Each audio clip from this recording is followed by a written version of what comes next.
Romantic atmosphere. Title: Irreversible. Author: Jennifer Hartman. Contents: Content warning. Part 1. Prologue. Chapter 1. Chapter 2. Chapter 3. Chapter 4. Chapter 5. Chapter 6. Chapter 7. Chapter 8. Chapter 9. Chapter 10. Chapter 11. Chapter 12. Chapter 13. Chapter 14. Chapter 15. Chapter 16. Chapter 17. Chapter 18. Chapter 19. Chapter 20. Chapter 21. Chapter 22. Chapter 23. Chapter 24. Chapter 25. Chapter 26. Chapter 27. Chapter 28. Chapter 29. Chapter 30. Chapter 31. Chapter 32. Part 2. Chapter 33. Chapter 34. Chapter 35. Chapter 36. Chapter 37. Chapter 38. Chapter 39. Chapter 40. Chapter 41. Chapter 42. Chapter 43. Chapter 44. Chapter 45. Chapter 46. Chapter 47. Chapter 48. Chapter 49. Chapter 50. Chapter 51. Chapter 52. Chapter 53. Chapter 54. Epilogue. Acknowledgements. More books by Jennifer Hartman. Chelly's Claire. Playlist. About Chelly's Claire. About Jennifer Hartman. Irreversible. Copyright 2025 by Jennifer Hartman and Chelly's Claire. All rights reserved. No part of this publication may be reproduced, distributed, or transmitted in any form or by any means, including photocopying, recording, or other electronic or mechanical methods, without the prior written permission of the publisher, except in the case of brief quotations embodied in critical reviews and certain other non-commercial uses permitted by copyright law. Any references to historical events, real people, or real places are used fictitiously. Names, characters, and places are products of the author's imagination. Any resemblance to actual persons, living or dead, events or localities is entirely coincidental. Cover designer, Kate. Kate decided to design. Interior formatting, Kate. Kate decided to design. First printing edition, 2025. Content warning. To view the content warning, please visit the following link: https://bit.ly/40gfzuk. 2. 4 years of GIF madness, midnight giggles, metaphorical book burning, graceless unraveling, unfortunate Charlies, caterpillars, chaos grenades, and love. Part 1. Irreversible. Not able to be undone or altered. Prologue. Machinery growls like a hungry T-Rex, sending vibrations through the earth. As dirt and debris rains from above, I huddle under my only protection, a scratchy blanket and a hoodie big enough to fit a large adult. I'm trying to be brave, but I want to go home. Still with me, Aiden? A beam of light follows the man's voice as he leans out from the bucket of a crane suspended overhead. I bob my flashlight in response, my throat so parched it hurts to talk. I'm tempted to ask for another bottle of water, but I already drank the last one from the supply pack lowered by the rescue team, and now I really need to pee. Good, you just hang in there a little while longer, kiddo. Soon as we're stable, I'll come get you myself. I've already forgotten his name. Drew, maybe? Yesterday, I might have told him that I'm almost 13 and not a kiddo. But right now, I just want to crawl into my parents' bed with my dog Barney, eat mom's chicken soup, and cry. Won't even bother me if that kid Carson from down the street calls me a baby. Let's see him stay down in a dark hole for half the night. Drew's light makes spots dance in front of my eyes. They're going to lower me down so I don't touch the sides. Then we'll get you in this harness and haul you out of there. Somewhere above, I hear Kaylee's high-pitched whine, saying she told me I'd get in trouble for coming out here. I know she's scared too. We've been warned to keep away from the back of the property where the old house used to be before it caved with age and the demolition crews came. This time, my little sister was right. "You're being so brave, honey," Mom hollers, while Dad promises I can take off school and hang with him at work for the rest of the week if I'm feeling up to it. I'm clinging to that as tightly as the mud-crusted wooden box I found sticking out of a pile of broken concrete a few feet away. Maybe Dad will let me use his tools to clean it up. Now that the dust has cleared, I let the blanket drop and balance the box on my knees so I can take a bite of my granola bar. Peeling the wrapper back, I watch my fingers shake from the chill. A few hours ago, I didn't think anyone would find me out here. I've been thinking about this place since I heard Mom and Dad whispering around the kitchen table one night after I was supposed to be in bed. Rumors had been passed through the generations about my great-great-grandparents who lived here originally. When I begged them to tell me more, they said they were just stories and that I should never go near it. That was a long time ago, but I never forgot about it. Early this morning, I decided to explore, hoping to find something cool. Some human bones, maybe even a skull. Anything could be a clue from the past. Dad might let me help in his forensics lab if I found something like that. But then the ground gave way. I thought I was going to die. I really thought I was. Something shifts ahead of me, and I jerk my light toward the gaping opening. There's nothing, just darkness and dirt. Now I'm really glad I didn't find a skull. Scooting as close to the wall as I dare, I glance around. No dead bodies, no ghosts. Bang! My heart beats like the wings of a trapped bird. Making myself as small as possible, I clutch the box. No ghosts, no ghosts.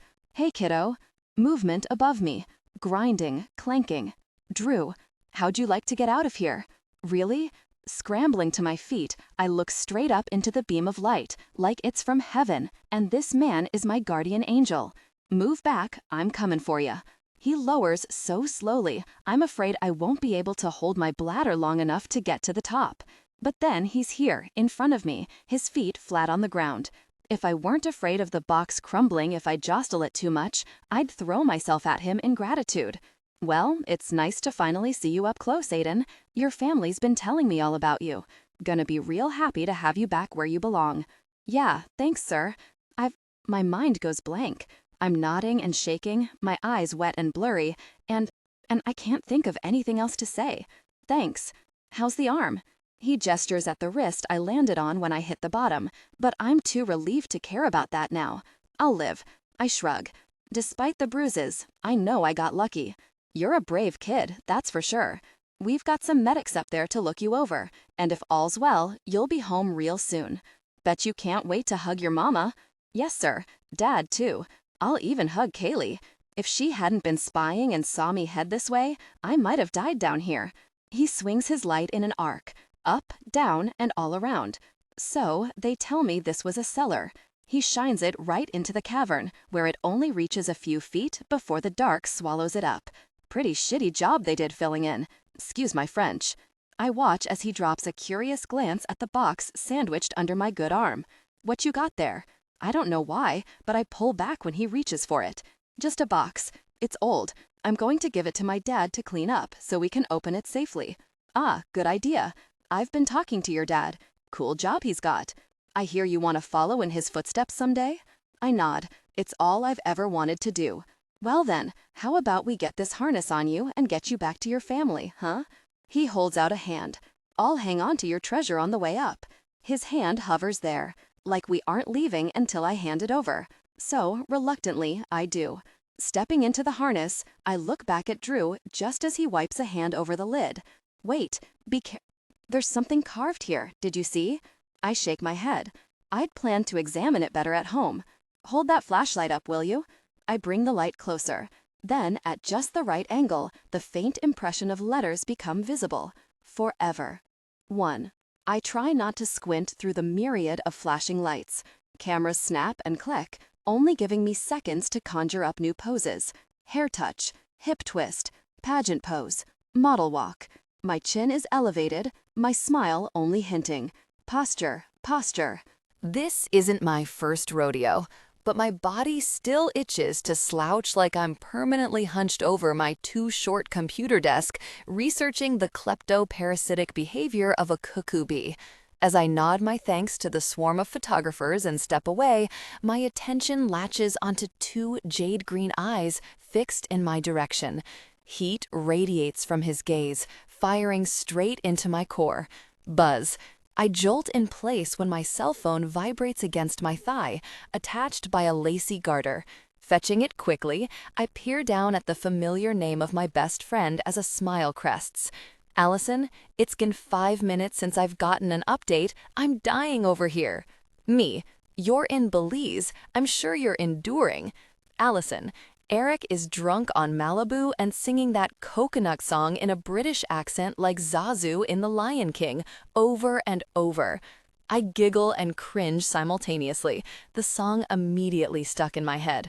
Me, yikes. Allison, I'm breaking up with him as soon as we land back in LA. Me, seriously? I thought it was, well, serious. Allison, it was serious until he forgot my name while introducing me to some babe in an itty-bitty bikini. Slimeball. Eric is just another placeholder. Tell your husband to find me a husband because he's a fantastic husband and I trust his husband endorsements. Me, what an ass. Well, commiserate over sangria when you get back. In the meantime, get a nice tan, plus an extra one for me since I'm incapable. Allison, will do. Is the launch going amazing? How famous are you at this exact moment? Did I just become famous by association? Me, LOL. I'm not famous, but it's going well. Allison, make those connections, Eve. You're a superstar. Me, you make me sound more important than I am.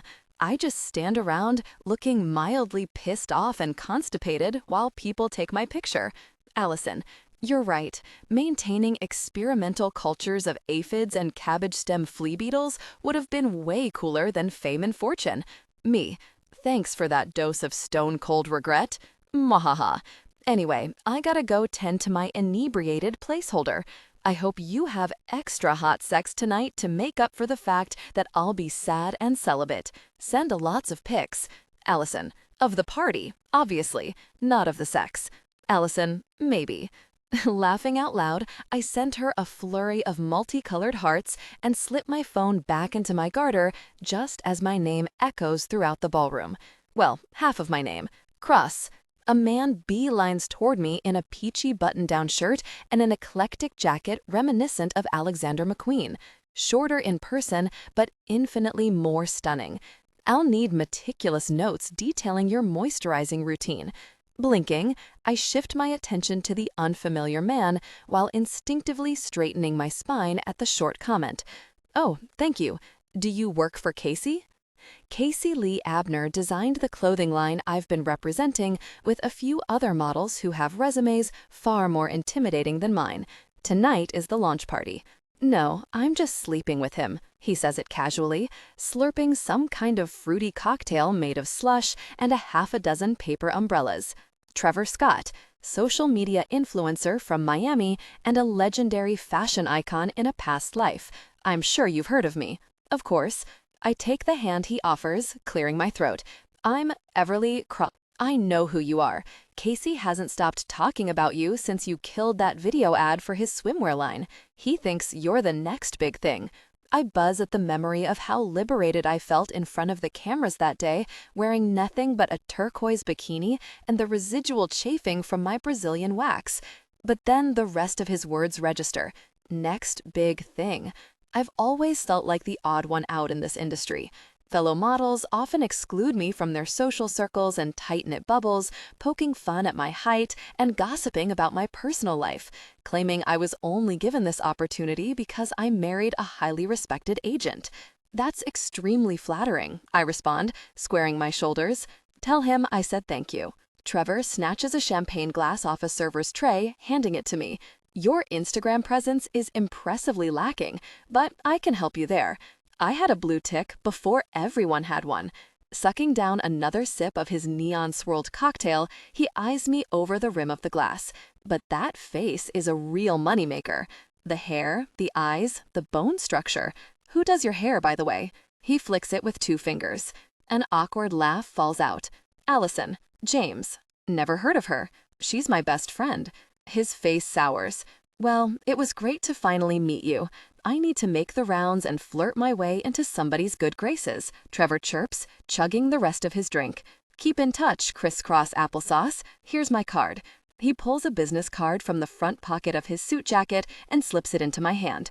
Also, let me know if you see a rogue ferret getting into trouble around here. She likes to chew through leather handbags, specifically Prada, goes by the name of Sprinkles. I watch him skip away, an amused frown gathering between my eyes as I spin the champagne stem between my fingers and slip the card under my phone. As I take a sip, a warm hand presses along the small of my back, pulling my focus to the right. I instantly light up like a starlit sky. Jasper. He grins, snaking both arms around my waist and pulling me to him, his chest flush with my back. You smell divine. I smell like whatever that guy was wearing. I'm still choking on cologne fumes.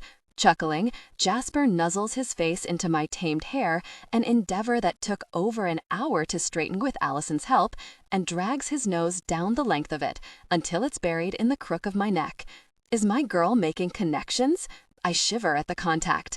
Inelegantly, he murmurs, kissing my shoulder as we start to sway.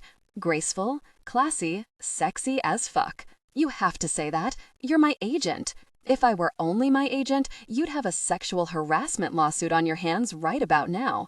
Despite the crowd of partygoers, Jasper edges his palms down my hips and starts to inch the hem of my silver sequin slip up my thighs. I'm your husband, and I'm going to make love to you all night until you believe with undeniable certainty that you're perfect in every way. Ugh, wetness pools between my legs, and I'm 2 seconds from allowing him to take me right here in the middle of this ballroom packed with fashion designers, high-demand models, and a ferret nibbling through a table from a French baguettes. I blink, distracted, then shake myself from the lusty haze. We're getting looks. Let them stare. He sucks the skin along my neck between his teeth, nibbling gently. Let them stew in their jealousy, knowing that I'm sleeping with the most gorgeous woman here. Spinning in his arms, I plant my hands against his chest and look up. His eyes are hooded, glittering with future promises of late-night lovemaking. It's been 3 years since I was introduced to Jasper Cross at a wine bar while studying for an exam. On a whim, I stopped by his agency later that week for a modeling audition. The audition turned into a paid job for an eyewear company's website banner, which then manifested into a hot and heavy relationship with the dreamiest agent I'd ever met, which eventually spurred a marriage proposal at the same wine bar 1 year later. I never really saw myself getting married or falling in love. I had plans, dreams to live out, rooted in the field of entomology and science. I grew up with an exotic dancer for a mother and a father who died when I was 5 months old, which gave me a burning desire for independence and stability. Mom and I are close, but I saw how her career choices had weighed on her throughout the years. Overnight shifts, necessities, dependent on her tips. I never judged or resented my mother for doing what she needed to do to keep a roof over our heads, but I wanted something different. Now, I can't imagine my life without this man. Before I melt beneath his molten stare, he plants a kiss to my hairline, cupping my face between 2 large palms. I'll try to keep my hands from misbehaving for a little while longer. Jasper smirks, lowering his head until our foreheads press together. Mostly because I'm dying to hear what Trevor Scott said to you. Out of my peripheral vision, I catch sight of Trevor wrangling the ferret that just skittered over to an adjacent table and is now chewing through the burlap table runner as guests flee the scene.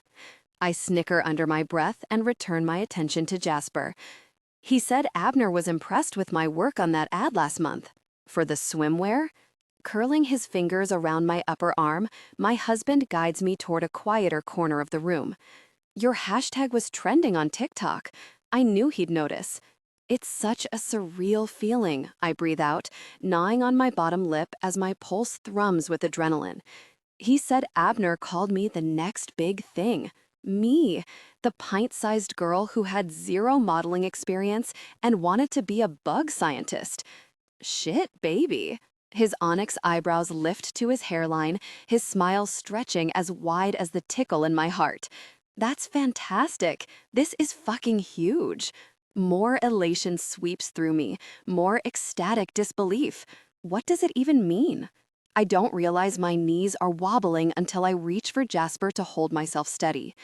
It means you're going to take this industry by the balls, and you won't stop until Everly Cross is a household name. It means you're going to light up billboards and television screens and runways, and you're going to prove to the world that a 5'2" spider enthusiast can become a renowned supermodel. He clasps my face between his hands and pulls our noses together, breathing against my lips.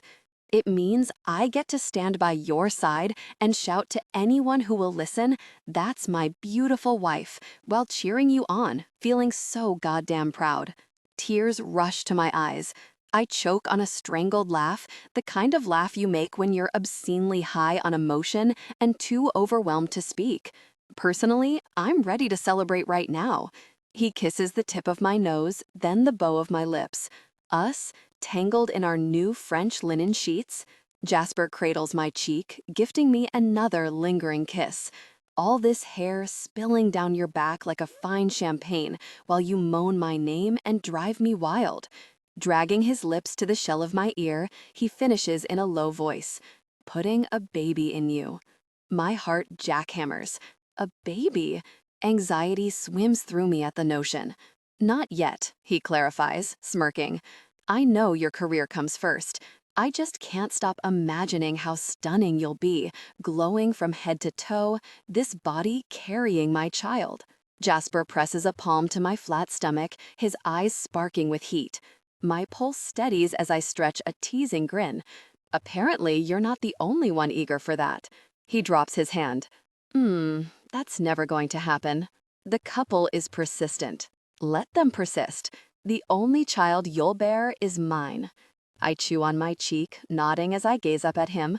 A few months ago, I was approached with an offer to become a surrogate for an anonymous couple. After my bathing suit ad went viral, a slew of unique opportunities had been presented to me, surrogacy being the most unanticipated. I denied the proposal, even though it carried with it a startling price tag. Then I denied the counteroffer to donate my eggs. Jasper wasn't on board. And as much as the idea of helping a couple bring new life into the world to complete their family tugs at my heartstrings, I know deep down I'm not a good fit. My life is just taking off, gaining traction, the future clear and bright. There are plenty of other women out there, better candidates. Maybe someday I can reevaluate, but for now, the timing isn't right. Anyway, I continue, reaching up to straighten his tie. I want a baby too, you know I do. In a couple of years, maybe. At 34 years old, and 10 years my senior, I know Jasper wants to start a family. I also know his white picket fence dreams are temporarily on hold because he married his most promising rising star. Swallowing, he bends down to graze his nose with mine. "As much as the thought of getting you pregnant turns me on, I can be patient." His grin is playful and provocative. "Abner is a legend in the making, and he has his eyes on you." I know, and I'd hate to throw a wrench into an opportunity like this.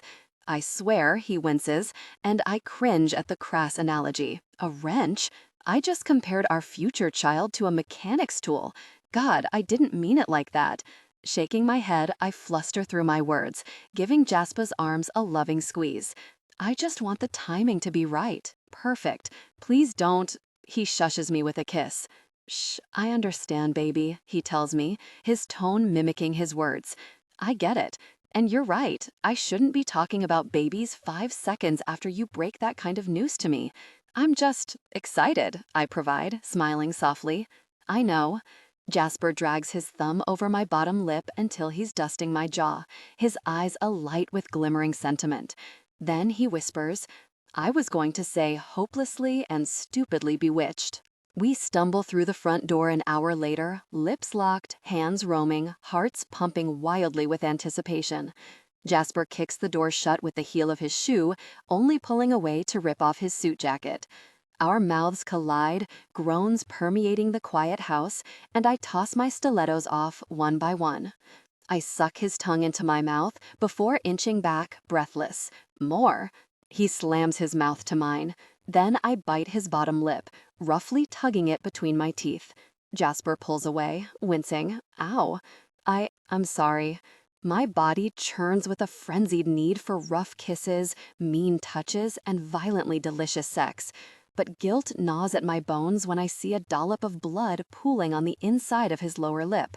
"You're bleeding." "I'm fine." Forcing a smile, Jasper swipes at his mouth, smearing the crimson pearl. "I like it when you get carried away." "You do?" "Mm-hmm." My excitement falters. His words don't ring true. I think I scare him sometimes when I bite and scratch and claw like a feral spark awaiting a matchstick. Jasper always tames me, dousing our fire with sweet, honest lovemaking. It's still satisfying. He gets me off, takes his time, cherishes every inch of me. But sometimes I crave more. There's an inherent desire inside me yearning to take it to the next level, and that's when I scare myself. A stab of embarrassment has me backing away before Jasper reaches out and curls his hand around my wrist. "I'm not done with you yet." A Cheshire grin lifts on his mouth as he yanks me closer, cupping my face with both palms and pressing his lips to mine for a tender kiss.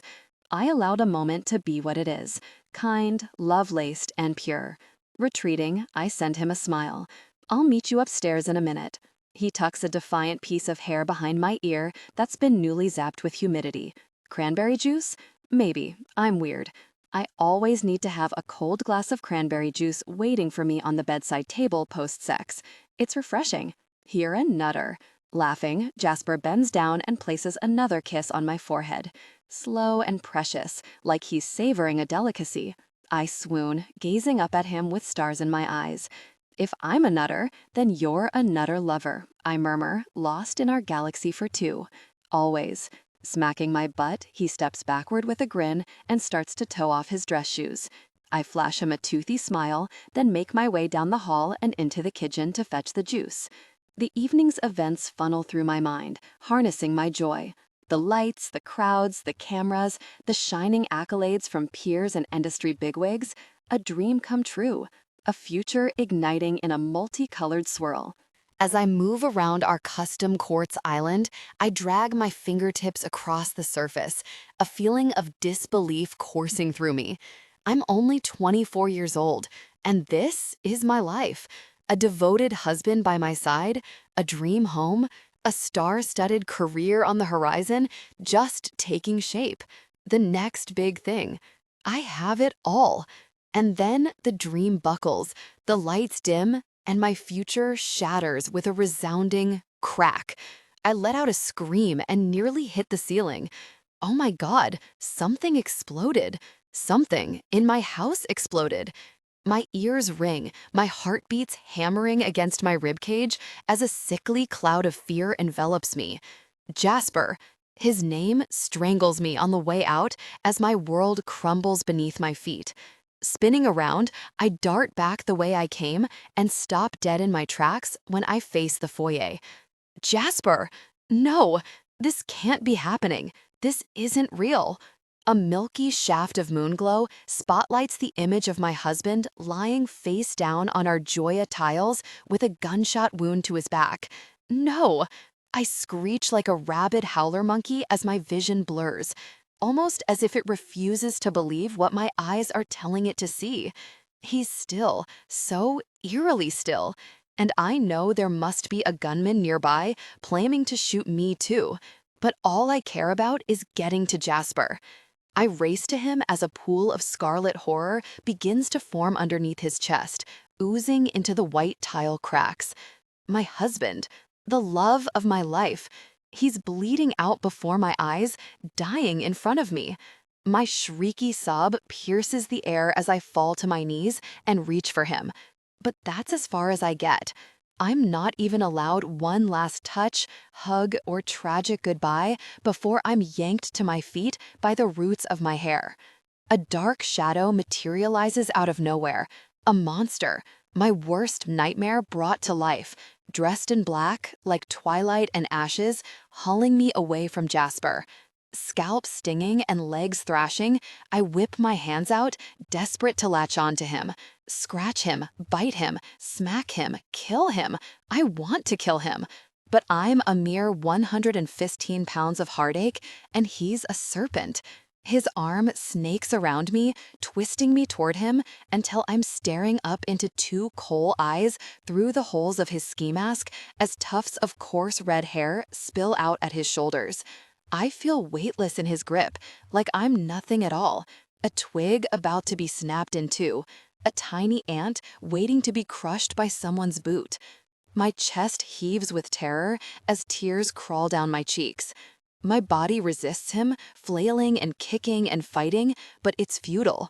I scream as loud as I can, hoping I'll wake Jasper from the dead.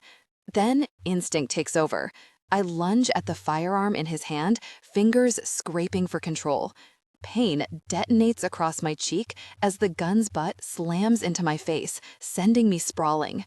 The floor meets me like concrete, knocking the breath from my lungs in a whoosh. Jasper's blood seeps into my hair, warm and sticky, tethering me to a horror I can't escape. A shadow looms over me, crouching closer. Before I can react, a sharp sting pierces my neck. No! Sirens wail in the distance, hope fleeting and faint, but the wooziness creeps in fast, clouding my mind, sapping my strength. My body slackens, limp and useless, as strong arms haul me off the floor. He slings me over his shoulder, and I dangle like a rag doll, helpless as he carries me from my home. From my beautiful, charmed life. From Jasper. It happens too fast. One moment, we were tangled in love, the world melting away as I imagined waking in his arms at dawn, the light catching his sleepy smile.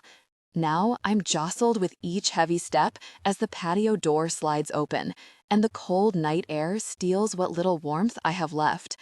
As we vanish into the dark, my blurry eyes land on Jasper's lifeless body, crumpled and still on the floor we'd once danced across.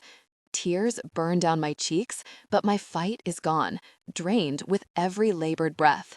The only thing worse than dying is living another moment without him. And the only thing worse than that is what I fear will come next. 2. The text comes in at midnight from a number I've been ignoring for months. Dickhead. Need to talk. 21st and Delancey. Me. Fuck off. Dickhead. I have news. Me. I don't care. Holding the button until the phone goes dark, I fall into a sprawl on the couch, pull a baseball cap over my face, and try to shut off my brain. If the news was good, I'd already know. My eyes close. Open. Rinse and repeat for another hour until I turn the phone on and see the last notification. Dickhead, I need you to hear this from me. Damn it. He knew that would get me. 20 minutes later, I'm here. Hey there, handsome. I'm barely through the door when a bottle blonde wearing a red sequin strip of material steps in my path. Buy me a drink? I'm busy. I push past her, crunching the discarded skeletons of peanuts beneath my feet. Behind the bar, Sasha meets my eye, tilting her chin toward a table in the back corner and giving a quick headshake to Sequin Girl, who's still following me. Must be new. A hypnotic rhythm carries over the stage where a dancer has one leg wrapped around a pole, her arched back rendering her nearly upside down as she waves a curtain of dark hair before a throng of men. The beat pounds slow and steady, in time with my heart. Thump, thump. Inhaling a lungful of smoke-infused air, I give the area a habitual scan and head for the back. On the surface, I look no different than the rest of the clientele, weaving through the dark, navigating tables, chairs, and several dubiously sticky puddles I refuse to think about. But I'm not here for pleasure. Tonight, I'm on a mission. Though I pride myself on my well-honed instincts, they aren't necessary to locate my target. He's waiting in our usual booth, nursing a glass of whiskey, his dirty blonde hair reflecting the flash of fuchsia moving lights. Luke Tanner. Pretty sure I'm one of 3 people who realize his first name isn't Tanner. Stopping in front of the table, I pluck the glass from his hand. You couldn't just come by my place? Why? You got something better to do? He snatches the whiskey from me like the world will end if I encounter alcohol. Fair enough. He's seen me at my worst more than once. Good to see you too. He tilts his head toward the glass of carbonated liquid across from him. Sasha made that one just for you. There's lime in it. You've got 30 seconds to convince me not to turn around and go back to bed. I ignore the invitation to sit. Some people are asleep at 1 a.m., you know. You aren't one of them. Not the point. The point is, I hate this place. Not for what it is, but because a meeting in this hole-in-the-wall gentlemen's club off Delancey pretty much guarantees I'm not going to like what my former partner has to say. Back when we were a team, this used to be our go-to for connecting with informants and holding other covert meetings. One glance at the smattering of distracted patrons, half with their dicks in hand, and it's clear no one gives a fuck about the conversation happening in the booth tucked away in the shadows. That's the beauty of this club. Privacy without the danger of seclusion. Even comes with its own bouncer. Tanner aims that notoriously charming smile at someone over my shoulder, dipping his chin. I miss this joint. It's got a great selection of beer and women. You don't drink beer. I turn in time to shake my head at the server before she gets too close. And my place has 0 people. I win. Ah, but the women. He waves a hand toward the stage. Last I checked, women are still people. I don't discriminate. I just don't like anyone all that much. Why am I here? If I'd knocked on your door, would you have answered? No. Have a seat, Porter. A glance at my not-existent watch. 10 seconds. Isaac. His expression turns grim. Please. He never uses my first name. Only once that I can remember. Back when. Suddenly, my curiosity has turned to cold dread. I no longer want his news. I'm gonna go. I'm mid-turn when he drops the bomb. Romantic atmosphere. The credit. My throat burns with the rise of an acidic cocktail of bile and bad omens. What? He added her to his list? No. I blink stupidly. The look in his eyes is the only confirmation I need. It wasn't him. I growl through a jaw clenched tightly enough to grind glass. It wasn't. Motherfucker. Tell me they didn't buy it. But I already know the answer. Collapsing into the booth, I scrub a hand over my face until my eyes blur. Tanner pulls a pack of cigarettes out of his front pocket. That means it's serious. He wasn't arrested for the Jensen girl until the day, you know. Mercifully, he doesn't say it. Theoretically, he would have had time. God damn it. I slam my hand on the table, sending the ashtray rolling. It's bullshit, Tanner. Taking the word of a fucking serial killer already pinned for life? It's the easy way out. They can't. You know I agree with you, Porter. I do. His hands lift helplessly. But the DA is buying it. Chief, too? Oh, I'm sure they're not just buying it. They're eating it up with a spoon. And I'm no longer there to fight back. I rub at the ache developing in my forehead. It's not anything like Summerfield's MO. The pattern fits the unsolved cases. I have piles of evidence supporting that. Why won't they open their damn eyes? It's the same argument I've held for almost 2 years. They listened, at first, because my track record as a detective was stellar. Then the trail died. The case went cold, but I never stopped pushing. Never stopped until the day I pushed so hard, I got pushed right out the door. It wasn't Summerfield. I'll say it until the day I die. It's a feeling in my gut, and my gut is never wrong. They didn't have anyone else to point to. It's too soft, the way he says it, too gentle. Makes me want to punch him in the face. They closed the case. The realization drops like shattering glass.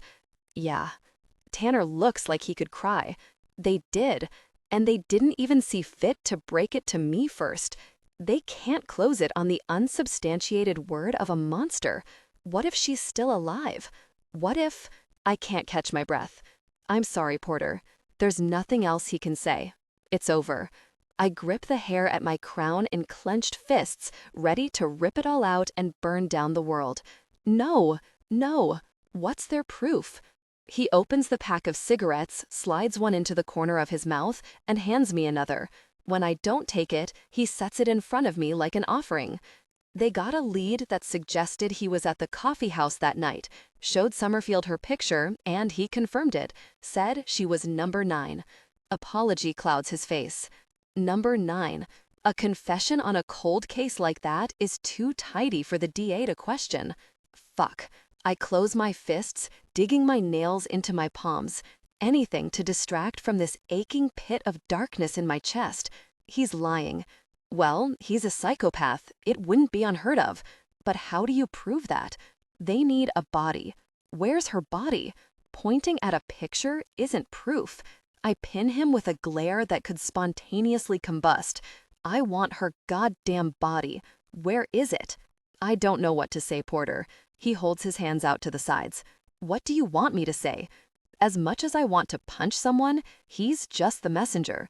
No doubt I'll get an official phone call tomorrow. Tanner did me a favor, warning me first.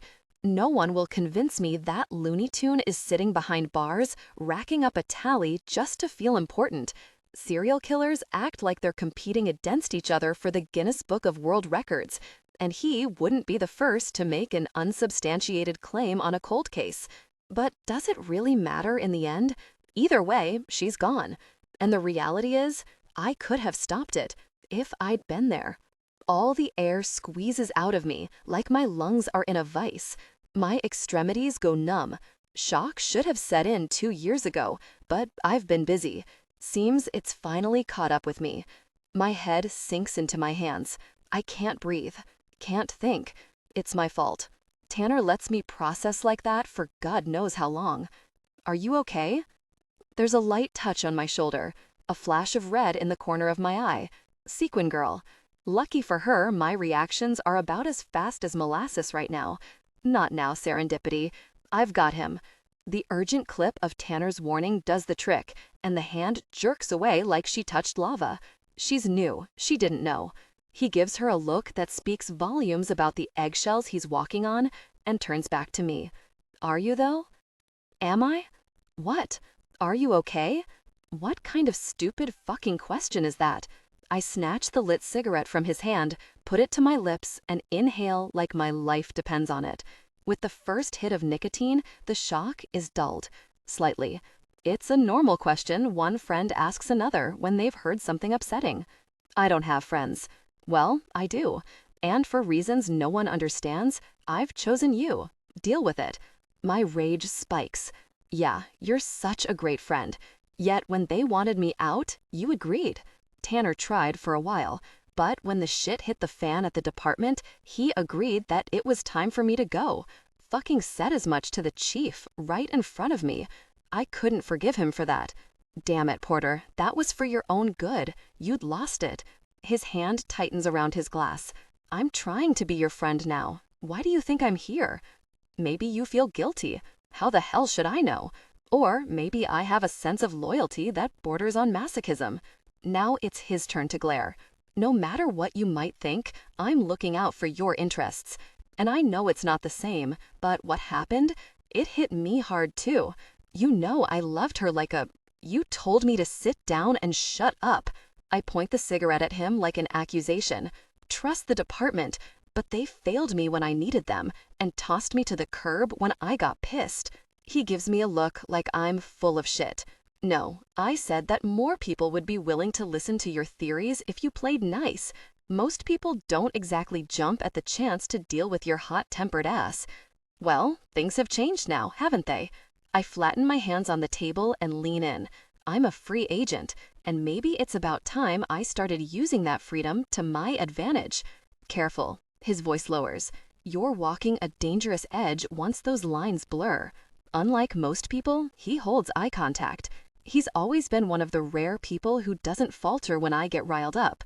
Even the chief used to back down and let me do my thing. However unorthodox my methods might be, I got the job done. Then, several months ago, I let my temper flare a little too publicly, and it couldn't be overlooked. Turns out, showing up at a congressman's party with all his politician friends present and demanding they get their heads out of their asses, acknowledge the unsolved disappearances of their citizens as an epidemic, and put their money where their thoughts and prayers were, gets you labeled a loose cannon. There also might have been a few tables flipped in the process, and a small fire. Tanner watches me warily. Employed or not, it's still your responsibility to respect the law. You got lucky last time, but I wouldn't count on it happening again. We were both surprised no charges were pressed, but the potential media circus was what ultimately saved me. There'd been too many missing persons cases in the past couple of years, seemingly random situations with vastly different victims. If it got out that an LAPD detective believed they were all connected and had been shoved aside because he was related to one of them, the citizens would demand answers. So, under the guise of understanding my grief, I was given options. I could stay on the force, submit to an investigation, and probably get canned, or door number 2, the one I took, mental health leave followed by early retirement. My preference would have been shoving their options straight up their asses. It was Tanner who convinced me I could still do some good in the private sector if I stayed out of jail. But, exhaling a stream of smoke, I thank the nicotine for steadying my nerves and giving me some clarity. Just because I don't work for the law now doesn't mean I've left my skills behind. I happen to have been the best undercover agent the department had seen in over a decade, goddammit. That hasn't changed. What are you thinking? Tanner knows me well enough to see a plan forming in my head. Suddenly, I'm calm, resolved. You should go home. I nod toward the door. Dana hates when you stay out all night. I'm sure she's asleep. The skin around his eyes tightens the slightest bit. He looks at the cigarette like it's suddenly turned sour and jabs it into the ashtray. And you're changing the subject. I have no idea what you're talking about. There's a strange dynamic between us now, one that's entirely my fault. Trying to be my friend is a no-win situation, and it's to his credit that he held out as long as he has. In the end, I was too angry. I couldn't stomach the give and take being around other humans requires, and cut everyone off. Everyone, meaning him, since there's only been one other person interested in putting up with my bullshit, and never mind. Tanner looks tired, and not just because it's the middle of the night. I know the guy better than anyone, and I'm finally calm enough to notice the little things. The growth of much more than a 5 o'clock shadow on his normally clean-shaven jaw. The tie balled up in his jacket pocket like he hasn't been home yet. The cigarette pack, slightly caved, half empty, and the slight tremble of his fingers when he lit the end. He'd quit smoking cold turkey the night before he got married. I was there, at the rehearsal, much to the bride-to-be's chagrin, coerced by Tanner into being his best man. We had one last smoke together out behind the church's maintenance shed while the wedding planner called for the groom to take his place. Then he was done. After that, he only kept a pack around to calm me down whenever I got agitated. He'd bought a new pack the day before I told him to fuck off and never talk to me again. You're planning something. Suspicion etches in the 2 lines between his eyebrows. I still don't believe it was Summerfield. I lift one shoulder. I never will. I know you won't. What's your stance on it? I think it looks like it was him. He swirls the alcohol around the bottom of his glass. And I also think you've got the best instincts of anyone I've met. If you say it wasn't him, I won't be the one to say you're wrong. That's all right. Everyone else already did it for you. Because you were too close. Don't. The word snaps out of me. My recently lowered blood pressure rises again. I'm aware of the argument. It's fucked me over since the beginning. Bias is what they called it. Familial bias. Basically, it just gave them an excuse for everything they disagreed with. He exhales a long breath out his nose, steepling his fingers in front of his chin. I really am your friend, you know? The look he gives me is rife with nostalgia. Gone to bat for your ass more than once. That means I get to be concerned. Pretending my drink is something stronger, I down it and push the glass away, watching it slide through a puddle of condensation. Don't make me go to your funeral, Isaac. I widen my eyes in mock surprise. Wow, 2 Isaacs in one conversation. Feels like a bad omen waiting to happen. Do me a favor and don't make it 3. I'd rather not visit you in prison either. Consider yourself absolved from both then. Sliding out of the booth, I remove my wallet from my back pocket and pull out a couple bills. No one else will be there. Why should you? His parting shot makes me pause, but only for a second. I look back over my shoulder. What's the point? We're all here one day and gone the next. No one is permanent. It doesn't mean anything. Why set yourself up for that? For this never-ending ache in my chest is what I mean. The hollowness. I'm not worth that. I toss one of the bills onto the table. No one is. The last sentence jabs like a knife in my heart, and I regret it.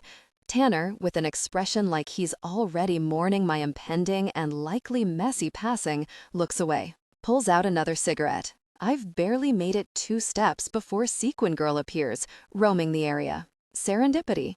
Can't say she isn't persistent. She stops in her tracks, brow pinching as she finds her balance on heels so high I'm surprised she doesn't topple face first. Her expression softens when she notices Tanner and his bleeding heart. Now that I'm less distracted, I see her for what she is.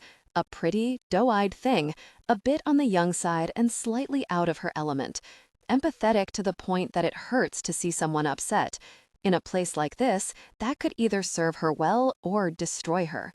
Her gaze snags on me. The tendons in her neck tighten, her throat moving when she swallows. She sees me for what I am, too. Her foot slides back. But I'm too fast, and before she has time to make eye contact with the bouncer, I'm close enough to brush those cheap sequins with the crisp bill I hold between us. Close enough that she cranes her neck to accommodate my considerable height despite the heels. She tenses as I lean in, my nose inches from her thrumming pulse as I inhale the honey and vanilla of her perfume. Smells like an entire dessert menu. Perfect. Do me a favor and give that guy a dance or two, will you? I angle my chin toward Tanner, who is visibly debating whether to step in and keep me from scaring the girl. Her gaze lowers, widening when she sees the $100 bill. With a nod, she slides the bill from between my fingers, hesitating when my breath brushes her ear. My next words are just for her, a quiet secret between the two of us. Treat him nice, okay? His wife just left him. I leave them there without looking back, my plan solidifying with every step. If the law has officially thrown in the towel, then it's time for me to stop playing by their rules and make up some of my own. The wheels in my head are turning, rifling through the contacts I've made through years of mingling with the members of society who are less concerned with legalities. I've played my part well enough that they believe I'm one of them, and with every day that goes by, it's closer to the truth.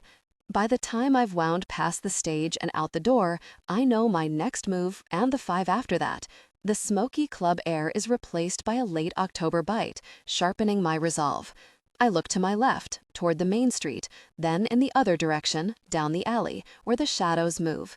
In this unsavory part of town, there are always individuals wandering, some looking for trouble, others with nowhere else to go, even at 2 in the morning. Pulling a secondary cell phone out of my pocket, I bring up a number that can only lead to trouble, gazing at the clear, starry sky as it rings. Then I turn right. It's time to go hunting. 3. Keep moving. I give the guy in front of me a helpful shove.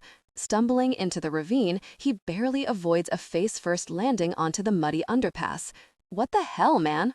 Oh yeah, I yank the cloth bag off his head. Watch your step.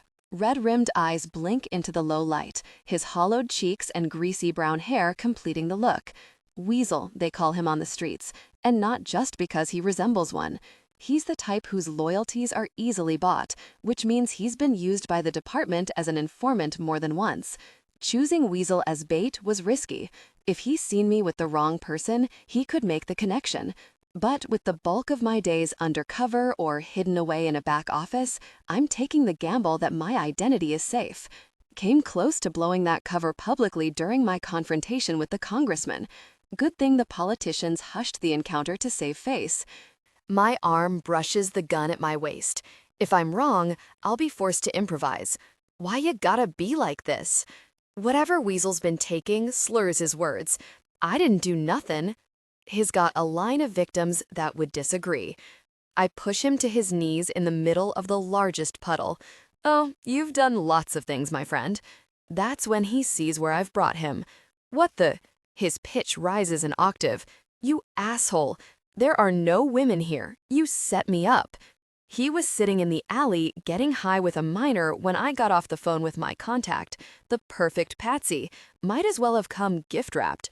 After shooting a message to Tanner to take care of the teenager, I told Weasel I knew some women who'd love to share their talents in trade for the stash of cocaine he was undoubtedly carrying. 5 minutes later, he was in the trunk of my car. The guy's a known child molester, among other things. I don't feel sorry for him. Scanning the graffiti-strewn concrete of the underpass, he spits. Always had a feeling you were a pig. Turns out you're a rat, too. Maybe he does know about my former employment after all. His face turns a shade of red so dark it's nearly purple, eyes glassy with the combination of chemicals and good old-fashioned hatred. Fucker looks like he wants to tear my face off. Too bad his hands are cuffed behind his back. I clutch my chest in mock offense. A rat? Aw, that hurts, Weasel. A grin spreads across my face. I'd rather think of myself as more of a foxen in a henhouse. Jesus, when did this turn into an animal farm? Weasel's mouth opens, but the sound of tires grinding on crumbled asphalt interrupts his retort. His head whips around, the sneer collapsing when he sees a dark SUV headed our way. Squawk for me, Weasel. Oh, fuck, he whispers, staring at the man getting out of the passenger's seat in horror. Now he gets it. After surveying the two of us with a stoic expression, my contact bends down enough to jerk his chin at someone in the car. The driver's door opens, followed by one in the back. That's when Weasel loses his shit. Wait, Dolph! He struggles against his restraints. Dolph, you don't want me. It's him. He's a... The butt of my pistol connects with the base of his skull, and he drops like a sack of potatoes. I blow out a breath. That was close. My contact strides toward me with his puppets close behind. Not one of them blinks. Dolph Larsen is a Scandinavian transplant, also known as the Viking. Renowned for his skill in acquisitions, he knows how to find the people with more money than morals who will pay for all manner of fucked up things. He sources his products from all over, but with the surge of black market organizations spreading through this region of the United States, there's plenty of work to be found. Simply put, he's a freelancer, a middleman, and after tracing the string of kidnappings, I've developed a theory. If I were a betting man, I'd wager Dolph and his crew acquire many of the people who have been disappearing. That's why I need to get in with him first. Then I'll find out who he's supplying and offer my services directly. Once I'm inside, I'll take them apart piece by piece. He strolls toward me with measured steps, stopping when his boots touch Weasel's nose. Running his tongue over yellowed teeth, he evaluates me, stretching the silence out like a rubber band. It's an intimidation tactic I'm familiar with. On most people, it would be effective, but you have to give a shit about your safety to be intimidated. I'm way past that. My heart drums a steady beat. There's nothing to do but stand here with an unfazed expression while Dolph takes my measure. The butterflies in my stomach are only because I'm winging it. I'm used to being prepared. Nick. His accent gives his voice a lilt that doesn't match his appearance. Haven't seen you around in a while. That's my go-to alias in these circles. I was on the force the last time I dealt with Dolph, facilitating a weapons deal that mysteriously went bad at the last minute. Whoops. Rumor had it that Nick was behind bars for a few weeks when it all went down, which kept my cover intact. Still, I need to tread carefully.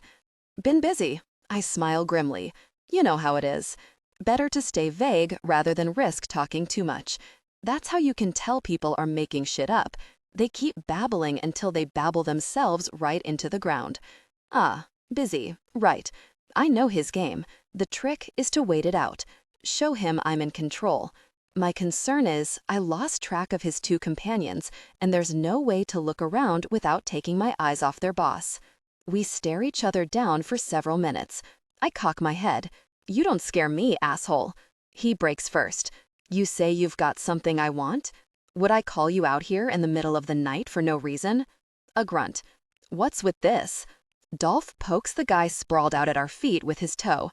Snagging street trash like Weasel was a long shot, but surely the guy's got something someone needs. A good kidney, maybe. Word on the street says you've got a client who needs a guy for a thing. An educated guess on my part. He volunteered. That earns me a full snort. He double-cross you or something? I smirk. Weasels will be weasels. And what are you expecting out of this? There's a flash of movement to my left. I dare to break eye contact with Dolph enough to glance behind him, where I catch a glimpse of the blonde-haired driver. Still no sign of the other guy. Call it an offering of good faith. My mouth dries. It's next to impossible to make anything out amid the shadows. and a proposal. A lift of bushy eyebrows is his only response, so I continue. Rumor has it you've got someone big buying these days. Rumors, eh? Gravel crunches behind me. My gut hardens. This was a bad idea. I didn't do the prep work. But it's too late to go back. I can only forge on and do whatever's necessary to make it out of this. My fingers twitch at my side. I'm getting bored with the usual. Might be time to branch out. Thought you might need a partner. Tempting. His eyes flicker to something behind me. You're right about one thing. I am looking to fill a specific order for a very important client. But there's one problem. What's that? On the surface, our conversation seems casual, but it's the subtext, the body language, the shady associates creeping around that have the red flags waving. One wrong move could get me shot, so I hold my ground and play the part. My muscles tense, ready to reach for my gun. Your product, he spits right on top of Weasel, doesn't fit the requirements. That's because I was more concerned with grabbing a guy who didn't leave a ding on my conscience. I've still got morals. They're just a little looser than they used to be. It's not like I'm risking an innocent. Besides, this gets one more criminal off the streets. I call that a win-win. Glancing at said criminal, I shrug. You tell me the requirements, and I'll find the right candidate. His appraising gaze fixes on me, like I'm filet mignon. We're looking for more of a challenger. My heart kicks up a notch. What in the hell was I thinking, coming out here half-cocked? Who'd you say the buyer is again? Like he's going to tell me. I didn't. There's a gleam in his eye. But I'm told there's a hunting expedition involved. I force a chuckle. Should I have brought a deer instead of a weasel? He stares at me, unnervingly void of expression. Well, no worries, man. I regroup. I'll get this rodent out of your way and get back to you when I find something challenging. Time to disappear. Dolph's smile is cold. Don't bother. We have exactly what we need. Alarm bells go off in my head. Sirens. Flashing red lights, the same color as the Viking's gnarly mat of hair. Great. I guess I'll be seeing you then. I dart a glance around me, but it's too late. I know what's coming before he opens his mouth. Hold him. Shit. A body brushes against my back. An arm closes around my neck. A chokehold. I manage a lucky elbow jab, knocking the wind out of the guy enough to loosen his grip.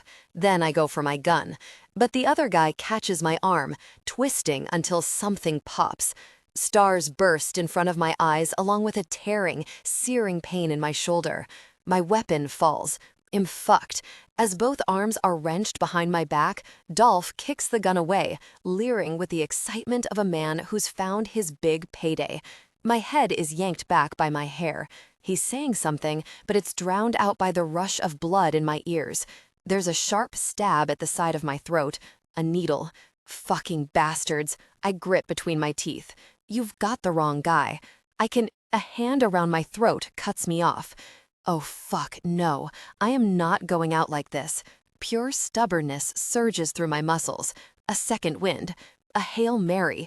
A roar rips from me as I jam my knee into Dolph's gut, then slam my head forward. His nose crunches, spurting hot blood all over the two of us. A cry of pain and outrage sends another rush of energy through my veins. Gritting my teeth against the agony of my shoulder, I twist, dislodging the man behind me enough to make a break for it. I make it 5 feet, 20. Then everything blurs. Stumbling, my knees hit the ground with an impact that echoes through my entire body. Whatever they gave me, I'm suffocating in it, drowning. Something flickers in the corner of my vision. A shadow, a figment, a ghost, maybe nothing. The world tilts and I fall forward, face first. The words slur into the mud. A pair of shoes comes into view.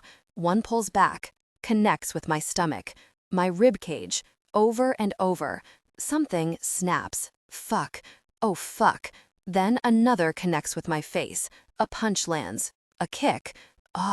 That's my voice, cracked, broken, moaning like a dying animal. I pant through it. Shallow breaths. Can't get air. Darkness rushes for me like a tidal wave. No, I can't lose consciousness. I can't lose. Afternoon light filters through the blinds, painting gold stripes over the file-strewn desk. I haven't used this office since before I started undercover work, years ago. How? My attention catches on a flash of blue, a gauzy dress draped like a waterfall over a metal folding chair. Thick waves of espresso brown hair frame the shocking, crystal eyes of a girl I know better than anyone. I wish I could remember her name. Relief and dread spread through my chest in equal measure. I want to take her by the shoulders and shake her, hug her. How did you get here? She has a smile that could make flowers wilt and angels fall from the sky, but today it breaks my heart. And when her lips part, the words come out as a song. Where were you? Where was I? I shake my head. Where are you? She's right here in front of me. And yet, I know that she isn't. I don't know, she whispers, and out of nowhere, her face begins to age. Slowly, the life vanishes from her eyes until they sink into her skull and dark holes stare back at me. Her skin sags, dissolves. A string of wordless notes float through the room, dark and dissonant. A funeral dirge. Where are you? I repeat. It's too late. A single tear trickles over the edge of an empty eye socket. It's too late. It's too late. Something buzzes in my ear, lands on my face. Another comes, and another. Flies. I swat at them, but there are too many. The buzzing fills the office. Blindly, I lunge across the desk to protect the girl. No, you can't have her. Not her. The scratch of a record cuts through the buzz. Time glitches. I'm standing behind my desk, where I started. It's quiet as death. I blink. The flies are gone. Only a jewel-colored bird flits here and there, poking at the corpse that used to be a girl, now no more than a human-shaped pile of ash. No, I can't breathe, can't speak. I can only gasp and exhale, over and over, until my breath becomes a breeze that reaches the ash girl. Her remains lift in a swirling gray cloud, floating to the open window and scattering into the world. Gone. She's gone. The bluebird watches me from its perch on the edge of my desk. I open my mouth and scream. I scream until my throat bleeds and my lungs collapse, and when I stop, the bird is gone too. Sinking down into the chair, I stay in the dusty ruins of the office, alone. Time fades. An eternity goes by. I still can't remember her name. Then, I'm sorry. Wait, was that a voice? Sarah? The name slips out, little more than gravel rattling in my throat. With some difficulty, I crack an eye open, no more than a slit. A blurry shape swims in front of me. A rectangle. A door? I'm awake, I think, but I feel like I'm underwater. When I try to sit up, a lightning bolt of pain tears me in two.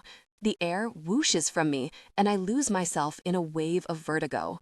A groan vibrates in my ears. That hurts too. Fuck. Me. I'm so sorry this happened to you. There it is again. Muffled. Covered, maybe? Sarah. It's all I can manage to say. No. I stop listening. Can't think of anything but getting to that door. Finding her. Finding her. Without giving myself time to think, I roll over until my feet are under me. Ignoring the pain in my chest and the scraping sound behind me, I stumble toward the door like a rogue wrecking ball. Then, a violent snap. My ankle catches, twists. Obliterating agony. Ah, God damn it, fuck. I hit the floor face first, hard. A pathetic moan wheezes out of me as I curl up where I lay. And I hear it again. A soft voice. Like a jewel-toned bird. Sarah. Oh, gods, she's here. She's here, and I can't lose her again. I can't let her leave. Don't go. The words slur. I'm so sorry, she says again. But as the room fades, I decide that maybe I didn't hear anything at all. Maybe I didn't lose the only bright spot in my dark, damned life. Maybe I've been dead for a long, long time. 4. Sometimes I've wondered if Sarah would be waiting for me when I finally got myself killed, which, according to Tanner, was only a matter of time, due to my chronic dumbassery. Looks like he might have been right, and that pisses me off. It's dark here, quiet. Don't know why I was expecting angels. If a place like that exists, then it isn't meant for guys like me. I try to shift a foot, just enough to test my body, assuming I still have one. Serrated agony rakes a path from my toes to my knee and keeps going. My groan sounds like a zombie from a Scooby-Doo cartoon. Wait, I'm in way too much fucking pain to be dead. Then something rattles below me. Chains? Was I dreaming? I figured I'd fucked up and binged a bottle of vodka, but no. That asshole Dolph Larson beat the shit out of me. There was a needle in my neck. Now I'm here. There are chains. A door? It's coming together now. And, fuck, panic hovers, but I can't let it take over. Victimology 101. The second you lose your shit, it'll come right back and bite you in the ass. Before you know it, you're one of those screaming blonde chicks with the big tits who are the first to go in every low-budget horror movie. You're awake. What? I twist around automatically. Ah, Christ. A high-pitched wheeze squeezes out of me. That fucking hurt. All I can do is lie here, panting, which doesn't help, since my ribcage has apparently been turned inside out like a t-shirt. Silence settles while I catch my breath. Then, just when I decide I was imagining things, I hear it again. Are you okay? Oh, for fuck's sake, really? Does it sound like I'm okay? No answer. At least the voice, the woman, wherever she is, has a sense of self-preservation. I'm not very chatty on a good day, and this is the opposite of a good day. This is bullshit. But I need to stay calm and let the analytical side take over. First, I inventory my injuries. Several ribs are obviously broken, making it hard to take a full breath. My shoulder is sore as hell, but since I'm fairly sure it was dislocated in the fight, I suspect someone fixed it. I'll have to process that later. Moving on. One eye is swollen shut, but I still have it, so that's a positive. My toes are wiggling, which is also a good sign. Despite feeling like it's been through a meat grinder, my ankle is likely just sprained. Bad sign, there's a cuff around it. That's where the chains come in. In conclusion, I'm alive and I'm screwed. Wincing with every move, I manage to prop myself up on my good elbow. From there, I carefully push up until I can swing my legs over the side of the cot I'm on. Sweating and out of breath, I'm finally sitting up. Now, assess the scene. I'm in a small space, enclosed by 4 white walls with a vent near the ceiling. If the paint wasn't chipped and worn, it would seem almost clinical. In addition to the cot, there's a toilet and a sink. A small metal cage fits over a single light bulb on the ceiling, like someone knew the first thing I would do is break it to use as a weapon. They would be correct. Then there's the steel door with no handle, indicating outside entry only. Probably a keypad. Fancy. I look at the shackle around my ankle. It connects to a thick chain that's bolted to the floor. I press my fingers to my forehead. I'm not sure what happened after I almost ripped my foot off or how I ended up on this cot. I don't remember getting up from the floor, but I do remember one thing. My eyes lift to the blinking red light in the corner where the wall meets the ceiling. Exhaling a hollow chuckle, I lift my middle finger. Message received, motherfuckers. Plenty of modern cameras can be planted invisibly, which means my captors want me to know they're watching. I wonder if there's sound. None of these factors necessarily exclude your run-of-the-mill serial killer, but since I was brought here by Dolph, it's safe to conclude this is the ring responsible for the disappearances of dozens of people. Looks like I did it. I got inside. Unfortunately, I came in on the wrong side.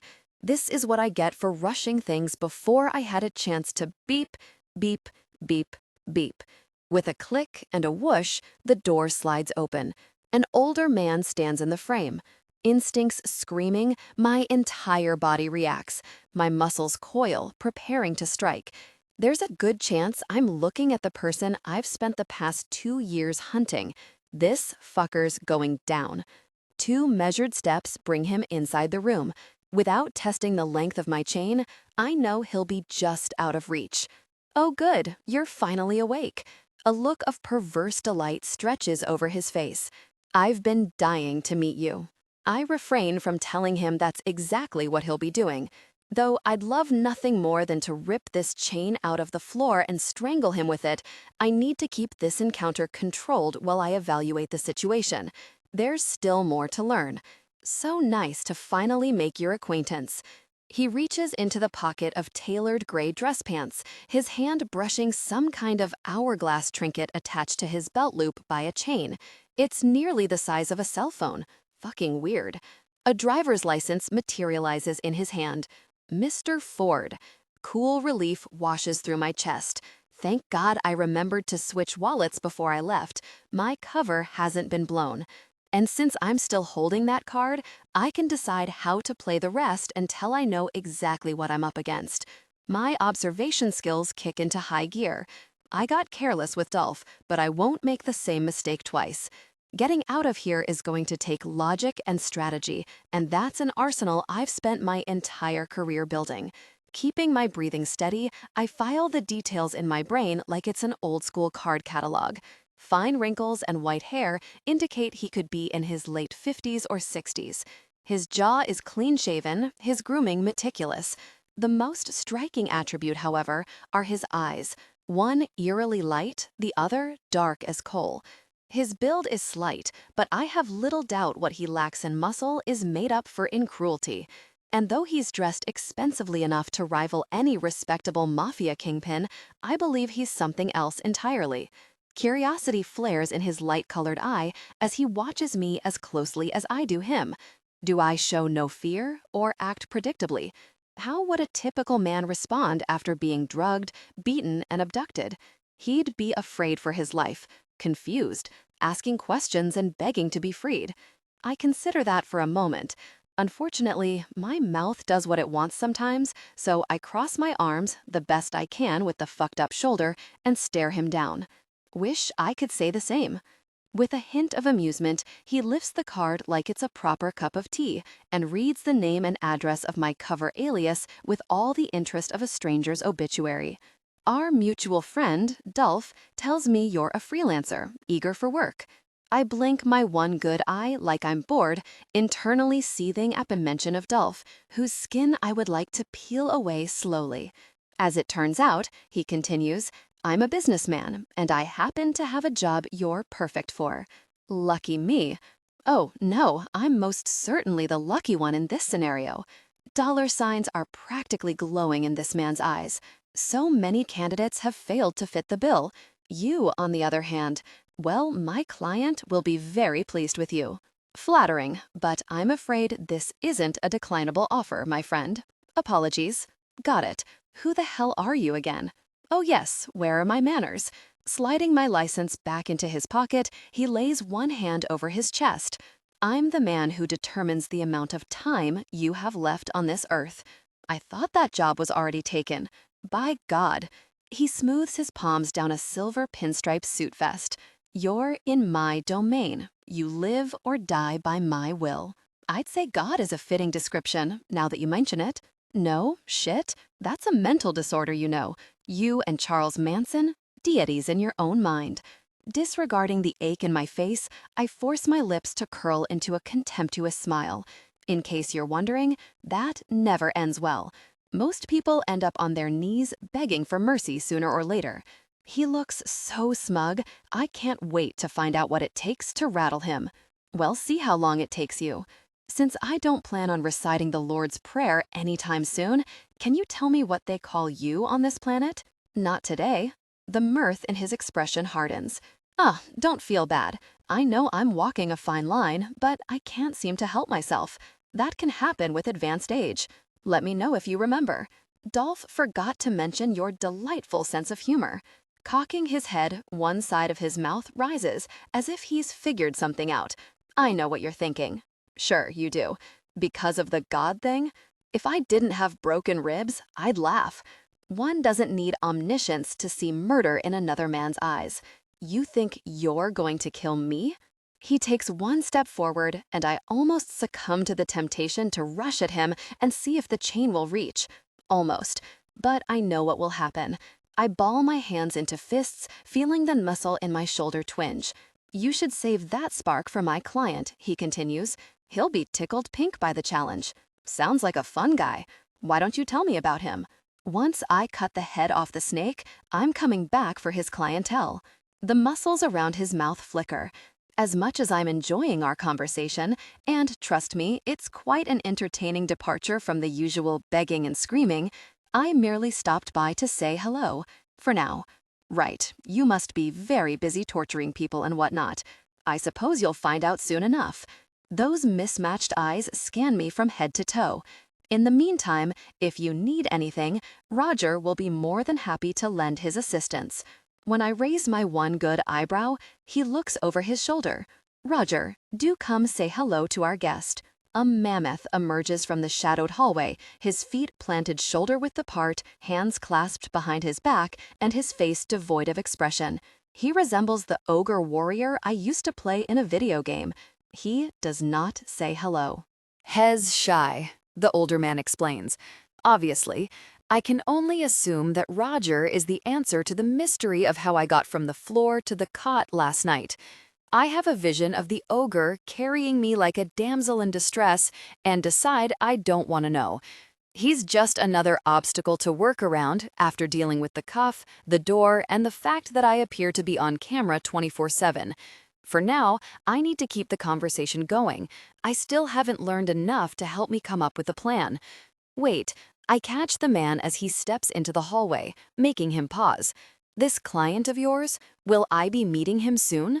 Not just yet, says the white-haired man, but don't worry, when the time comes, I'll leave you a souvenir, of sorts, a parting gift. Then you'll know. What the fuck does that mean? Superiority oozes from his pores like an oil slick. His lip tips up a notch on one side. I've seen too many of his type, these businessmen who prey on others, devoid of empathy. They're fueled by a narcissistic need to reach a goal no matter who gets used or trampled in the process. They do it for the money and because they can. Do you get some rest, he adds. My client expects you in tip-top shape. And if there's anything I'm known for, it's my knack for acquiring the finest quality merchandise. My hands shake. I'm seconds from combusting, from incinerating this prison that's held countless people like livestock while they wait for someone to offer the right price. I can't even respond. I'm so fuck.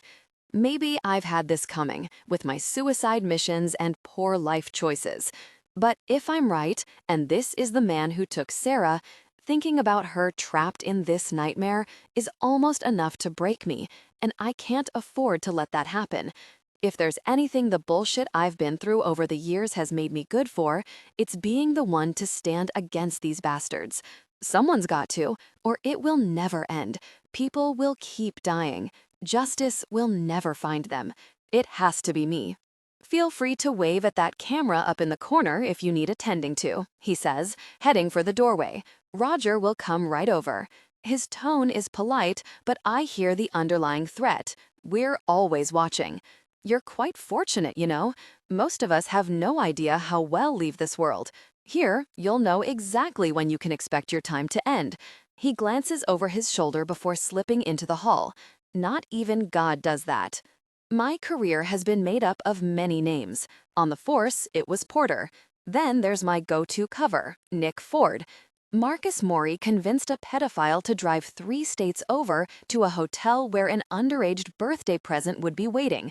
Spoiler, I took him straight to a prison cell instead. Andrew Benson could source any illegal substance known to man. And Lyle, aka Phantom, was a killer. He was fun. There'd been a smattering of other morally dubious characters, all serving to weed out the scum before the innocent fell victim. It's a niche I fell into, courtesy of a childhood packed with guilt I had no control over. That is, if you listen to the department-appointed counselor I was forced to see, and I'm damn good at it. I'm trembling, but not from fear. Usually, I'd be 10 steps ahead of the situation, prepared for anything, and now I'm just fumbling in the dark. Pisses me off. Under the protection of a cover, I've always felt free to do whatever needs to be done. I'm me, but not me. And as it turns out, Nick Ford is no less mortal than Isaac Porter.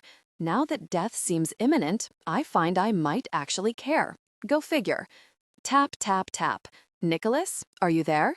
Oh, right. There's a woman on the other side of the wall, and since I'm in no mood to deal with people, she's about to become the lucky recipient of my frustration. I'm chained to the floor. What do you think? My throat feels like I've swallowed glass. I just wanted to. I'm not interested in talking, I snap. It's quiet for a long time before I realize that I'm an idiot. That woman over there is a resource, and since it's unlikely my captor will be forthcoming, she might be all I've got. Shit, I'm going to have to be fucking charming, aren't I? Where's Tanner when you need him to interact with civilians?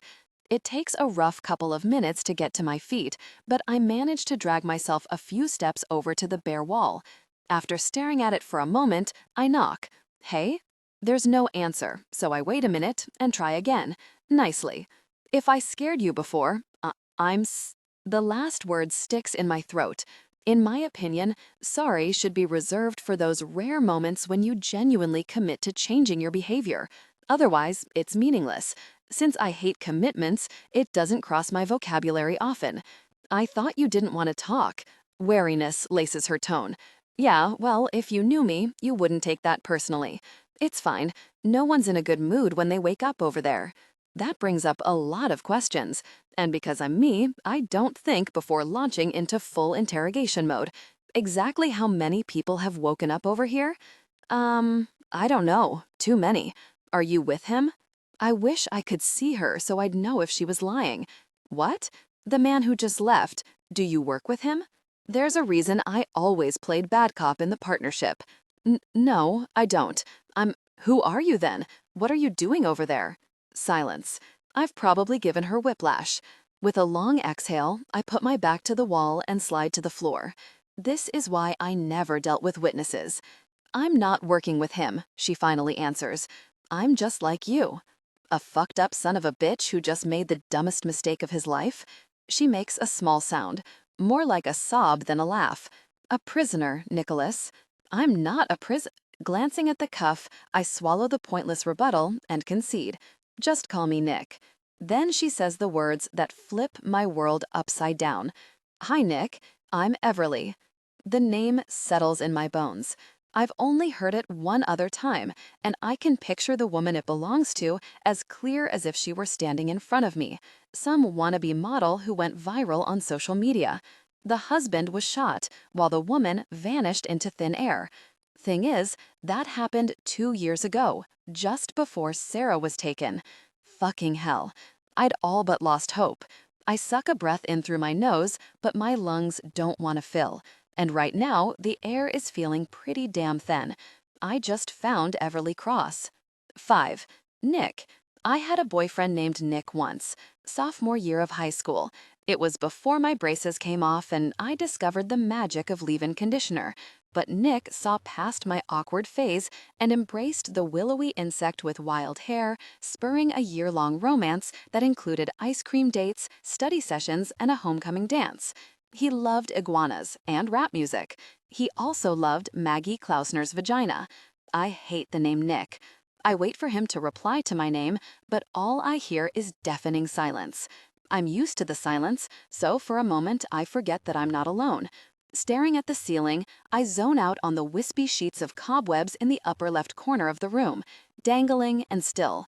A few months ago, a spider somehow got in and took up residence there, becoming my roommate, until it was evident that its food supply was non-existent. It died within weeks. Yet I'm still here. I make a humming noise, then turn my cheek to the wall to hear whatever might seep through it. Nick? He makes an unidentifiable sound, and the masculine timbre rumbles through as I sit in the corner with my knees drawn to my chest. Part of me doesn't want to say anything else. I don't want to get to know a dead man. But the bigger part of me can't ignore the nagging tug of loneliness. As prickly as this guy seems, I'd prefer talking to him over this godforsaken barricade between us. At least he talks back. Sort of. So far, it's been mostly rage-infused grunts, a slew of curse words, and growling. My name is Everly, I repeat, unsure if he heard me. Are you the people who have come through here? How long do they last?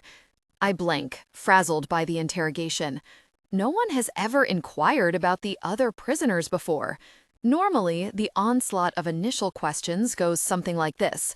Where am I? What the fuck? Where the hell am I? What the fuck? And then there's a lot of pounding, chain rattling, wall punching, and shouting for help. Are you awake? Nick taps the wall beside my head. I need names. I chew on the skin around my nail to distract my mouth from the one thing it really wants to do. Talk. Purge.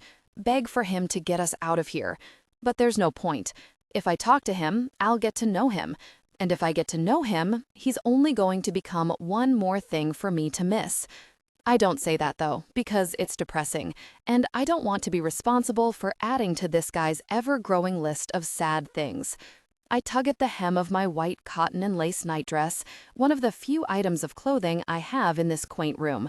Roger seems to like it when I wear this, and I've deduced that it's because he can see my nipples through the thin fabric. Does it matter? I finally respond, my voice shaky. He's still tapping the wall. There are a few seconds in between thumps, and I wonder if he's using his head. I wouldn't have asked if it didn't matter. The words strain through clenched teeth. The details of my imprisonment won't change your fate. What is my fate, exactly? I think you already know that answer. Nick scoffs, the sound edged with bitterness. I'm not dying in this shithole. My eyes water, even though I was certain I had no tears left. They always say that. Who? Every prisoner that's come before you. Another long silence fills the space between us. 27 seconds, to be exact. How many have there been? He repeats the question I evaded the first time. Could any of them be alive? Like you? I don't know. I bite my lip. And I've lost count of how many. That's a lie. And apparently he knows that. You're lying. My chest squeezes. Exactly 43 people have come before him, and all 43 have choked on their noble promises and gallant words. We're all doomed. The last person in that room was a woman named Joy, I tell him. What an awful irony. I bet her mother named her Joy to guarantee her happiness, but even the joys of the world are susceptible to unspeakable evil. Joy, he echoes, the syllable laced with ridicule. Yes, that's almost as bad as Everly without the B. My tears dry up faster than dew under the morning sun, and my eyes slant with disdain. She was kind, she had a good heart, and now she's dead. Heat burns my cheeks as my breath catches. Wow, this guy is the opposite of Joy in every way. I cross my arms, as if the defensive move can shove him out of my atmosphere. Joy became my friend, as did all the others who came before her. While I never got to see her face, she told me she had violet eyes, a rarity caused by albinism. She remained my friend for 2 months before the Timekeeper decided that her time was up and stole her away from me. He takes things, and then he takes everything. Silence spans for another few beats. Tell me why you're in here. He mutters it miserably, as if conversation is an archaic practice, light years outside his wheelhouse. Why has he kept you so long? I consider the question, my eyes narrowing. I never told you how long I've been in here. Longer than Joy. Swallowing, I dip my chin and stare at my extended fingernails, brittle and chipped at the ends, my cuticles bitten law. I'm a product. We're all products. Something tells me I'm the favorite. Tell me what he takes. I don't really know, I reply. Different things, unique to each prisoner. What does he take from you, Beverly? I frown, glancing back up. It's just Everly. You're missing a B. Right. His chain rattles. The tone of his voice is rich and deep, reminding me of Jasper. While my memories have grown hazier, I don't think I'll ever forget the unique baritone of my husband's voice. I used to compare it to a chocolate truffle. I loved chocolate, mostly because it reminded me of Jasper's cocoa butter eyes and velvety words, sweet and smooth, a delicacy I miss. Hesitating, I finally respond. I think he takes my eggs. His chain goes silent. Egg harvesting? I think so. He doesn't tell me anything. I've just pieced details together. Well, last I checked, I don't have any fucking eggs. His laugh has a jagged edge. Then it's something else. I'm sure you'll find out soon enough. Picking at the frayed fringes of my gown, I wait for him to say more. It takes 47 seconds. I clock the lapse of silence in my head, as I often do. Time is one of the few things in this world that can be both an ally and an enemy. So I survived 47 more seconds. "Who else?" he demands. Then I hear his hands plant against the wall near my head, causing me to jump. Who else has been in here? A lot of people. I need their names. I don't, Sarah? Emotion bleeds with fury, his voice sounding closer than ever. Was there someone named Sarah? I straighten against the wall, twisting toward the sterile sheet of white. My mind reels back in time. I think of the voices, the stories, the names, the cries and pleas. Sarah. There was a Sarah. A long time ago, maybe a few months after I'd been captured. She only lasted a couple of weeks. God, he knew one of us? Is that why he's here? It could have been a different Sarah. Part of me wonders if I should say no. Would that make this more bearable for him? Or less? Does it even matter? Speak, damn it. The command is a physical jab. Sarah Carlyle. Was she here? I rub my temples with my index fingers, breathing out a quivering breath. There might have been a Sarah. I've been here a long time. 2 years? What happened to her? His voice drops to a desperate growl. Something thumps against the wall. His forehead, I'm guessing. Where is she now? People come and go. There's not much I can tell you. Damn it. You've got to know something. A slap jars the surface between us. I'll take anything. Just tell me. I don't know. I never leave this room. I'm sorry. He throws another curse into the void, and the fury is still there, but it's laced with a hopeless cadence that stirs my guilt. There are lots of women named Sarah. It might not be. Fuck. Nick, god damn it. He slams a fist against the wall. I told them. I fucking told them. I jolt again, scooting forward. Wheeling around on my butt, I face the barrier between us, imagining him on the other side of it. High school Nick had a baby face and golden blonde curls. I picture this man looking different. Dark hair, dark eyes, dark soul. He certainly doesn't act like the others, but his pain is the same. Heartbreak, anger, confusion. And so my heart cracks a little. Another painful divot cleaving through the organ, destined to leave a permanent scar. A tear tracks down my cheek as Nick unleashes a slew of smacks and punches, growling through his agony, his chain clanking against the tile floor. I suppose he's not so different after all. He breaks, just like they all do. 6. There might have been a Sarah. Those words sear into my brain until everything blurs and I don't hear anything else the girl has to say. She should be glad there's a wall between her and the violence simmering in my veins. It's just more proof of the phrase I heard too often growing up. The apple doesn't fall far from the tree. After all, I am the devil's spawn. I wasn't allowed to forget that. My swollen eyes rise to that little red light in the corner of the ceiling. It blinks with smug laughter, reminding me I have an audience, like I'm a mildly interesting bug in a reinforced jar. She was here, and now she isn't. With that thought, the control I've been grasping with all the strength in my bloody fists disintegrates, and I erupt. You motherfucking bastards! Fuck you! F you, Chippet! I slam the chain against the tile, the cot, the wall, my voice roaring in my ears as it rips through the room. Even with my vocal cords ready to give out and all my broken parts screaming in protest, I don't stop. This rage is for more than my captor. It's for every person who dismissed my instincts. And it's for me. Son of a bitch, you fucking... I can barely hear myself anymore, my senses drowned out by the pounding of my heart, my head, my wrath. If I could spew fire, I'd burn this goddamn place to the ground with myself at the center, and God knows what would be left of me when it burns out. Maybe I'll turn into a pillar of ash and crumble to nothing. Maybe I should be so fucking lucky.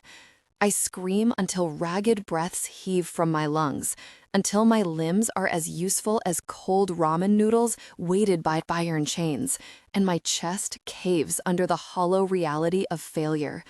After years of fighting for justice, I'm reduced to ranting harmlessly in a cell while an insane businessman plays games with countless lives. Because for the 670 days I've been tracking these disappearances, my gut has told me they were all connected. Turns out, I've been right. Fuck. Spinning toward the wall, I slam my palms against it, again and again. They sting like I've smacked a nest of bees, and the strain on my shoulder is enough to make my vision blur. But it's nothing compared to what she went through. If I could spare her now, I'd gladly switch places. Take every bit of pain and fear and compound it times 100. Drown me in it for eternity. I deserve it. I've earned it. I was born for it. But Sarah, I'm pretty sure she was an angel put on this earth as a balance for the darkness I was created from. She invaded my stone-cold world, bringing light, compassion, and music. Enough to fill the abyss that exists inside me, or at least patch it enough to allow me to breathe for the first time. I would have self-destructed years ago if she hadn't stepped in. Then she was ripped away, and it was my fault. With my arms braced against the wall as I catch my breath, I notice its condition. Chipped and dented, the once white paint scratched and discolored. How many people have scraped at, beat on, and mumbled their last confessions through this wall? Turning my back, I slide down until I collapse on the floor, letting the heavy chains clank against the tile. My hands shake with the need for a cigarette. I let my head thunk backward lightly. If I'm being honest with myself, what I'm really craving is something stronger. Seems safer to admit now that I'm trapped in here with no way to access my poison of choice. But it still feels something like blasphemy, like I'm spitting on her unmarked grave wherever it is. A long exhale hisses from between my teeth. I've been empty inside for so long, this spark of hope aches worse than the hollow reality I came to terms with a long time ago. See, I've known she's dead. I'm not some starry-eyed family member holding out hope that my loved one will be found alive and in one piece after years. Being a detective has a way of squelching that naive positivity early on, and I was never that optimistic to begin with. This has always been about finding the guy who did it and enacting justice, until the moment the girl on the other side of this wall told me her name. Tap, tap, tap. Nick? And there she is. Facing that damn security camera, I'm aware that every meltdown, conversation, and flicker of emotion is being witnessed by a sociopath who won't hesitate to use it against me. I've got to squash the outbursts before I draw too much attention to myself and blow my cover. That's the only thing I have going for me right now, no matter how ridiculous that might be. Nick Ford is the face I can hide behind while I stew in the shadows. While I formulate a plan. Is there sound on those cameras? I ask, knowing it's a dumb question. She wouldn't know. Can't imagine her captors giving a damn about her crying for water or begging for mercy. She hesitates. I don't think so. I spent those first few days screaming into the camera until Roger came in and told me not to bother. No sound, he said. When they wanted to hear me scream, I'd know. Better theory is he's lying. He doesn't have the brains to lie. Well, she might be right about that. And I suppose if these fuckers are as arrogant as I think they are, they don't have much use for sound. Tell me something else, Beverly. My voice has been reduced to a rasp. Everly, she corrects. Sure, I bet she's heard it her whole life. Not my fault her mother gave her one of those creative names that screams of trying too hard. She sighs loudly enough for me to hear it through the wall. That could be my imagination, but I can picture it. I can picture her, a tiny little thing, topped off with enough wild, frizzy curls to cover 4 of her, like a lion's mane, treading the boundaries of fashionably ridiculous. Okay, fine. There's a reason she attracted attention. The woman is undeniably stunning. Not that it matters in here. I'm sure her beauty has faded, just like her former life. And that's the real clincher, isn't it? The thing sending me into a tailspin and turning all my assumptions upside down. Everly Cross, the girl who was taken a full 2 months before Sarah, and by all logic should be long dead, is still alive, which should make me more hopeful. And yet, hey, 2 taps send vibrations through my aching head. Nick? I can't shake the thought that if she were alive, I'd feel it. My instincts are better than most.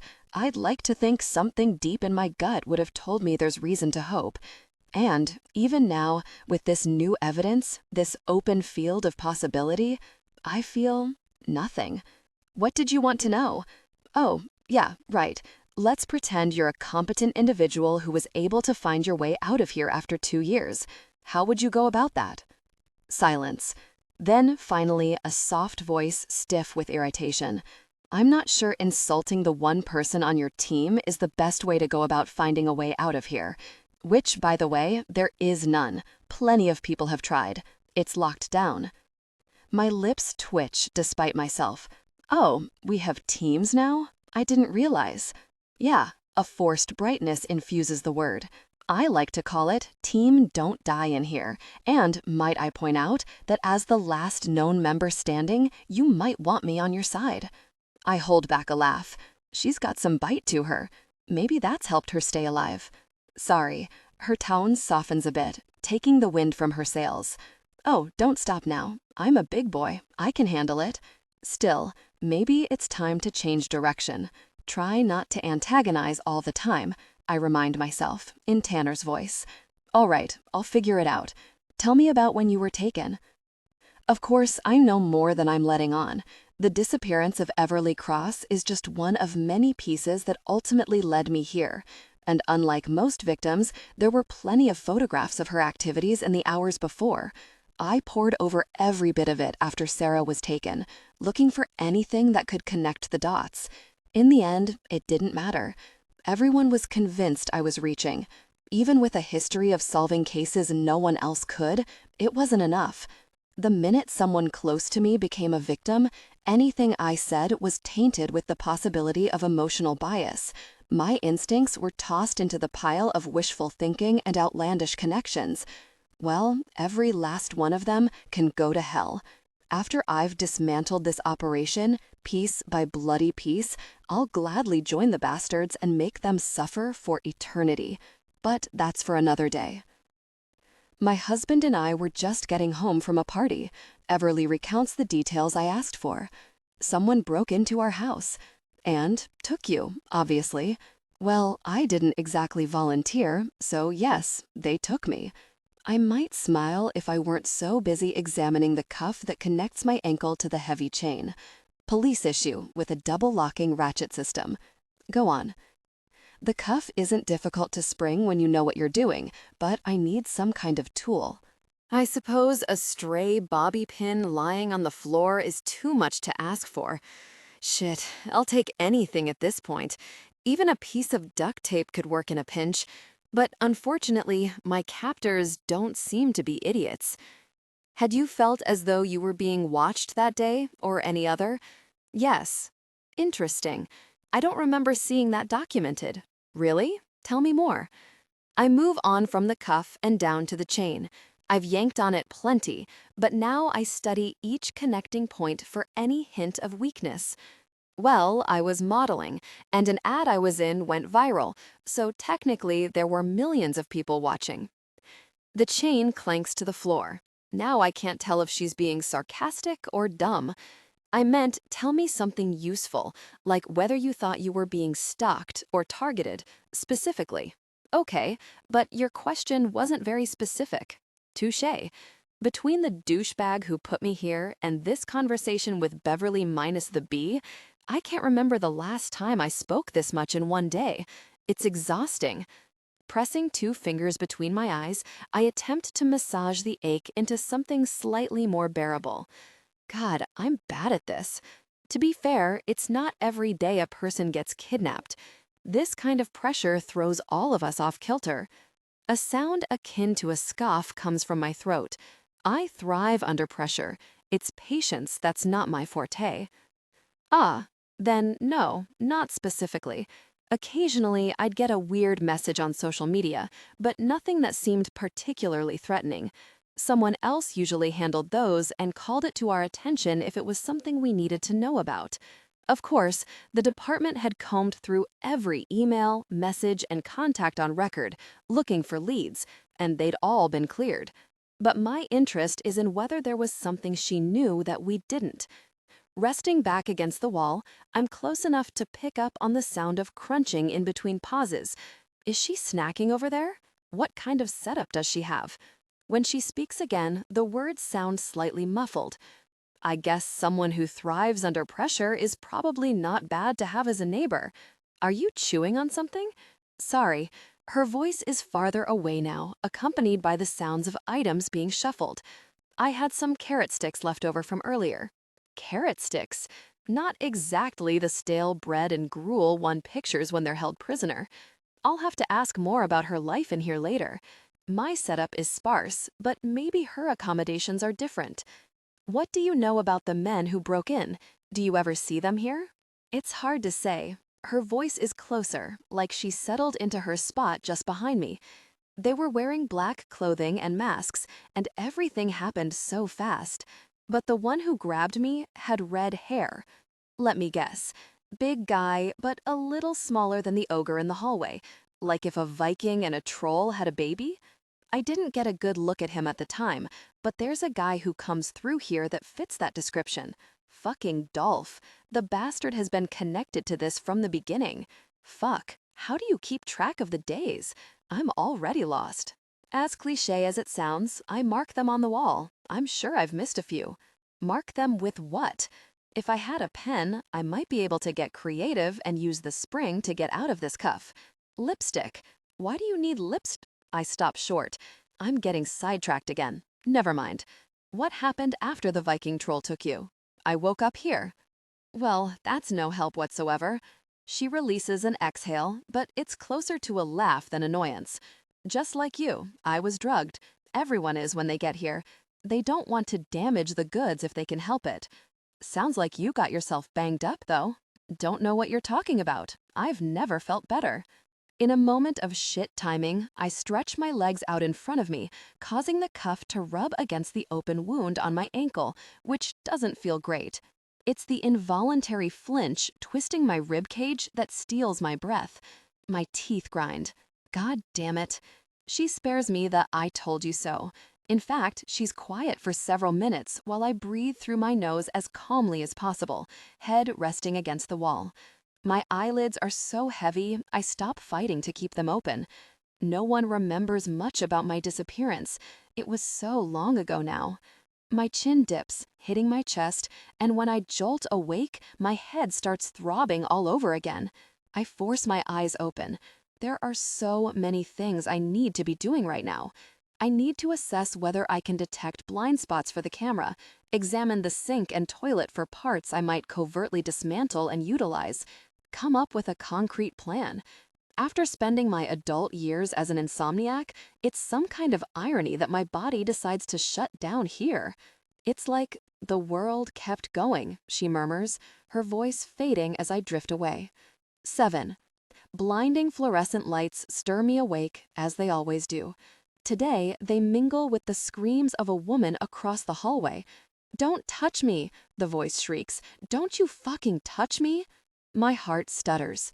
Remnants of a dream fall away as I jump to my feet and rush toward the oversized metal door, pressing my palms and forehead against it. Gray and cold, sterile. I curl my fingers, my nails grazing the surface. Please, please, let me go. Stop. God, stop it. Nick's voice cuts into the commotion, followed by a pounding fist. "Who is that?" I swallow. "I don't know." "What?" "I don't know," I repeat louder. "Stay quiet." He does. My eyelids squeeze shut as I press closer, wishing I could reach her. Nausea sweeps through me and settles in the pit of my stomach while I listen to her beg and plead for her life. I'm not sure who's in there with her, as I've only witnessed a handful of people breeze in and out of this room. The timekeeper, Roger, nurses, the red-haired guy, Nick said his name was Dolph. There was a doctor once who loomed over me as I lay sprawled out and drowsy-eyed on a frigid steel table, my feet in stirrups. Thin wisps of stark white hair decorated the sides of his head in sparse patches, leaving him bald on top, and his ears jutted from his head like sails catching wind on a weathered ship. He was cold and rat-like, but in that moment, I felt like the rat, a science experiment. Nothing but a vulnerable creature at the mercy of his clinical gaze, stripped of dignity. My ear remains glued to the door. The mysterious woman's screams fade into heartbreaking whimpers as a deep, unfamiliar voice resonates through me. She's perfect, fantastic. The timekeeper. I thought she would be, knowing your type. The other man lets out a gritty chuckle. How soon can we do this? I'll have her ready in 10 minutes.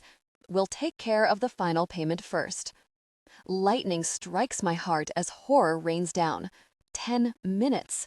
Why do I get years, and this woman only gets 10 minutes? I'm wondering how long Nick has left when I'm ambushed by a cacophony of terror and noise. The woman's panicked screeching, far away pounding and anguished shouts coming from other cells, my wild heartbeats suffocating me. Oh God, please, no, please, no. Footsteps, murmuring, sick laughter. What the Her voice clips off, followed by a loud thump. I imagine her body hitting the ground. Pulling away from the door, I drag both hands through my overgrown hair as my nails catch between the tangled strands. The pounding and racket tapers off as an eerie silence replaces the horror movie soundtrack. Nick remains quiet, which surprises me. I'm used to screaming, wall-mauling, and baseless threats, especially from the male captives. The men never last long, and the louder they are, the shorter their time is. Given Nick's aloof disposition and penchant for ill-timed sarcasm, part of me wonders if he's been through worse than this. Impossible. I step closer to the dividing wall between us, my nose an inch away. You listened to me, I say to him. You were quiet. A long pause. What the fuck is yelling going to do? I don't know. What did it do yesterday? He doesn't respond, and I wonder if he's smirking or scowling. Ever tried busting through this thing? He finally asks. Of course, we all have. I tap a fingernail against the white panel and rub my chapped lips together. Don't bother. You'll only end up hurting yourself. It's reinforced with something. Figures. How did you sleep? Nick's chain rattles briefly, and I picture him sitting on his mattress, trying to get comfortable in the most comfortless place on Earth. Like shit. You talk in your sleep. I blink at the wall, my brows gathering into a frown. I do not. I don't. Traipsing over to my cot, I drop to my knees an inch forward. Then I clear my throat, adding, what did I say? Since it had nothing to do with how to break out of here, I didn't care enough to take notes. Why don't you have a chain? He's as observant as he is unpleasant. A perk of having been here for 2 years. And you haven't tried to escape? Why? You must have a semblance of a brain since you've survived this long. Is the food here that good? Blowing sections of chaotic hair out of my face, I turn and press my back to the wall. I haven't had an opportunity. Did they remove your legs? I'm compliant. That's why I'm still alive. Inactivity has never won a war. I tug the gown over my knees and drop my head against the wall.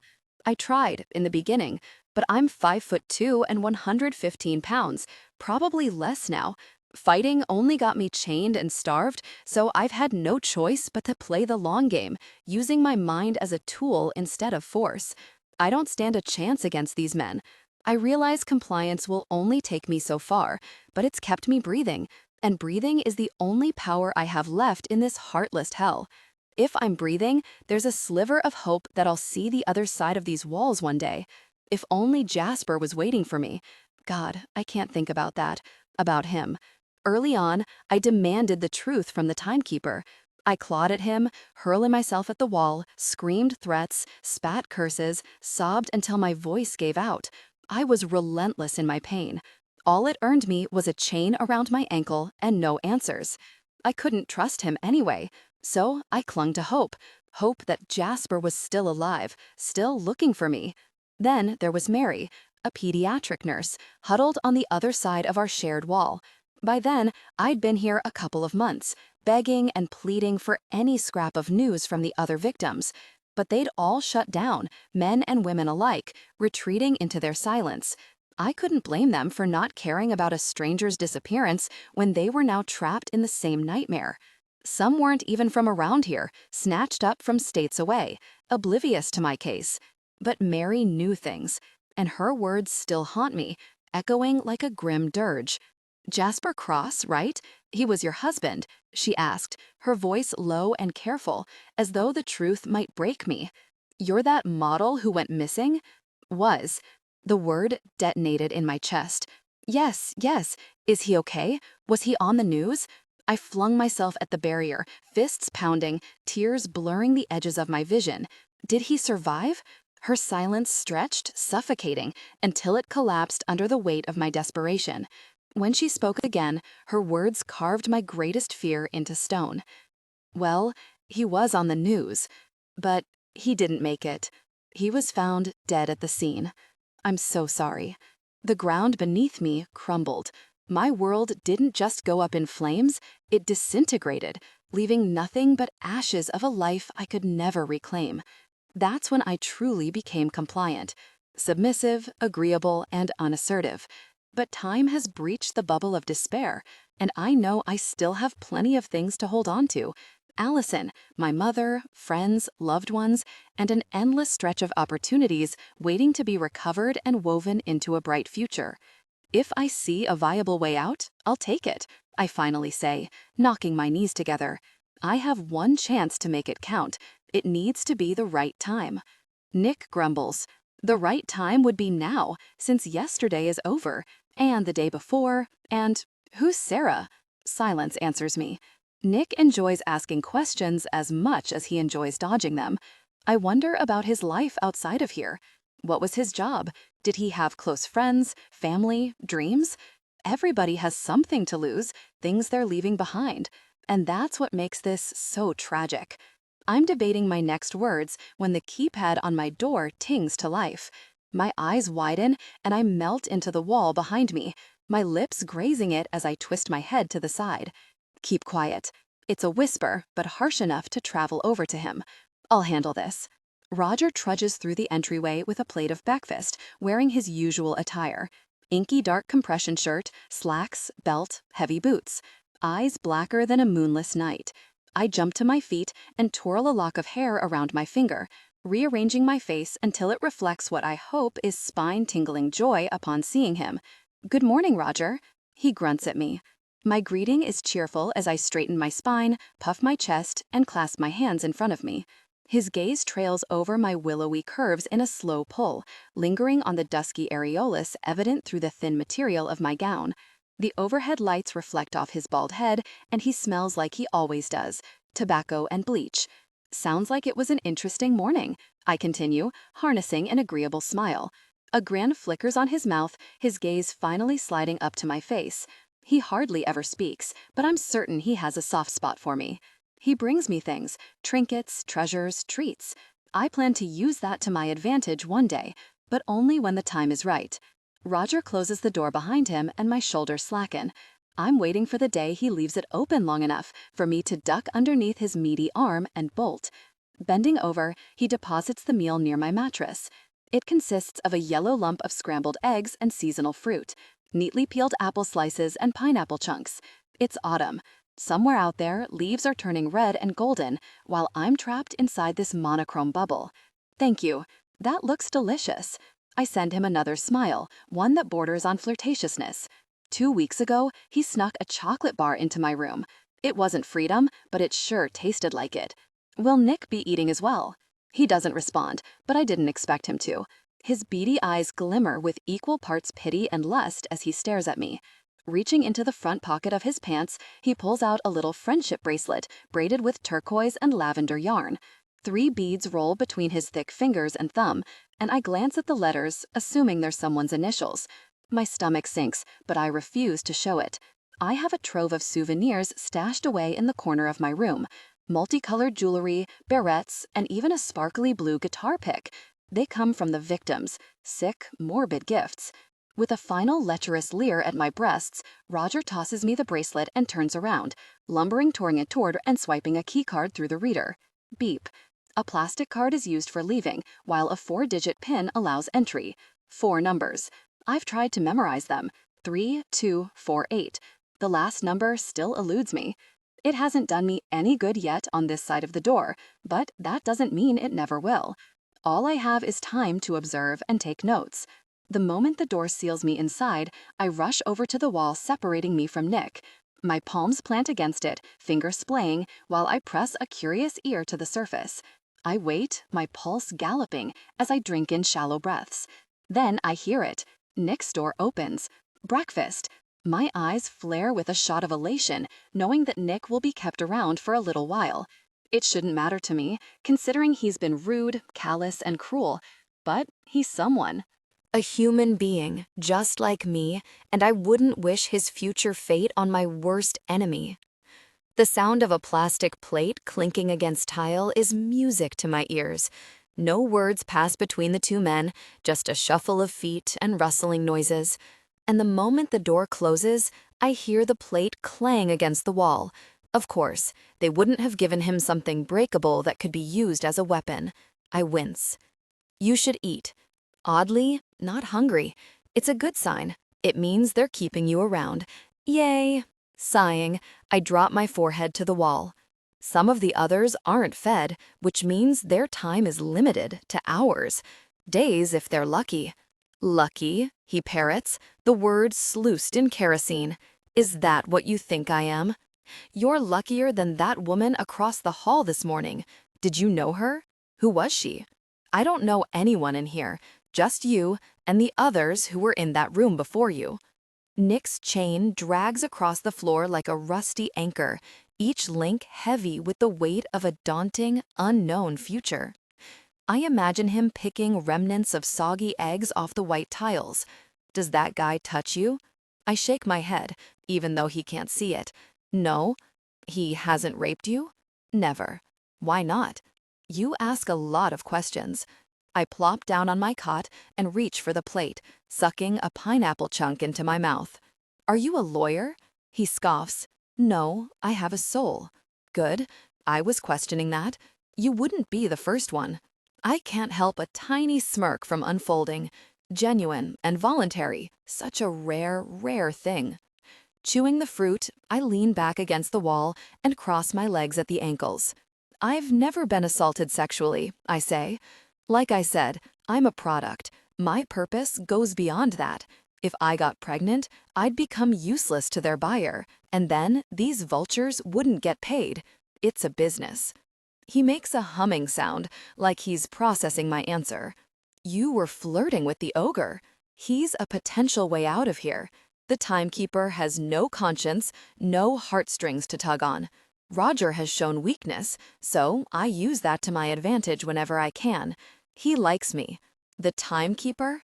Nick tests the name on his tongue, releasing a single syllable of derisive laughter. Sounds like the name of a self-important supervillain from an omniverse far, far away. Please tell me he doesn't call himself that? No, I don't know his real name. When I first got here, he told me he was my keeper, so that's how I came up with it. He's in charge of our fate, how much time we have left in this world. The pineapple turns sour on my tongue, tasting like gasoline as it slogs down my throat. He has these hourglasses. What? That toy on his belt? He has more than one. He'll place an hourglass in the room when his victim's time is almost up, like a countdown to their death. It's sick. Hot pressure burns behind my eyes. My mind swims with haunting memories, screams and throat-scraping pleas. A woman named Kara took it the hardest and tried to strangle herself with her ankle chain before the grains of sand filled the bottom of the glass. She must have been caught on camera because only moments passed before the door barreled open and she was taken, fighting and shrieking until my own lungs nearly shriveled under the weight of her fear. A shiver rolls through me, and I push the plate of food aside, my appetite gone. Nick's tone softens, marginally. What do you have over there, Beverly? My room is pretty empty.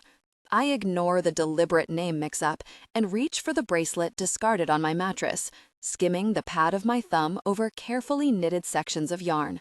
Someone took the time to make this. It was precious to them. Now it will be precious to me. A mattress, pillow, blanket, I say, my voice a low murmur, hardly loud enough to pass through the wall. A toilet, sink. There's a cupboard stocked with a few gowns and pantry staples. 2 towels. I have books, too. Those bodice ripper historical novels from the 80s and 90s. Riveting. I love reading. I love stories, in general. It passes the time. My focus pans over to the corner of the room, where a stack of worn novels sit in a lopsided stack. Do you read? Yeah. People? Again, I wonder what his line of work is. Psychologist? No, he has no bedside manner. What do you do for a living? Whatever gets me by. That's broad and kind of shady.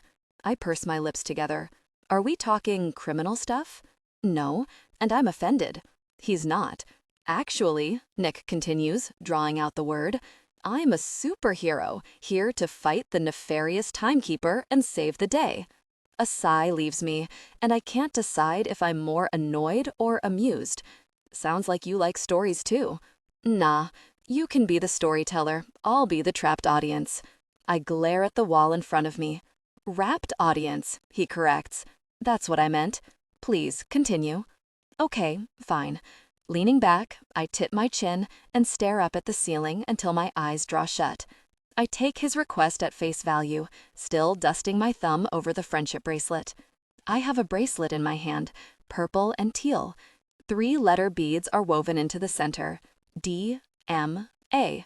Nick doesn't say anything, and I assume he's confused, processing my random details, wondering why I'd be holding on to a bracelet. I keep going, voicing the stories that have always been confined inside my head, giving them life, making them real. These people were real once. They deserve a second chance, even if it's through a make-believe fairy tale. Desiree Marie Anderson, that's what the initials stand for. Her little sister made it for her, Jessie. They were best friends, and I know that someday Jessie will get this bracelet back, knowing her sister still wore it, even in her final moments. I clutch the bracelet in a clammy palm, piecing a narrative together. Desiree was a veterinarian. She loved animals. Her heart was strong and empathetic, and the old dogs always made her cry. What the hell are you rambling about? Roger brought this to me this morning. He brings me things. What does he bring you? Lots of stuff. I have a pile of personal belongings in the corner of my room. I glance at the miscellaneous items, an assortment of gems and bright colors. He takes them from the victims and gives them to me after.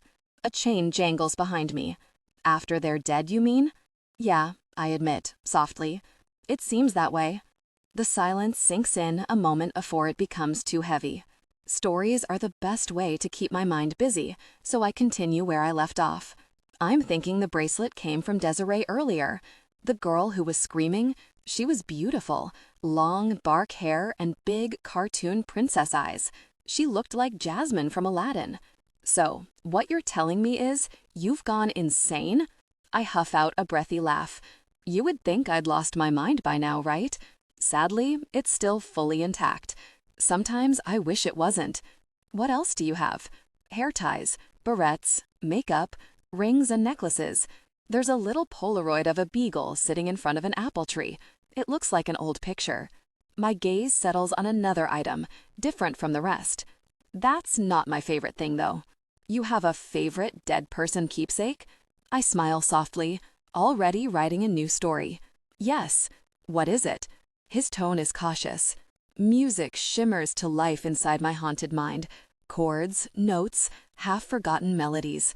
I miss so many things in life, but music is at the top of that list.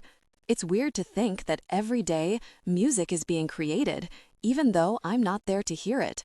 Sometimes I wonder who I'd be right now if I had new songs to carry with me. I stare at the sparkling memento, a vibrant cerulean blue, shaped like a teardrop. A guitar pick.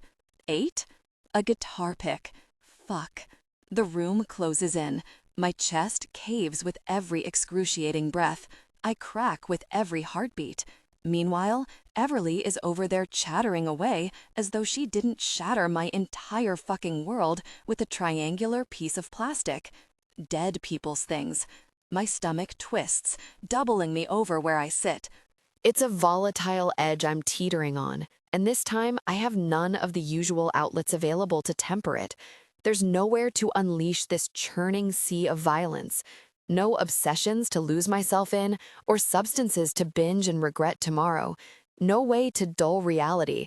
With every shift of my leg, the chain scrapes over tile, a reminder that I'm literally welded to the floor.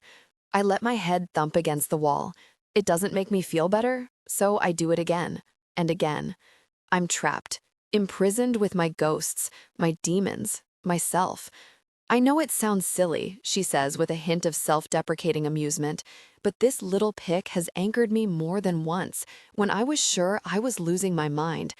Sometimes I imagine entire concerts pouring out of it, like it has a life of its. How do you know they're dead? The words wrench from my throat, burning like poison. What?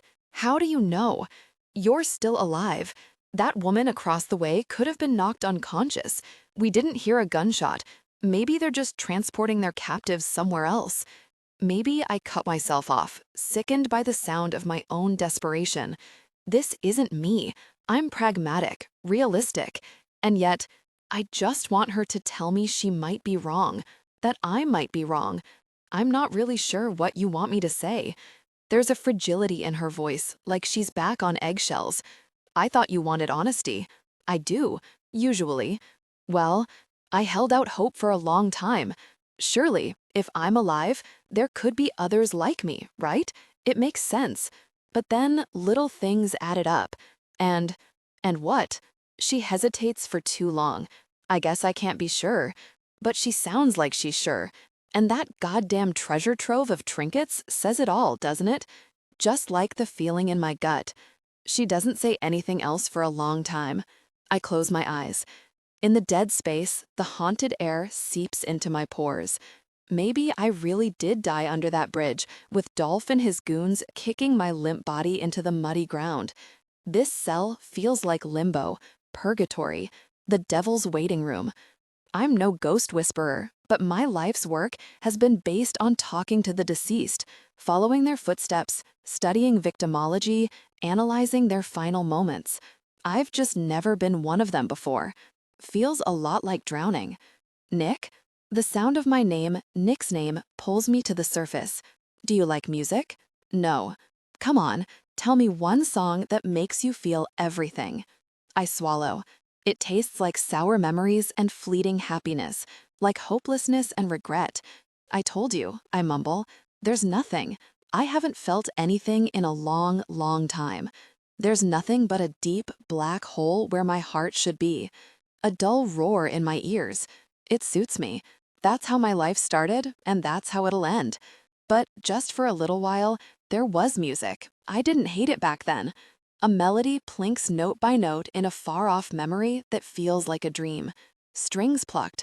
An acoustic guitar, played with skilled fingers, strummed with a blue guitar pick. That's the one she would have been using that night, the only one she used since the day I gave it to her. It's just an inanimate object, not much different than any of Everly's other mementos of the dead: a tube of lip balm, a rubber band, a wad of string braided into a bracelet. But this one has the power to shake me to my core. As Everly continues, I imagine a solo female voice joining the phantom chords, like a haunting accompaniment. Sometimes it's hard to put your finger on what makes a song special, she says. Could be the harmonies, the cadence, or a lyric that reaches in and expresses something you've never been able to put into words. But sometimes there's one that manages to capture that whole package. A song that reaches into your soul and says, I get you. My lungs slowly deflate.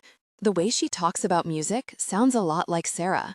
Mine is The Scientist, she adds. The what? The Scientist by Coldplay. You'd know it if you heard it. I know it. It's been my favorite song since middle school, she explains. It was Annie's favorite song too. Annie? My voice cracks. Who the fuck is Annie? The girl who carried the pick. That wasn't her name. As she continues, there's a dreamy quality to her words that doesn't belong in this hellhole. Annie played the guitar. Music was her passion, her love language. I suppose her fairy tales are preferable to our reality. I can almost believe it could have belonged to a girl named Annie. Except, as her story goes on, I get an image of brown pigtails and crystal-colored eyes, always sparkling with life, understanding more than was natural for her age, especially when it came to music. I think she wrote her own songs. She was a skilled lyricist. Some people have the power to make you come alive with just words, but that wasn't good enough for her. She needed melodies and harmonies. Annie sang symphonies for the soul. Everyone stopped what they were doing the moment her favorite guitar pick glided across strings. Heads turned, conversations melted away. She sang like an angel. That she did. She always played the best songs, the ones that give you that achy chest feeling. You know what I mean. Her voice is full of warm, fuzzy memories and hopes for a bright future. A future some girls with angelic voices and stars in their eyes will never see. Because they're gone now. Yeah, for the first time, I notice the way my hand rests absently over my heart, fingers twisted in the tattered material of my t-shirt. I know what you mean. The words come from somewhere dark and hollow. Everly makes a sound like she understands. She doesn't. 9. A vision pops into my head of Allison and me waiting in line for a ride at an amusement park when we were 16.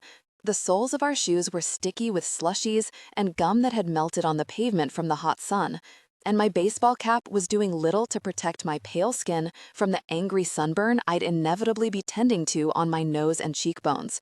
At our most miserable, when the line seemed never-ending, the funnel cake was making our bellies churn, and the heat was doubling as a crematory, I heard it. My favorite song trickling out of the earbuds attached to the man in front of us. I was bold, tapping him on the shoulder and asking him to turn the volume up. Allison swatted my arm, her pearly cheeks pink with embarrassment as she hid behind her hands. "You like this song?" the man inquired, his eyes twinkling through narrow spectacles. His receding hairline and age spots told me he was at least 3 decades my senior. It's the best song ever. I don't even know why. I honestly didn't know why at the time. While other teenagers my age were listening to Taylor Swift, I was slow dancing in my bedroom to Coldplay with a confused tarantula as my audience. You got it, kid.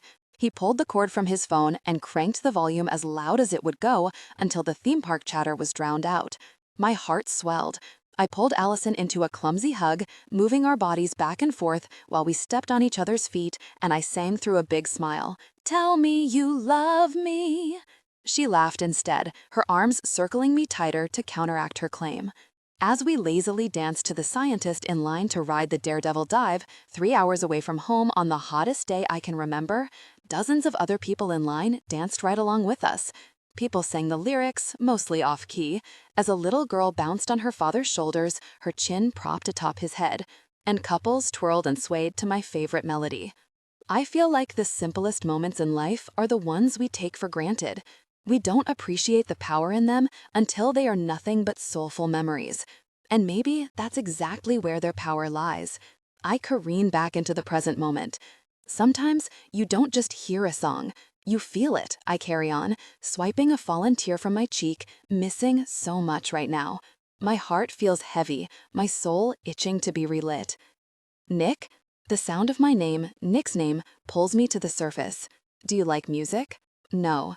Come on, tell me one song that makes you feel everything. I swallow. It tastes like sour memories and fleeting happiness, like hopelessness and regret. I told you, I mumble. There's nothing. I haven't felt anything in a long, long time. There's nothing but a deep, black hole where my heart should be. A dull roar in my ears. It suits me. That's how my life started, and that's how it'll end. But just for a little while, there was music. I didn't hate it back then. A melody plinks note by note in a far-off memory that feels like a dream. Strings plucked, an acoustic guitar, played with skilled fingers, strummed with a blue guitar pick. That's the one she would have been using that night, the only one she used since the day I gave it to her. It's just an inanimate object, not much different than any of Everly's other mementos of the dead. A tube of lip balm, a rubber band, a wad of string braided into a bracelet. But this one has the power to shake me to my core. As Everly continues, I imagine a solo female voice joining the phantom chords like a haunting accompaniment. Sometimes it's hard to put your finger on what makes a song special, she says. Could be the harmonies, the cadence, or a lyric that reaches in and expresses something you've never been able to put into words. But sometimes there's one that manages to capture that whole package. A song that reaches into your soul and says, I get you. My lungs slowly deflate. The way she talks about music sounds a lot like Sarah. Mine is The Scientist, she adds. The what? The Scientist by Coldplay. You'd know it if you heard it. I know it. It's been my favorite song since middle school, she explains. It was Annie's favorite song too. Annie? My voice cracks. Who the fuck is Annie? The girl who carried the pick. That wasn't her name. As she continues, there's a dreamy quality to her words that doesn't belong in this hellhole. Annie played the guitar. Music was her passion, her love language. I suppose her fairy tales are preferable to our reality. I can almost... Songs that make you physically feel something become more than words and measures, more than notes. They become a part of you, ingrained. That's The Scientist for me, and I think Annie and I were a lot alike.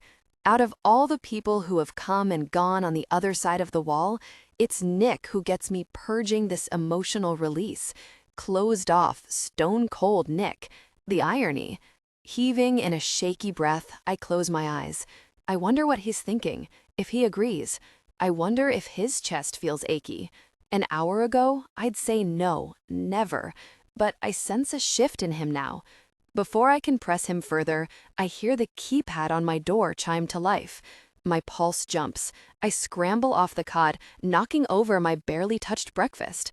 Anxiety ripples through me. I don't get many visitors, aside from Roger at mealtime. The last time I had a string of strangers enter my room was when my procedure was beginning.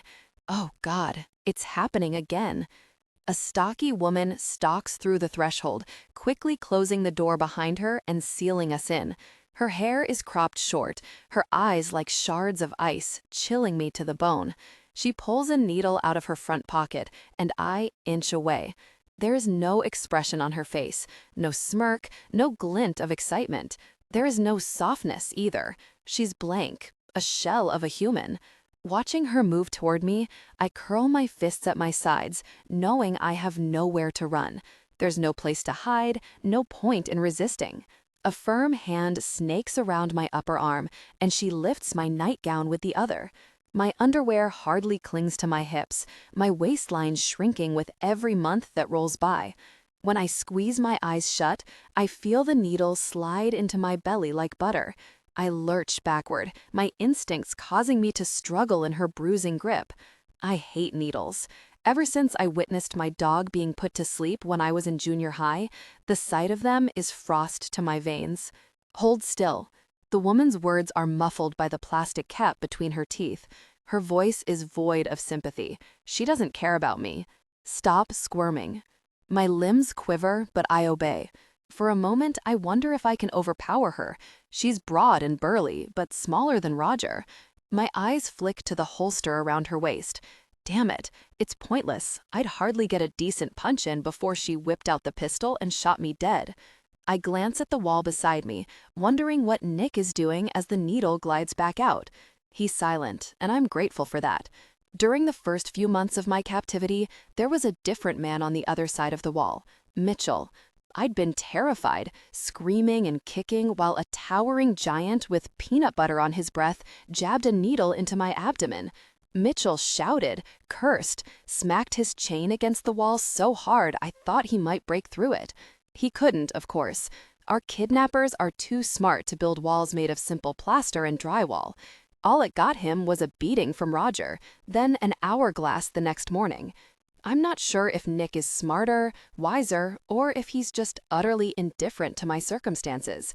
Either way, I'm glad he's quiet. Hardened and stone-faced, the woman pulls back and caps the needle, not sparing me a single glance. She swivels around and storms out of the room, swiping her key card and leaving me with a droplet of blood on my stomach and my gown caught in the hem of my underwear. I exhale a rattled breath and straighten out my clothing. Tears prick behind my eyes at the realization that they'll be stealing more of my eggs. Nobody in this place has confirmed it. The timekeeper speaks in riddles and rhymes, and Roger is practically mute. But the memory of my feet in metal stirrups is never far from my mind, paired with that rodent-like doctor who hovered over me as can lights from above illuminated my shivering body. He spread my legs, removed my underwear, yanked my gown up to my waist until I was fully exposed and humiliated. A steel tray beside me was littered with what looked like torture devices, speculums, probes, more needles. And then, nothing. I woke up in my cell, my belly cramped and my inner thighs caked in dried blood. Then the pediatric nurse, Mary, took up residence in the room beside me. I gave her the details. Procedure, egg retrieval. The injections were filled with medication, causing multiple eggs to grow and mature, followed by a dose of HCG. Then my follicles were stolen from my womb by a needle and a suction device. It's sick and twisted. Someone out there has paid for this. Turning, I face the wall, waiting for Nick's inevitable ambush of questions. They never come. I step forward and press both palms to the white divider, dropping the tip of my nose against the cool surface. My eyes close. Nick? Nothing. I slide down the wall until my knees hit the cot, biting my tongue to keep the cry in my throat. Nick? His name falls out cracked and broken, and I hate myself for showing weakness. I need to stay strong, be brave. I need to be a fighter. Say something.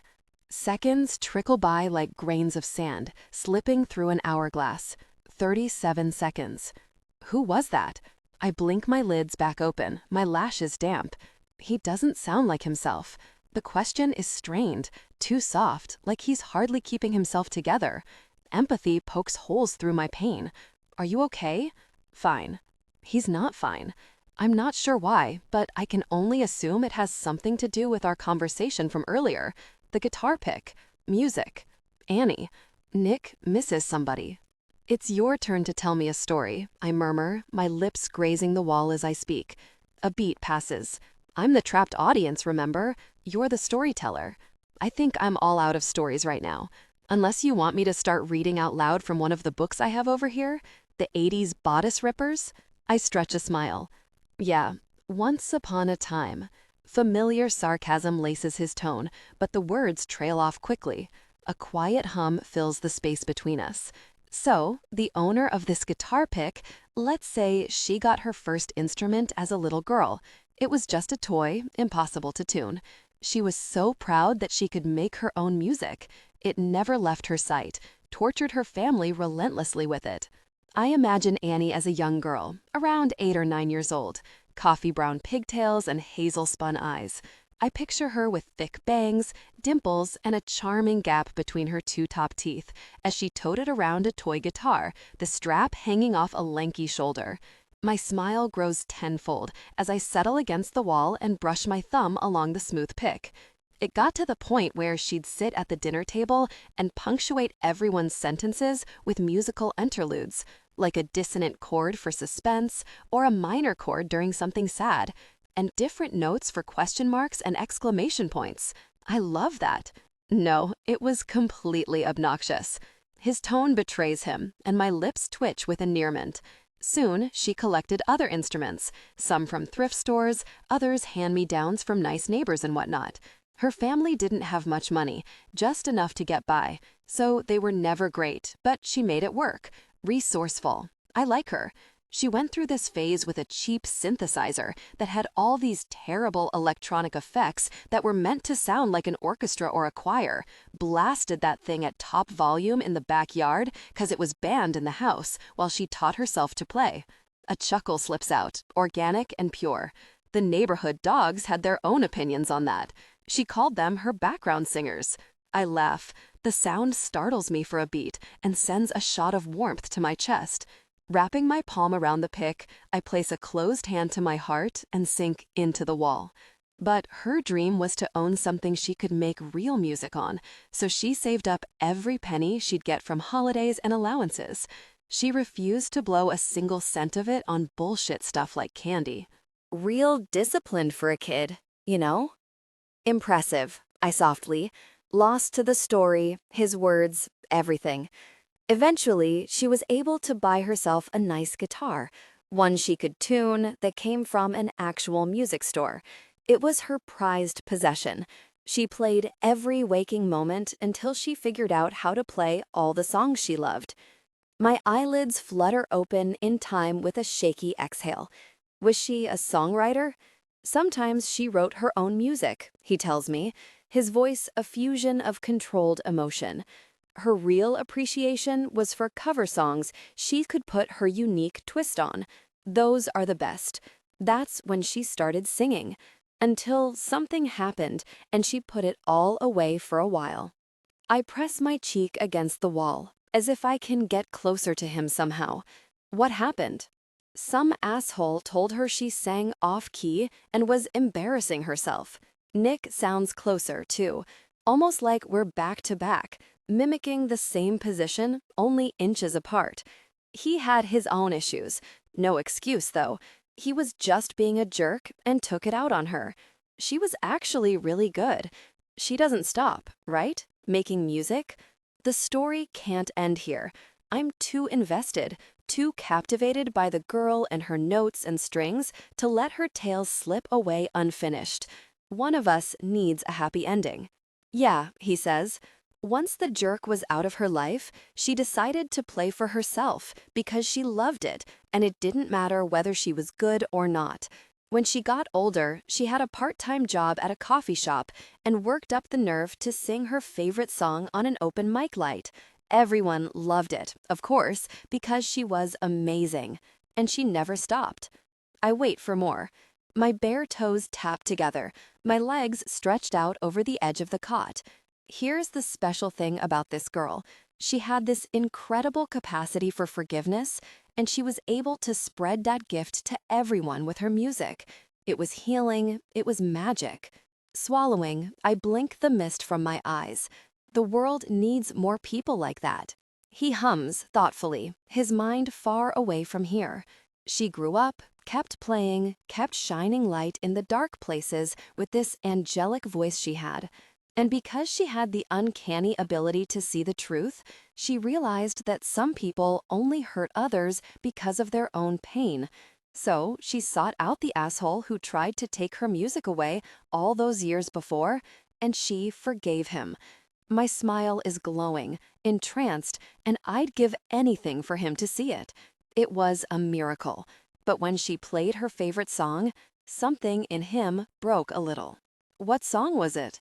My voice is breathy and fraught, a pitch above a whisper.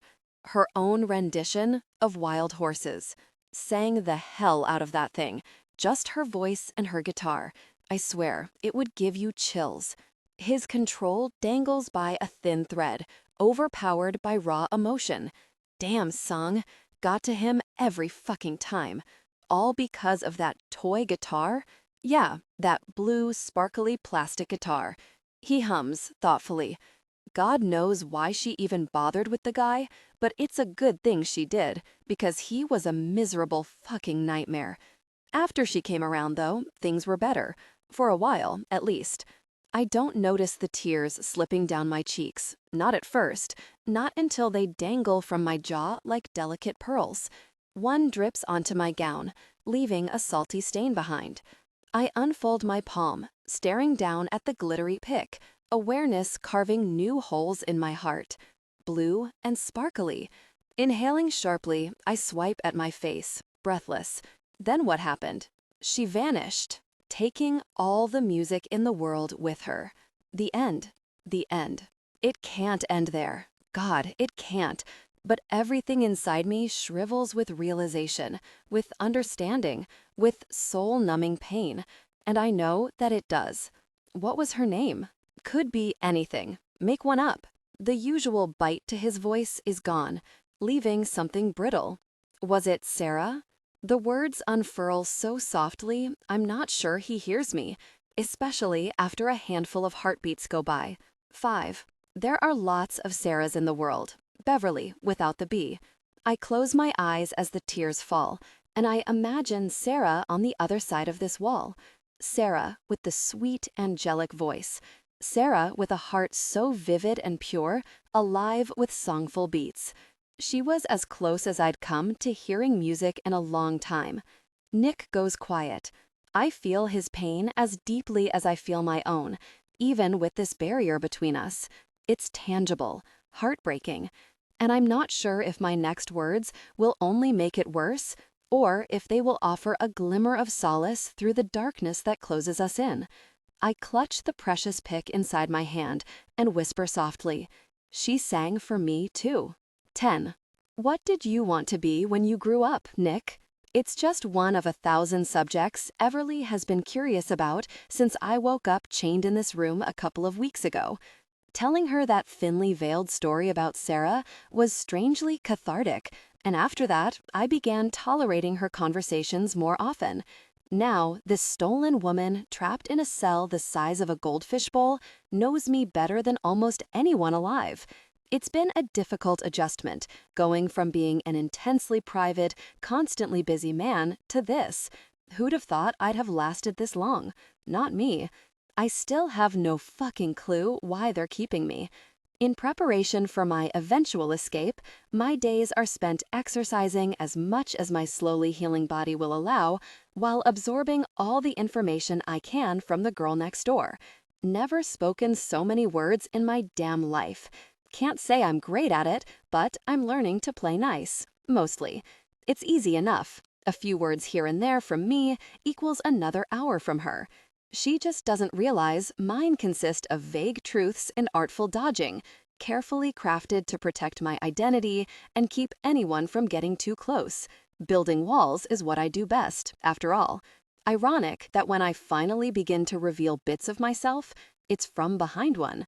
And yet, she still doesn't know my name. As for the question about my childhood aspirations, I take the excuse to pause a painfully slow set of push-ups, resting my knees on the floor while I give her a winded answer. I don't know. I guess I figured I'd either save the world or destroy it. Typical kid stuff. Truthfully, the only thing I ever wanted to be was a detective. Sherlock Holmes was my hero. Also, Batman. How about you?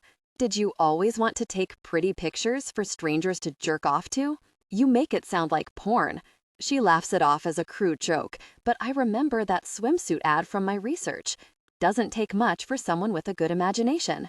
Actually, my career was a complete accident, she continues. Right place, right time. It was flattering. I figured I'd take a few pictures, walk a runway or two, and earn some extra cash to help with college loans. But I guess big frizzy hair is the in thing. Shockingly, it took off. A college girl, eh? She's still young, in her mid-20s, I believe. I hadn't really thought about her life outside of what I saw. Yeah, the excitement of modeling pulled me in, but growing up, I always thought of myself as a nerd. Science is my first love. Beauty and brains. I approve. I picture Everly with her big tits and floofy hair in a lab coat and hot teacher glasses, and the feeling in my lower body reminds me I'm not that far removed from the teenage boy I once was. Yeah, nerdy girls do it for me. I roll over, doing a few straining sit-ups. My words come out in small puffs of exertion as I question her further. What kind of science? Astronomy? Medicine? In my head, the lab coat turns into a sexy nurse's uniform. When's the last time I got laid? Spiders. I stop mid-sit-up. I'm sorry, what? A light laugh. She knows she got me. I'm not kidding. There's always been something fascinating about entomology. That's what I was studying. Sitting all the way up, I rest my arms on my knees. Everly Cross is getting more interesting by the minute. Okay, I did not see that one coming. You should have seen people's faces when I offered to show them my collection of pets. I had the cutest little jumping spider in an enclosure that was straight out of Little Miss Muffet. I have to ask, what got you interested in that? Originally? I don't know. Maybe I saw it as a challenge. Girls are expected to be afraid of bugs, and I just liked being different. Then I started learning more. Once you look past the surface and stop thinking of them as scary and off-putting, they're really fascinating. Well, that explains why you enjoy talking to me. She barks out a genuine laugh, then pauses as though pondering this profound truth. It all makes sense now. While listening to her talk about the surprisingly interesting breeding habits of arachnids, I brace my palms on the floor, holding myself in a plank position. Between the bad ankle, sore shoulder, and ribs threatening to crack open and dump my chest cavity onto the floor, I collapse onto my face embarrassingly fast. A physical therapist would be frowning at my rehabilitation technique, but I might have to snap an ogre's neck at any time, so how many options do I have? Holding my side, I carefully roll until my back rests on the cold tile. My physical recovery is inching forward at a snail's pace. This is bullshit, I groan. At this rate, I'm never going to have the strength to break out of this place. Water trickles on the other side of the wall, a sign that Everly is over there taking her twice-daily sponge bath, courtesy of the washcloth and bar of soap I haven't been given. Not that I can blame them. If I got anywhere near that ogre with a bar of soap, I'd shove it so far down his throat he'd be blowing bubbles out his ass every time he farted. Of course, he'd likely die first. "My noodle arms are allergic to planks," she says over the water. "You should give yourself some credit." "Oh, come on, you used to pose in a bikini. Surely you had to exercise on occasion to keep your girlish figure." Everly's modeling tales have been more interesting than I would have thought. As much as I like to bitch about the constant chit-chat, I've been grateful she's content to pass the time spilling all the details of her life. Thanks to police files, I already know more than the average pedestrian, but in here I'm just Nick Ford, some guy off the street, and not Detective Isaac Porter, former detective that is. I'm constantly reminding myself not to mention anything she hasn't told me herself. I did a lot of yoga, but as far as cardio is concerned, I'd rather stay home and count the hairs on my tarantulas legs. Is that code for something? I'll let you figure that out. I can practically hear her eyes roll. Though I do have a tarantula, or at least I did 2 years ago. He was a baby when I got him. How long do pet tarantulas live? It varies by the species, but some males can live up to 10 years, or so. Females can live to 30. 30-year-old spiders, damn. In that case, logic says you likely still have a tarantula. I appreciate that theory, thank you. Her voice warms with gratitude. Now, if you'll excuse me for a few. The water turns on full stream. I wonder if she's naked. Would she have the guts to strip down with a camera pointed at her 24/7? Or does a person eventually just lose their modesty and not care? On second thought, I can only imagine the problems it would create among these men with questionable morals if she were parading around, sans clothing. Yeah, definitely not naked. Either way, I'm going to pretend she is, just to pass the time. I let my eyes drift closed, my mind wandering for several minutes. The water turns off, replaced by a few rustling noises. Everything all right? There's no answer. Then, right on cue, a soft, moaning sound comes from the next room, and I nearly burst out laughing. I realize it's likely not what my male imagination is conjuring, but far be it from me to interrupt a welcome fantasy while trapped in a nightmare. One at a time, I stretch my legs in front of me, ignoring the deep ache that comes with exercising newly healing muscles. If I were another guy, a nice, respectful one, I might worry I'll embarrass her. I'm not, though, and I wonder if I made her blush, how far would it go? Would the tops of her breasts turn the color of... Another moan reaches my ears. "What you doing over there, Bee?" The downward dog. Wait, what? My eyes narrow through a smirk.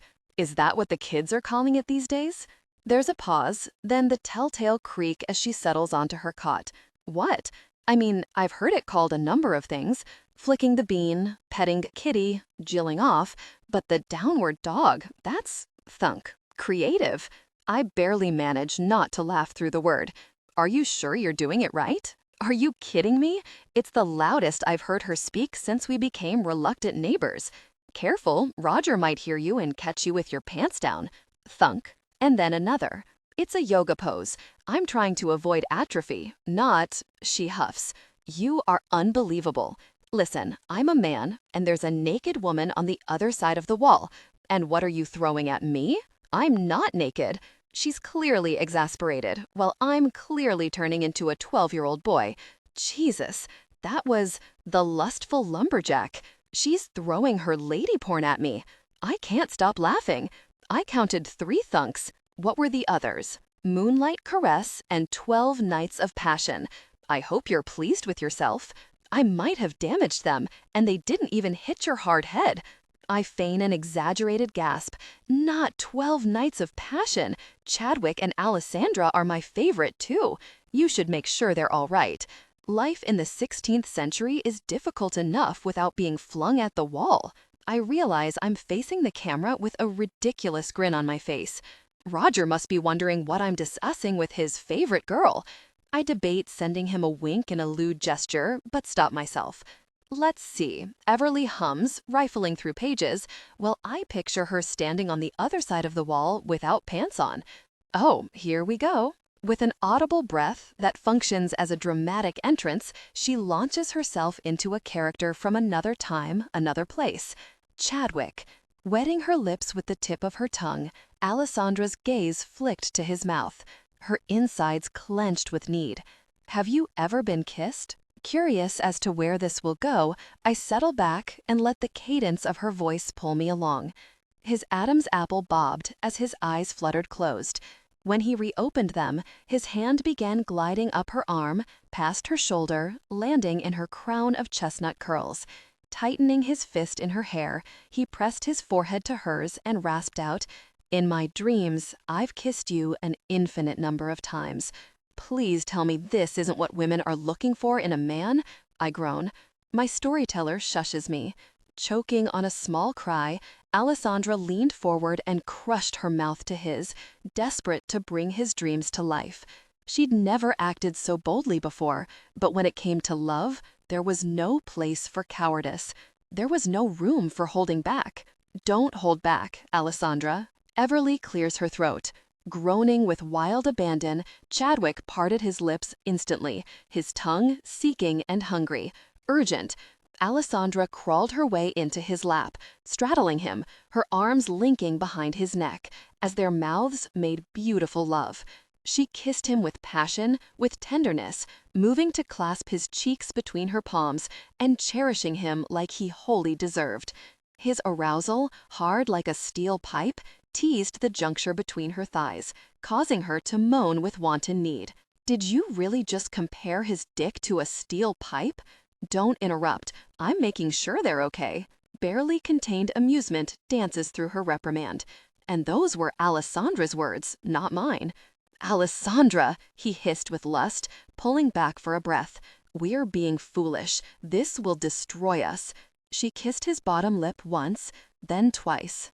If I had to choose between this or anything else in this world, I'd rather be a fool in love. I interrupt the cheesy dialogue with several slow claps. Look at that. They seem to be doing just fine. We should give them some privacy. Okay, so listening to her is kind of entertaining, and I might not mind letting her go on longer, though I will not be admitting that.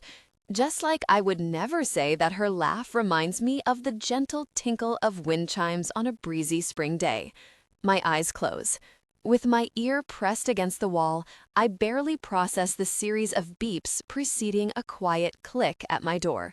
It opens, and before I have time to orient myself, the embodiment of Satan wrapped in purple satin, silvery hair, and pure sadistic evil invades my space. All the air is sucked from the room. Instantly, I switch to defensive mode, narrowing my gaze on the man keeping us prisoner. "Well, you seem to be settling right in." His voice leaves an oily film everywhere it touches. That one dark eye roves over me like a black hole, an unfeeling void, while its icy opposite holds secrets I don't want to ponder long enough to process. I'm sorry, my focus homes in, every muscle tensed and ready. "Visiting hours are over. I'm afraid I'll have to ask you to leave." There's a flatness in the way he observes me, different from the smug glee he showed during our first conversation, like I've done something to annoy him. Maybe he's just not a morning person. Oh, come now, it's barely breakfast. The smile he gives me oozes promises of death as he fiddles with the ornate hourglass dangling from his belt. I mirror his expression. We're closed. I won't stay long. I just came to bring you a little gift. Your new friend can explain its meaning. He gestures at the wall flippantly while reaching in the breast pocket of his suit jacket and pulling out, well, fuck. Another small hourglass sits in his palm like a prize. It's only a few inches tall, but I haven't forgotten the conversation with Everly about the former residents of this room. When their time is up, they receive an hourglass. My heart kicks up with a surge of adrenaline. I've been passing the days with plans of a grand breakout, but sometimes I forget that my life is as fragile as any of the others. I school my face into the picture of boredom. I'll be damned if I let him see me crack now. That's cute. You are difficult to fluster, aren't you? His mouth stretches in a grim smile. Or maybe you're just well-trained. My mind falters. Well-trained? That smile turns sinister. Alas, while I would love nothing more than to begin your countdown, your buyer has been delayed. Exhaling with mock disappointment, I make a production of pondering his dilemma. Well, I suppose you could count them as a no-show and just let me go. I won't tell anyone, of course, and I definitely won't come back and kill you with a blunt object. Or a sharp one. I hold up my foot, ignoring the pain as I wiggle it enough to rattle the chain against the floor. Now, if you wouldn't mind unchaining me, I'll be on my way. You really are set on being a pain in my impeccably clothed derriere, aren't you? His lips pull back to bare his teeth, and I'm not entirely sure whether he's smiling or preparing to bite my head off. Quite frankly, I would prefer to call this a wash and dispose of you right now. I even went to the trouble of procuring an alternate selection of challengers for my client to choose from. But, as it turns out, they're rather enamored with your resume and won't accept substitutes. Well, don't I feel special? I'm sure you do. Holding the hourglass between two fingers, he admires it longingly. Unfortunately, no matter how grating I find you, I've been offered a price far too tempting to refuse. With his feet behind the invisible line that keeps him out of reach, he splays his hand like a magician performing a vanishing act. The hourglass plinks to the tile and rolls. My muscles coil, preparing to spring, snatch, dismantle, and use it to my advantage. But it's not close enough. Not quite. His foot comes down with a stomp that shatters the hourglass beneath. I get the distinct feeling he's pictured doing the same to my head. Message received, cocksucker. My tone stays even. I know what you're capable of. His shoulders stiffen. Oh, but that's the thing, my friend. You have no idea. With the arrogance of a man who doesn't appreciate being underestimated, he takes a step forward. My body tenses.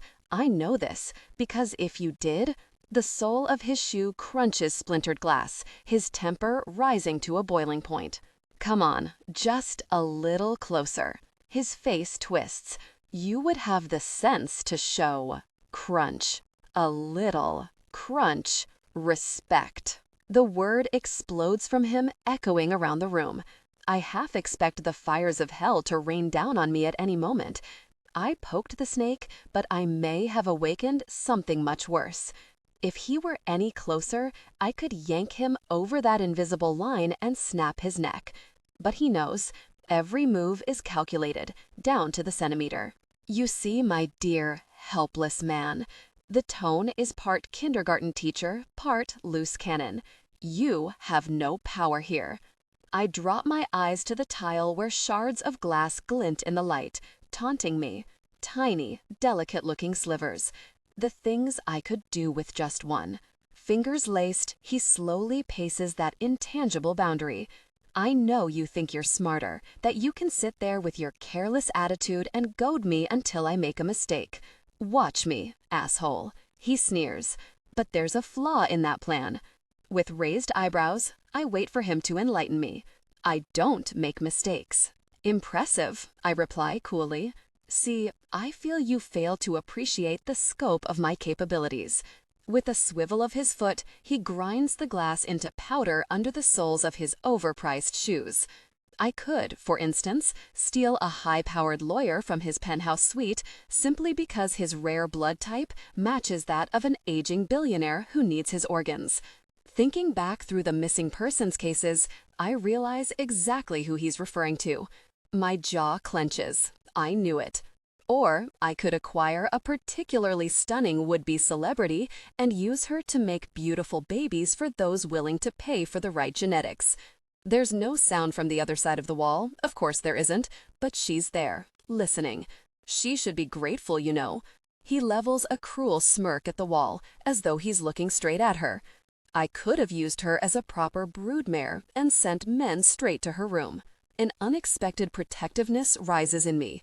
That's enough. There's an insidious twinkle in his glare, and I know I'm not going to like what's coming.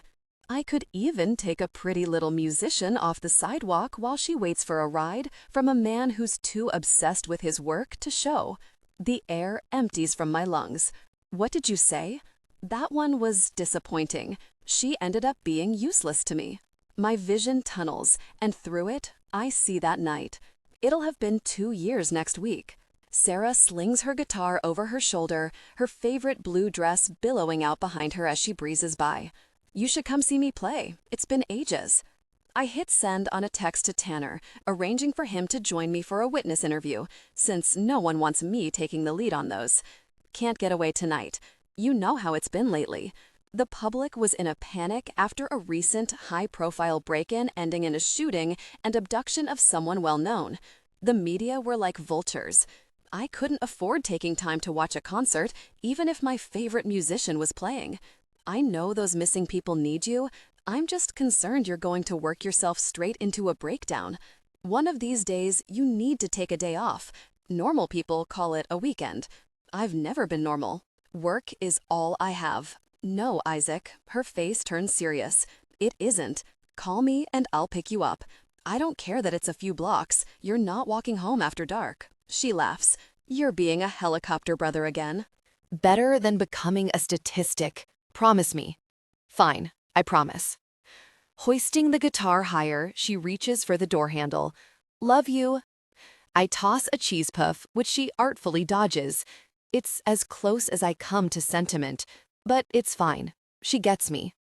Before the door closes, her head pokes back in, giving me what I had no idea would be my last glimpse. If you can get there by 10, I'll save wild horses for you. The hours flew by, and I put my phone down, somewhere. By the time the owner of the venue called the department, concerned when they found her guitar case abandoned outside, I had 4 messages saying she was still waiting on that ride. When I arrived, she wasn't there. She wasn't anywhere. Then again, I suppose she wasn't so useless, after all. The man's chuckle yanks me from the memory and back into the cell that trapped us both. She led you to me, didn't she? Eventually. And you turned out to be worth far more. My eyes snap to his. What did you do with her? It's a hoarse whisper. I told you, my dear Isaac. He watches every emotion reflect on my face as the revelation sinks in. I have the power here. I control what happens. I determine your fate. If it suits me, I'll put an end to your meaningless little life right where you sit. A weight crashes down on me. 10 tons of a reality I thought I'd been hiding behind a fake ID and a false sense of bravado. He said my name. Not Nicholas. Not Nick. He said Isaac? Everly repeats. It's so soft I can barely hear. But the psychopath hears, and slowly his eyes raise, focusing just above my head. Or maybe his smile grows into something I've only seen in horror movies. He runs his tongue along his bottom lip, contemplating. Maybe I'll take hers instead. I open my mouth, but for the first time, I find myself speechless. There are too many things to process, too many revelations bombarding me in the space of seconds. Before reality catches up with me, he's turning on his heel. Pushing past Roger, who appears in the doorway holding a dustpan and broom like he was on standby for cleanup duty following his boss tantrum. Time slows like I'm underwater, like the black hole of his left eye sucked me in and spit me out into space. I can't breathe. The man Everly calls the Timekeeper makes a hard right into the hallway, heading toward her room. I should warn her, but I can't form the words. Glass tinkles as Roger sweeps shards of hourglass into the dustpan. I sit there in a daze as the door to the next room opens. She sees him coming, yells. That's what sends me crashing back into my body and jumping to my feet. Hey! The side of my fist connects with the wall, and again, as she shouts at him to stay away. Nerves quiver through her warning. I pound 3 more times. Hey, you motherfucking coward, come back here and deal with me. She's screaming now, trying to fight him. Is this how it ended for Sarah? Did Everly stand there, a last witness to my sister's final cries, while this murderous bastard played the role of a mad god, deciding who lives and who dies? Something inside me snaps, sound warps. The world is cast in a shade of crimson. I don't even process the words coming out of my mouth or how long I pound on that damn wall. But when I pause to catch my breath, my hands are bruised, my throat burns, and I'm seriously considering tearing my own foot off to get out of this cuff. Then I realize I'm not alone. Near the open door, a hulking shadow stands, glowering at me, broom still in hand. Being I haven't yet heard a word from the ogre, let alone seen an emotion, I'm caught off guard by his glare. Got something to say, Rog? My voice is a dry rasp. His jaw ticks, eyes narrowing with disdain. I didn't think you were that fucking stupid. He exits, leaving me to marinate in my failure. 11? Isaac? I step away from the wall, frowning. Did I hear that right? Isaac. The notion of an alias brings with it an assortment of new questions. Who is he? Why would he lie about his name? Is he undercover? Why is he really here? Is he a part of this? No, that's impossible. He's trapped, chained, a prisoner like me. Like all of us. I go silent, waiting to hear it again. But the Timekeeper only says it once. Maybe I misheard. My mind is still racing when I flinch in place and my attention whips right. 3, 2, 48. I think the last number is 8. 4 pings and then, no. I lurch backward and scream just as the door whooshes open. My unstable feet carry me toward the far wall until my spine is flush against it. Silly, I have nowhere to go except for wherever he takes me. And he's going to take me. Don't touch me. Testy today. Marching forward, the Timekeeper fiddles with the cufflink of his suit, tailored and fitted with indulgent royal purple satin. He's dressed to the nines, costumed more for an eccentric social function instead of an execution. It's too early for solicitations. I haven't had my coffee yet. I try to dodge him. Fail. He snatches me by the bicep and hauls me away from the wall, dragging me toward the open door. My heart hammers between my ribs, a heavy bass drum. Twisting and squirming, I do everything I can to pry myself from his grip, desperate for escape. No. He squeezes tighter, bruising my arm. Get your hands off me. Nick, Isaac, pounds on the wall beside me. You're a fucking coward. He's pissed off, rattled, unlike the typically calm and controlled man I've come to know. Pathetic, preying on someone helpless because you're weak. It's me you want, you impotent bastard. The Timekeeper says nothing and continues to drag me toward the doorway while I trip over loose books. I dig my heels into the tile, skin burning, body writhing, fruitless. I'm going to die today. Using his opposite hand, he fists me by the hair. My lungs squeeze, scalp stings, and my stomach drops to the sterile floor. I scream, Nick! There's nothing Nick can do. Self-preservation and instinct takes over, trumping logic and sound reason. No, stop, please, Nick. Nick's pounding tapers off with a final hard smack. Fine, take her. I don't care. It doesn't fucking matter. Something inside of me withers, wilts. What the hell? Nothing appealing will come from acting rebellious, my captor drawls, a picture of contentment as he effortlessly schleps me through the threshold by the roots of his hair. His pitch rises an octave, his words carrying over to Nick through the wall. Let this be your lesson in practicing good behavior, my friend. The door swings shut behind me, and I'm in a hallway. My objective brain clicks on as I push the terror aside, canting my head in every direction, drinking in the sights and sounds. I only have seconds, moments. If I manage to break free, I can describe my surroundings and get help for the others. Stay calm, Everly. I've never seen the outside of my room before. Every other time, I'd been drugged, a broken doll being transported away like a bag of trash on garbage day. Dampness coats my cheeks with sweat and tears. I loosen my muscles, feigning obedience, as my kidnapper breezily sweeps me down a long corridor. It's well lit, pristine. The scent of lemon cleaning product wafts under my nose as I gaze at the barren walls. 2 doors, a large gap between them, another 2 doors. Several voices wail with mourning, like lonely ghosts unable to cross over. A chain clashes. My skin prickles with goosebumps and bone-deep dread.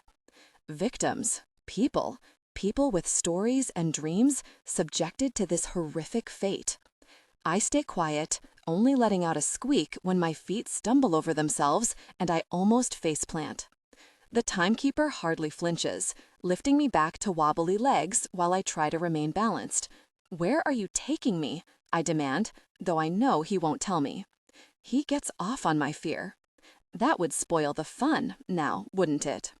Did you call him Isaac? Unbothered, he keeps going, pulling me forward. Did I? There are a lot of things you don't know about your new sidekick, he says. Maybe you'll find out. Maybe you won't. What are your plans for him? I grunt and resist, my bare feet sliding every which way. Why is he here? You're a curious thing. He clicks his tongue as we veer around a corner, the hallway an exact replica of the one we were just in. Your concern is touching, truly. We reach the end of the hall, topped off with a steel door. My insides pitch with apprehension, fear. Please, you don't need to do this. Presumptuous of you to assume you understand my needs. He opens the door with a key card, then roughly hauls me through it. I'd say a timeout is in order. Stairs. Darkness. I trip on the first step, simultaneously trying to rotate from his grasp. In one fluid motion, he picks me up like a sack of flour and plants me atop his shoulder. I flash back to that night, bouncing on a madman's back as I'm carried from my beautiful home. Drugs coursing through my bloodstream. Jasper, sprawled out in the middle of our foyer, drowning in a pool of his own mortality. I start fighting, claws out, feet thrashing, teeth bared. You bastard, you monster, let me go, let me go. He ignores me as easily as he trots me through the chasm of darkness, my hair tumbling in front of my face, blotting out any possibility of sight. I can't visualize anything as I rake my nails up and down his back, hardly penetrating the lavish satin fabric. It smells dank, musty, and old. A basement, likely skittering with hungry rats and roaches. Tears burst from my eyes in a geyser of terror, and my screams morph into panicked cries. No, no, please. It's a wail, a begging plea for mercy. Don't kill me. I'm not ready to die. Please, please. He sighs with boredom as we turn a corner, the sound of his shiny shoes scuffing against the cement echoing through me. So dramatic, it grates me. I wonder how I'll go. I've imagined every scenario, from gruesome to quick and painless. A hacksaw to my jugular, a needle in my arm, a bullet through my forehead, starvation. eaten alive by bloodthirsty rodents, drowning, burning, a broken heart. My nostrils flare, my chest inflating with volatile breaths.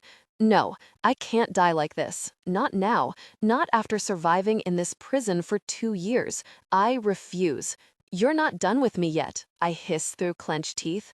I know you're not. I just started a new cycle. How observant of you.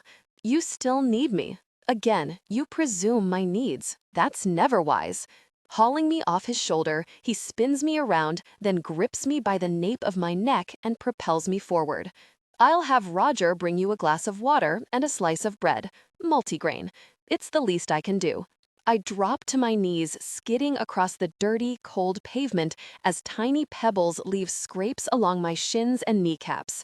I'm on my feet in an instant, lurching through the darkness, just as a steel-barred door slams in my face and a key quickly locks me in. No! I curl both hands around the iron bars, shaking them fruitlessly. Don't leave me here, please. He starts whistling as his shadow retreats from my new cell. This will be beneficial for you, Everly. You've become too comfortable here, too spoiled. I hope you take this opportunity to appreciate the luxuries you've been given. Pivoting away, the timekeeper tosses a few final words over his shoulder before disappearing into obscurity like a predator swallowed by the night. Not everyone is so lucky. I scream so loud I feel my throat chafing with raw agony. Wailing, bellowing, screeching like a banshee, I pound frail fists against the iron grates, pulling, tugging, doing nothing but wearing myself down. It's no use. I'm trapped, isolated, and terrified. I drop down on my butt and curl my knees to my chest. Shadows move and roam. Creatures lurk. Animal? Human? I'd take ghosts and monsters over these inhumane humans any day. I'd let the rats chew through my bones before I'd let the timekeeper snuff out my life. He doesn't deserve the privilege. Minutes take by as the darkness devours my whimpers and cries. My eyes play tricks on me. How long has it been? I forgot to count the seconds. When I hear footsteps from above, my head snaps up, but I can't even see the ceiling. It's a pitch-black sky of endless uncertainty. Oppressive. Icy fear trickles through me, and I start to shiver, rocking back and forth on the stony cement. My nightgown is hardly a worthy substitute for my mattress, providing no cushion, no insulation. Something crawls along my toes. Anyone else might flick it away, stomp on it, but I revel at the contact. Likely a spider, another life form, keeping me company. I'm not alone. I scoot backward until my spine meets with stone. My limbs tremble, aching for warmth, and I do everything in my power to shut off my mind. I retreat into blankness, much like I did during my first few weeks here. It's my only power.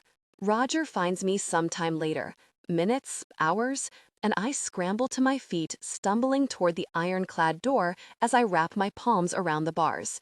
Roger, nothing. His shadow is massive, looming across from me as a hand reaches between the slats with a plastic cup of room-temperature water. Part of me wants to slap it away, but I'd only be hurting myself. I take it and drink. He tosses a slice of dried bread into the cell. Dropping the cup, I shoot forward and snatch his arm before he pulls away. Roger, please. My voice is soft, melodic, a picture of sincerity. Help me. I can't see his face. Is he smiling? Am I reaching him? My touch remains gentle, my fingers loosely coiling around his meaty forearm. Coarse hairs tickle me as I brush the pad of my thumb across his skin. But I wince and he violently rips his arm from my grip with a furious grunt, the force of it sending me staggering back. No, no, please. You have a heart. I know you do. You can do the right thing. I won't tell. I won't tell anyone.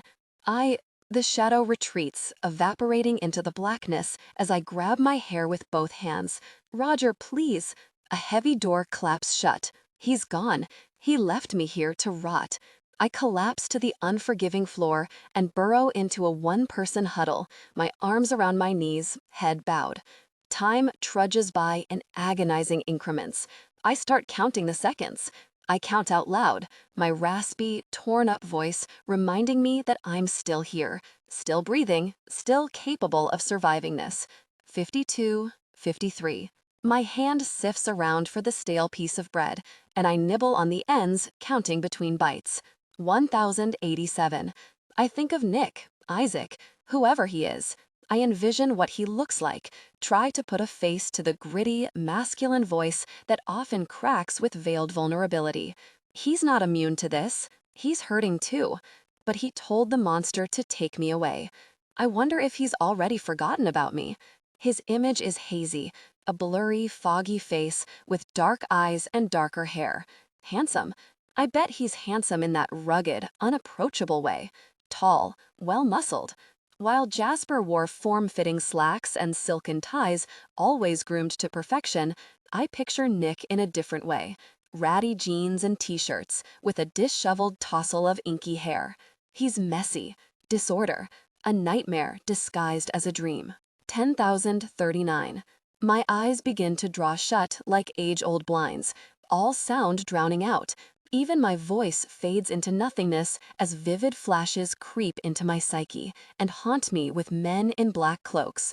A ritual of blood and fire. Daggers gleam and torches burn, while I lie strapped to a wooden table, naked and carved, as the Timekeeper looms over me with a smile. I'm the sacrifice. I startle awake moments later, sprawled out across the cold cement. I've lost track of the seconds, so I start over. 1, 2, 3. Wiggling my toes, I think of the spider. Wonder if it's near, keeping an eye on me. But I don't feel it anymore. Even it has left me. 12. The chain rattles as I drag it across the tile, scuffing a pathway over the piddly number of square feet I'm forced to exist in now. 5, 10, 100,000 paces, a chant pounding in my head with every step.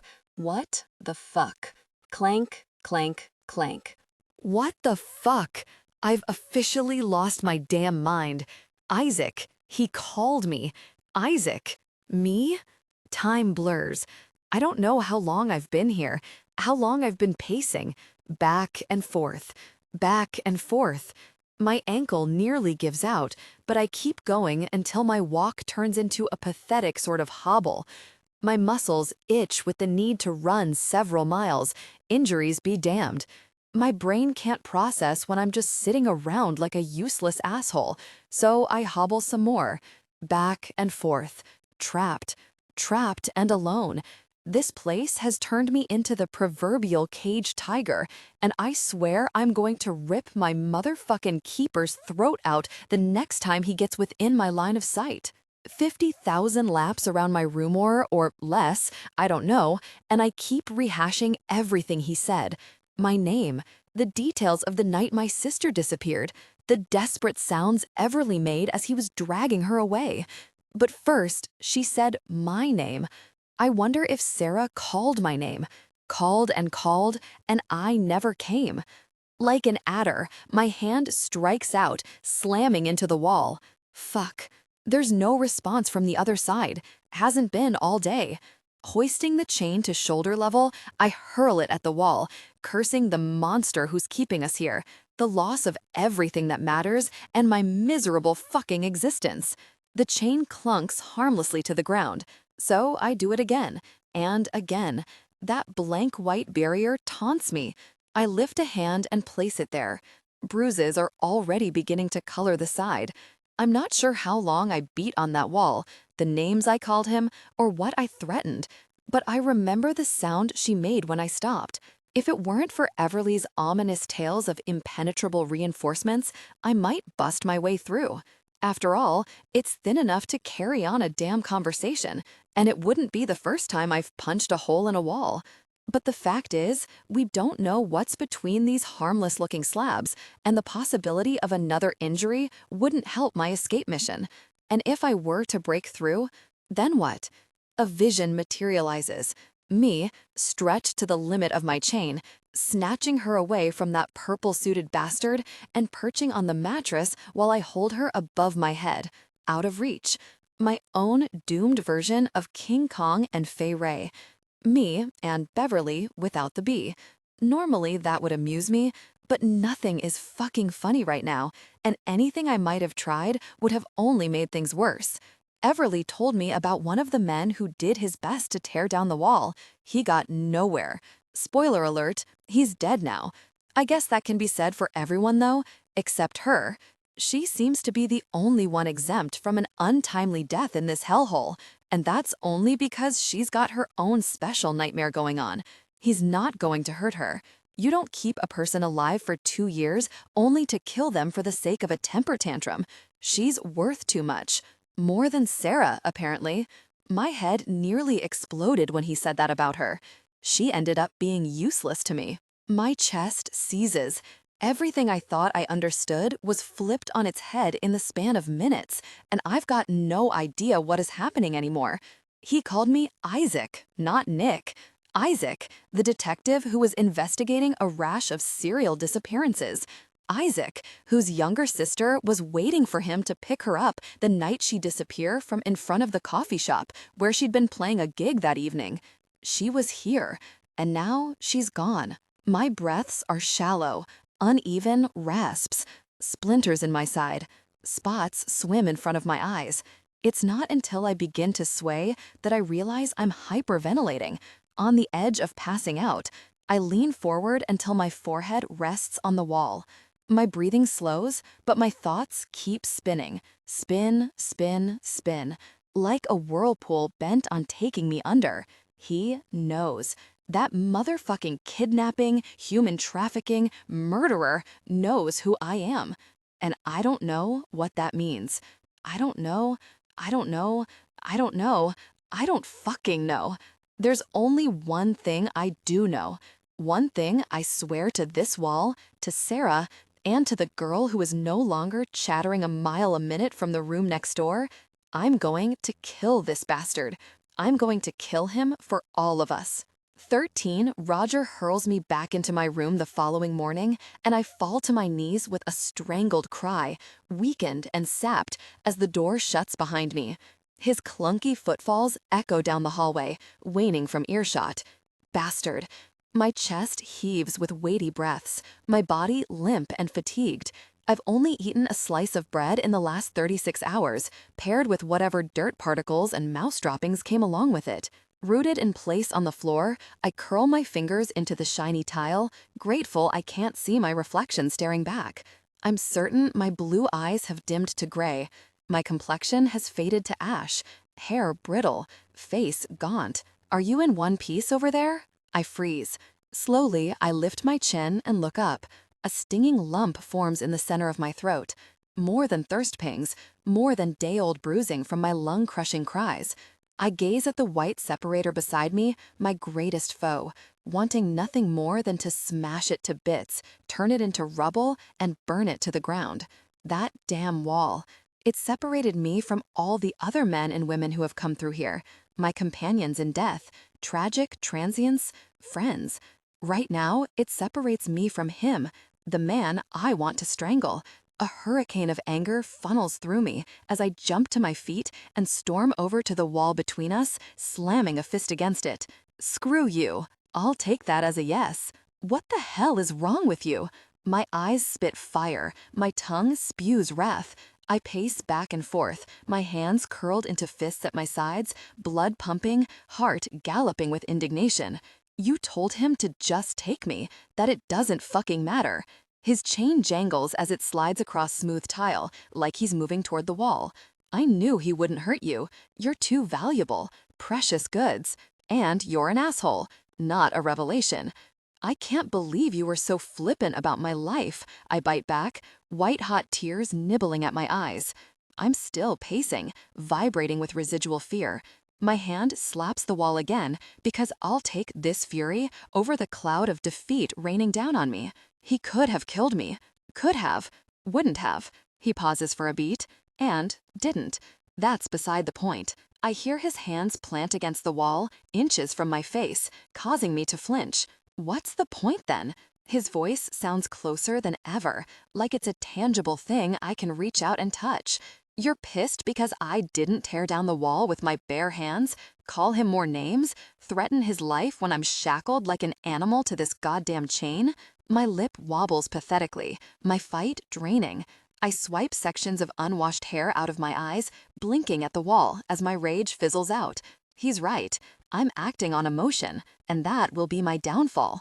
Emotion is feeling, and in this bleak corner of the world, feeling is nothing but a guillotine inching its way toward my neck. A shuddery breath slips past my lips in a plume of resignation. Nick can't help me. Only I can help myself. Nick. Swallowing, I gaze down at my soot-stained toes, then flick my eyes back up. Why did he call you Isaac? Silence. I knew it. Stepping closer to the wall, I school my voice into something softer. Isaac. More silence. That's your name, isn't it? Your real name? Doesn't matter. A gritty undertone steals his words, like rocks between his teeth. It does matter. Why? I press a flat palm to the surface, to the space where his voice vibrates. My forehead follows, and I let out a long exhale, allowing my misplaced tension to thaw out. Our name is all we have left. Ever the poet. Must be the bodice rippers. He's deflecting. It's the truth. The truth is, I get bored easily. I have a different identity for every day of the week. Andrew Benson, Marcus Mari, Lyle Jenks. That Thursday just happened to be a Nick day. My lips twist. Lyle? Don't underestimate Lyle. He's a badass. No. Okay, so maybe I'm a criminal. Let's not make a big deal about it. Honestly, that wouldn't surprise me. But try again. A few beats go by and then I hear a thump, telling me he's making himself comfortable against the wall. I mimic the same position and press my back to it, waiting for more as I play with the dirty fringe along the hem of my gown. Fine, he relents, fiddling with his chain. I dabbled in the investigative field a while back. The day I ended up here, I had an unfortunate run-in with the wrong guy. Evidently, he works for this eccentric, smug piece of shit. That guy knew me as Nick, so I played the role. Then I woke up here, and I went with it. Faltering, he lets out a sigh of frustration. Guess I'm not as clever as I thought. I consider his explanation. Elements of it ring true, but he's holding something back. Sounds dubious. Yeah, well, waking up chained to a wall in Alan Cummings' Evil Twins funhouse, forced to listen to erotic excerpts from trashy, outdated porno books by a presumed dead model, also sounds dubious. But here I am. My lips twitch. Touché. I settle back against the wall, my hair a tangled curtain around my face. Isaac, I murmur. The name falls out effortlessly. I like it. His tone dips, veering into that place of vulnerability he loathes to idle in. You don't need to say it like that. Like what? All sweet and soft, like it's your new favorite word. There's a notable edge to his tone, gravelly and raw. It's just a name. It's a good name. Makes me think of Isaac Newton, the scientist. I twist my head to the side, curious about him. Were you named after him? No. A bitter huff. It's more of a hopeful biblical reference I've failed to live up to. Your parents were religious? My mother was, once. I was her penance for being sullied by the devil. She hated me from the second I was conceived. I hesitate. That's a lot to unpack. I'm about to press for more, but another thought strikes me. Who was Sarah? There's a long pause, and I know he won't indulge me. You ask a lot of questions, B. B. Something shimmers inside my chest when I hear him call me that nickname again. A flutter, a little pirouette.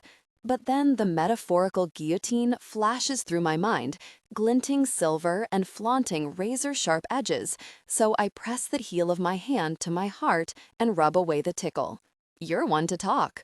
Was she your girlfriend, I wonder? Wife? If I've led you to believe I'm secretly a romantic, I apologize.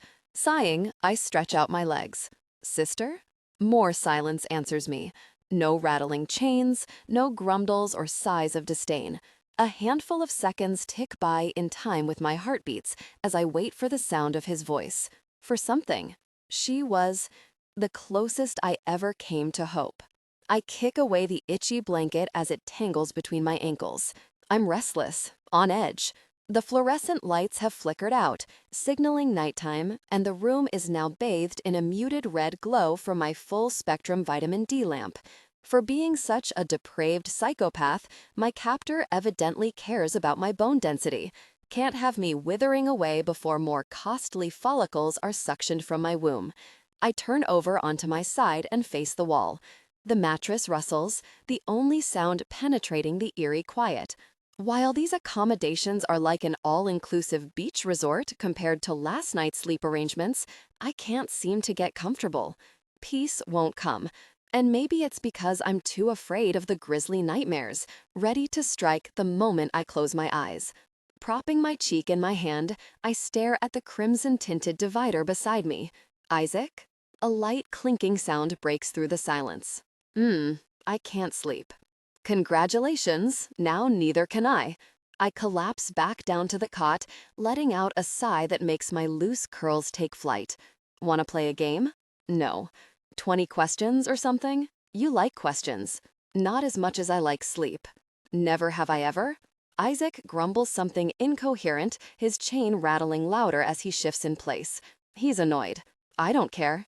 Sure, he replies, tone flatter than a deflated balloon. Never have I ever wanted to go back to sleep more than I do right now. My lips pucker as I twist a strand of hair around my index finger, then roll onto my back. Fine, I say, dipping my toes underneath the blanket and casting my gaze skyward. Good night.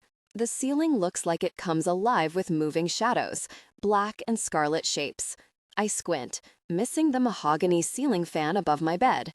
I used to follow the blades around in distorted circles until a dream world dragged me away, Jasper's arm sliding around my midsection and tucking me into the crook of his arm. I miss that. I miss so many things. As the minutes pass by, the boredom rises, making me feel fidgety, itchy.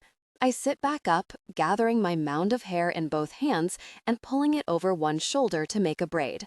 I secure it with a glittery lilac hair tie given to me by Roger. But the task only takes 2 minutes, and I'm bored again. I sigh. Leaning over the mattress, I reach for a book, knowing I can just barely make out the words through the dim lighting. Reading helps when my brain won't shut off.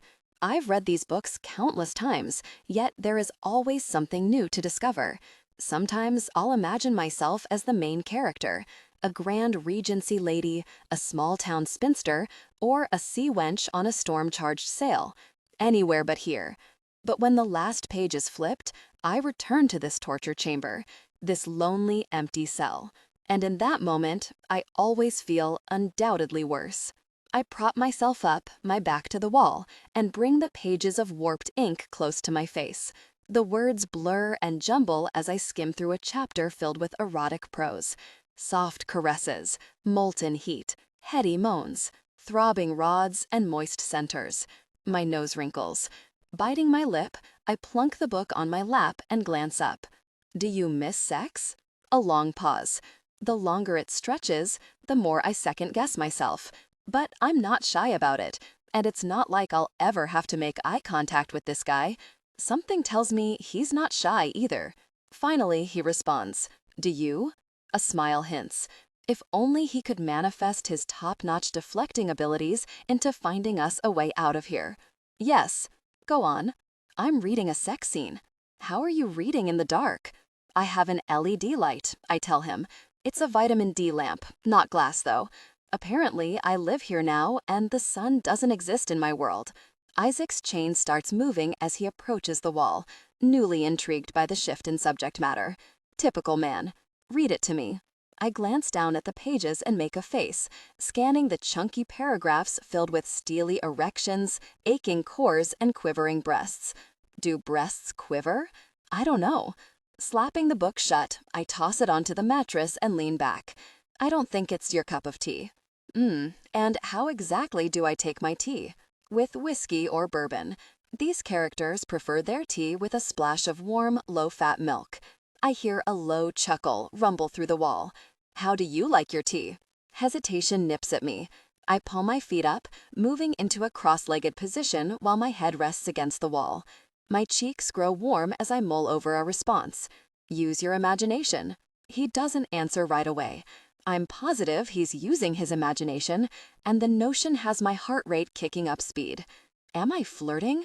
A stab of guilt clobbers me in the chest. My mind fills with Jasper. His gentle touches, tender embrace, the love seeping from every word, from each soft stroke of his hand. He cherished me, adored me, and a dark, traitorous feeling still yearned for more. How I'd give anything to be lying in his arms again, appreciating what I had while I had it. Tell me a story, B. Isaac's voice is raspier, thick with implication, triggering a tingle to ignite deep in my belly. Something long since dead, shriveled up and rotted. Bet you can do better than the vanilla adventures of Alessandra and Chadwick, he adds. Swallowing, I force a feigned huff. I'm not talking dirty to you. Wildly disappointing. His darker tone bleeds with a dash of teasing, but even that doesn't erase the foreign feeling from thumping in my chest and tightening my stomach. I hate it. I embrace it. Fine. I squeeze the skirt of my nightgown in two hands, blowing out a shaky breath. There was this girl. Her name was Chloe. Describe her. Nervous energy filters through my veins, but not the harrowing kind, not the anxiety that comes along with being here, listening to the screams and fearful moans that echo through these hallways and freeze my blood to black ice. It's different, a flutter of anticipation. She's known for her big hair, I explain. It's a disaster most days, but she owns it. It's not quite blonde, but not brown either. Dirty blonde, I guess. All curls and waves spilling down her back. She's petite, but strong, and her eyes are blue. What kind of blue? I don't know, just blue. So, she's small and she has not brown, but not blonde hair, and just blue eyes. Got it. You make my descriptive abilities sound really subpar. A quiet beat, and I imagine him smiling. Keep going. The tickling nerves return as I close my eyes and exhale through my nose. She's married to a wonderful man, the best. She's his world and his hers. A romance straight out of a fairy tale. But she's always wanted just a little bit more. Chloe likes it kinky. I scoff at him, my skin ablaze. You keep interrupting. Are you blushing over there? No, you are. Stop trying to read me through a wall. Smacking my hand to the divider, I reach for the blanket and yank it up my body, as if I can hide the stain on my skin from someone who can't even see me. I'm going back to sleep. You can't. I'm invested now. My cheeks flush hotter as I snuggle into the blanket, tugging it up to my chin. I have no idea what I'm even doing. Confessing my fantasies to a total stranger? An incorrigible one at that. I've lost my mind. Then again, I've lost everything else. What's one more thing? I close my eyes again, picturing Isaac leaning against the wall, directly behind me, waiting for more. Well, Chloe had an unconventional upbringing. Her father died when she was a baby, leaving a newborn and a single mother behind. Her mom had dreams, ambitions. Most of all, she loved to dance.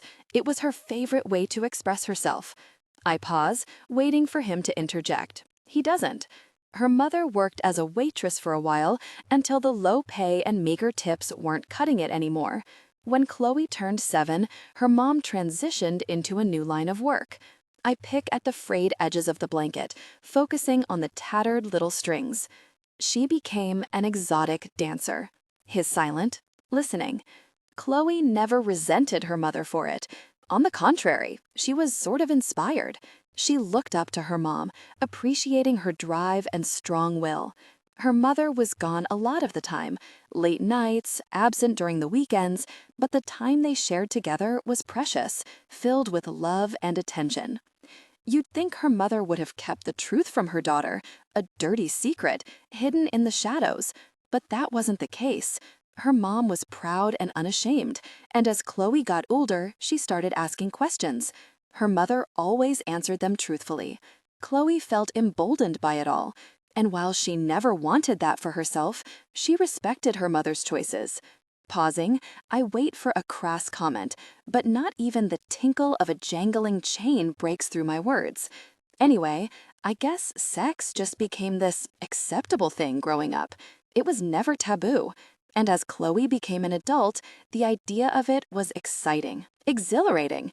I chew on my inner cheek, wondering how much more I should give him. These details are private. Not even Jasper understood the depth of my feelings, and I never wanted to shake things up between us. I was afraid, terrified he'd see me in all the wrong ways and distance himself from me. Isaac shifts in place behind me, his chain scuffing the tile.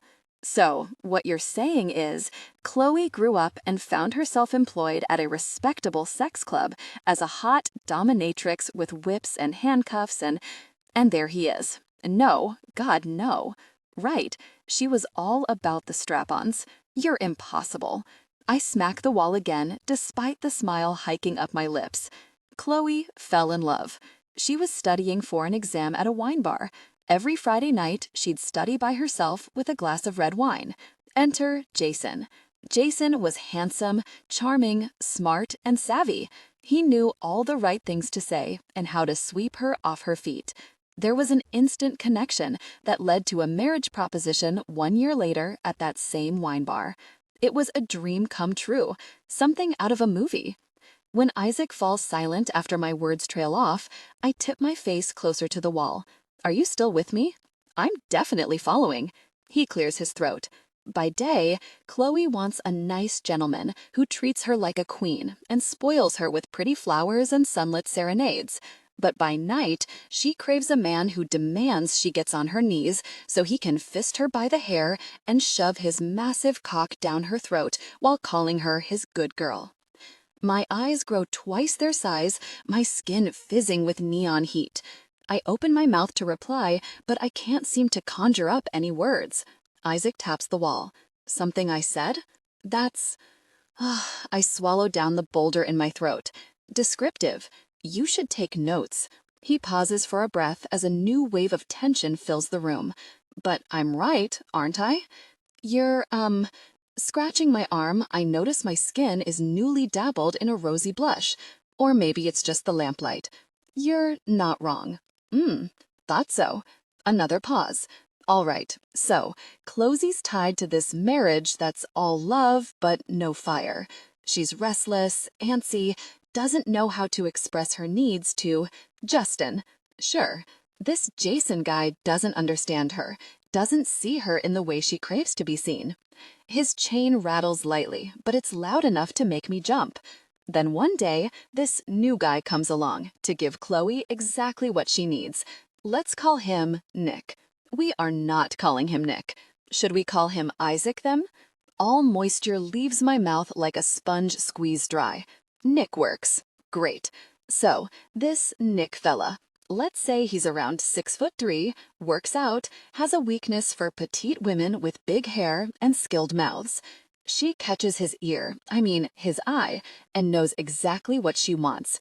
She likes it rough, dirty, and depraved. My heartbeats skitter as I lick my lips. God, I almost feel like I'm again a young, hot-blooded, robust woman. There's something freeing about this, talking to this faceless stranger, not feeling judged or condemned. It's liberating. What does he look like? My voice is husky, my thoughts spinning. Hair color? Eyes?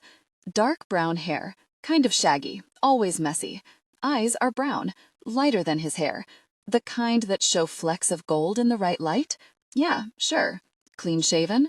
Rarely. Facial hair varies by mood.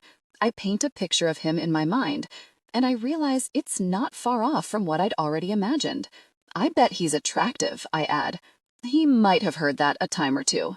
Does he have the women lining up? He seems to ponder this. Lining up, sure. Sticking around, hell no. This might surprise you, but Nick doesn't really like people. Shocking. Yeah, he draws out the word in a way that makes me wonder if he's affected by this too. But Chloe is different. She's a wild card. She intrigues him. My breathing is shallow, pulse in overdrive. Really?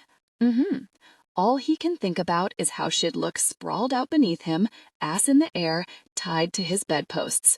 I can't breathe. All my oxygen feels like a tightly wound nut stuck in the back of my throat. What would he do if he had her like that? His voice dips. What does Chloe need? My eyelids flutter closed as I struggle for a full breath. Cranberry juice. What now? Cranberry juice, I repeat, for later. Chloe always needs to have a cold glass of cranberry juice waiting for her after sex. Isaac makes a humming sound.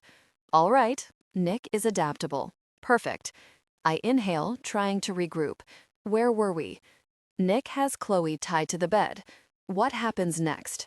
My voice is so low, hardly a whisper. I wonder if he heard me. I wonder if I wanted him to. He'd climb behind her on the mattress, run a hand over that delicious bare ass, and he'd ask her, "Chloe?" A pause. I hold my breath. The beat drags on longer. Is he waiting for me? Mercifully, before I throw caution to the wind and answer for Chloe, he continues. The low intimacy of his tone makes him feel so close, I can imagine his breath against my ear when he says, "Have you been a good girl today?" 14. I picture her there, ear to the wall, nightgown pushed up her thighs, chest heaving in anticipation of what Nick will do next. With my back against the wall and knees spread wide, I sink deeper into my imagination. Of all the situations I've found myself in, I never imagined I'd wind up chained to a floor, trading dirty stories with a girl whose bikini-clad image has fueled the wet dreams of countless men. There are certainly worse ways to pass the time. Answer me, Chloe?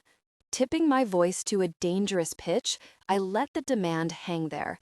Every word of this conversation is a dare. Everly claims she isn't intimidated by sex, so let's test those boundaries, shall we?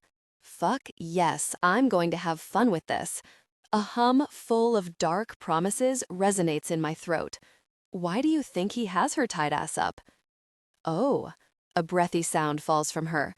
That's right, my fingers curl into my thighs. Nick knows what to do with a girl like Chloe, a girl who spent years dreaming of a man who knows how to handle her.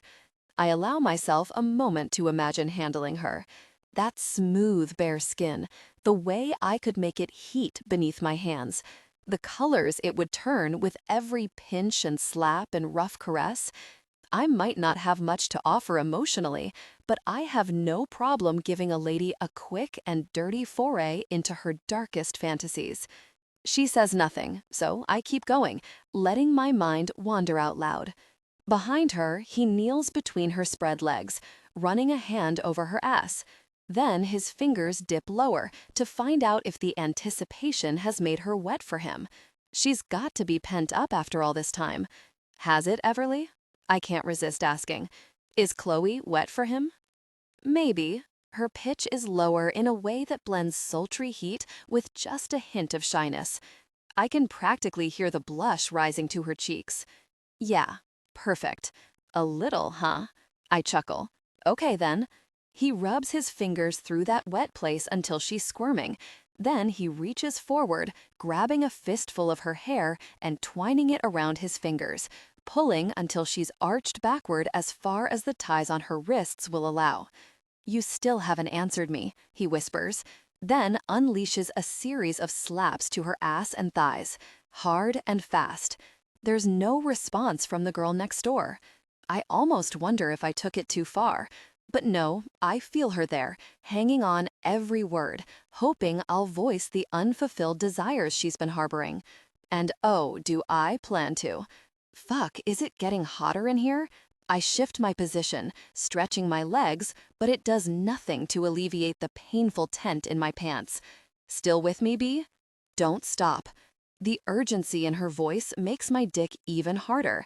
If we were anywhere but here, I'd have my face between her thighs, making her come over and over while she yanked on my hair and screamed, "Don't stop, don't stop." Fuck. I blow out a breath and reel my imagination in. My capabilities are limited here. I need to stay in control. Isaac. 3 desperate knocks vibrate against my back. I smile to myself. She's just as hot and bothered as I am. When tears begin to stream down Chloe's pretty face and she cries, "Please, Nick, please," he knows what she's really begging for. More. The answer comes without hesitation. That's right. I angle my face toward the girl behind the wall, careful not to allow whoever may be on the other side of the camera to see how much I'm enjoying myself. There's something Chloe needs to remember, though, and that is, my tone goes to a hard, dark place. Nick doesn't take orders. What does he do? He keeps going until her skin is fiery red, beautifully decorated with swollen handprints. And while she's gasping and crying, her eyes hold this glassy, exhilarated look that betrays her. That's how he knows she secretly loves it. A sound comes from the other side of the wall, accompanied by a soft thunk that hints of her head resting there, and I know I've hit the mark. I keep going. Warning her not to move, he unties her arms and legs from the posts. She shudders at the sound of his belt zipping through the loops. I swear I hear her whimper. Fuck, I wish I could order her to take her panties off, spread her legs, and touch herself for me. But this isn't the place for that, and I won't ask her to. Please, she begs. God, the things I could do to this woman. I imagine her, plastered to the barrier, her thighs pressed together, muscles clenching in a poor imitation of what she really needs. Right now, I could command her to take 2 fingers, push them inside her tight heat, then pull them out and bring them to her lips. Taste the evidence of what I'm doing to her. The image alone has me swallowing a groan. Shit, how far are we going with this? There are several reasons why it might be wise to quit before either of us takes it much further, but since I can't currently find it in me to give a fuck, I continue. Nick waits until she's whimpering, then leans down and licks the path of tears from her chin to her cheek. Be good, he warns her, reaching down to pinch a nipple, hard enough to make her squeal. I toss the next move to Everly, curious whether I'm pushing things too far. Can you do that, Everly? I ask. Can you be a good girl for me? I catch my slip, the blur between characters in a story and what we're really doing, but I don't bother fixing it. I'll be good, she promises, not missing a beat. That's my girl. I reach down and adjust myself, trying to be covert about it. Maybe I overestimated how much I could take. If she keeps this up, I'll be ripping this wall down with my bare hands, consequences be damned.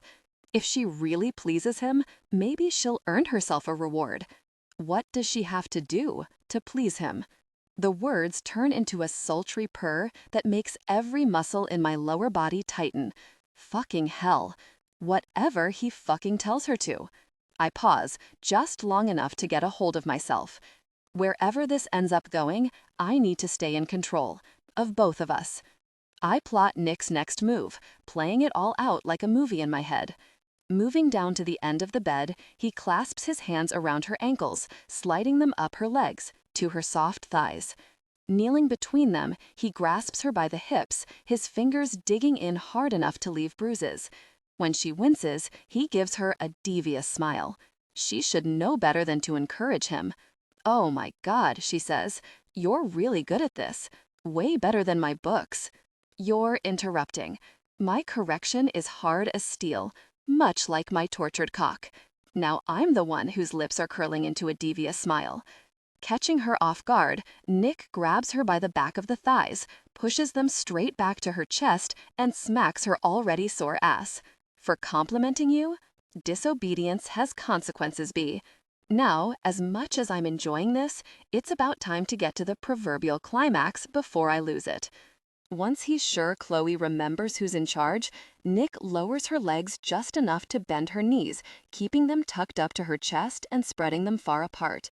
He bends down and runs his tongue up the inside of one trembling thigh, then the other, and finally through the center, back to front, until she's thrusting her hips into the air and crying for more. I stop a moment to let the desperation build. Holy fuck, I can practically taste her on my tongue, salty and feminine, liquid sweetness, wet and ready for me. Keep going. Her voice is full of throaty need. It's making me sweat. He's contemplating, I tell her. Contemplating what? Where to stuff his cock? Should he make her choke on it? Or she chokes. Literally. Well, maybe it's more of a cough, but it makes me chuckle. Chloe would probably be okay with that. Oh, I know she would, sweetheart, but good things come to those who wait. Right now, Nick has other plans. Letting her legs go, he runs his tongue along her naked body, headed for those gorgeous tits, taking them in his mouth one at a time, giving each nipple a tug between his teeth, as his hand closes around her throat.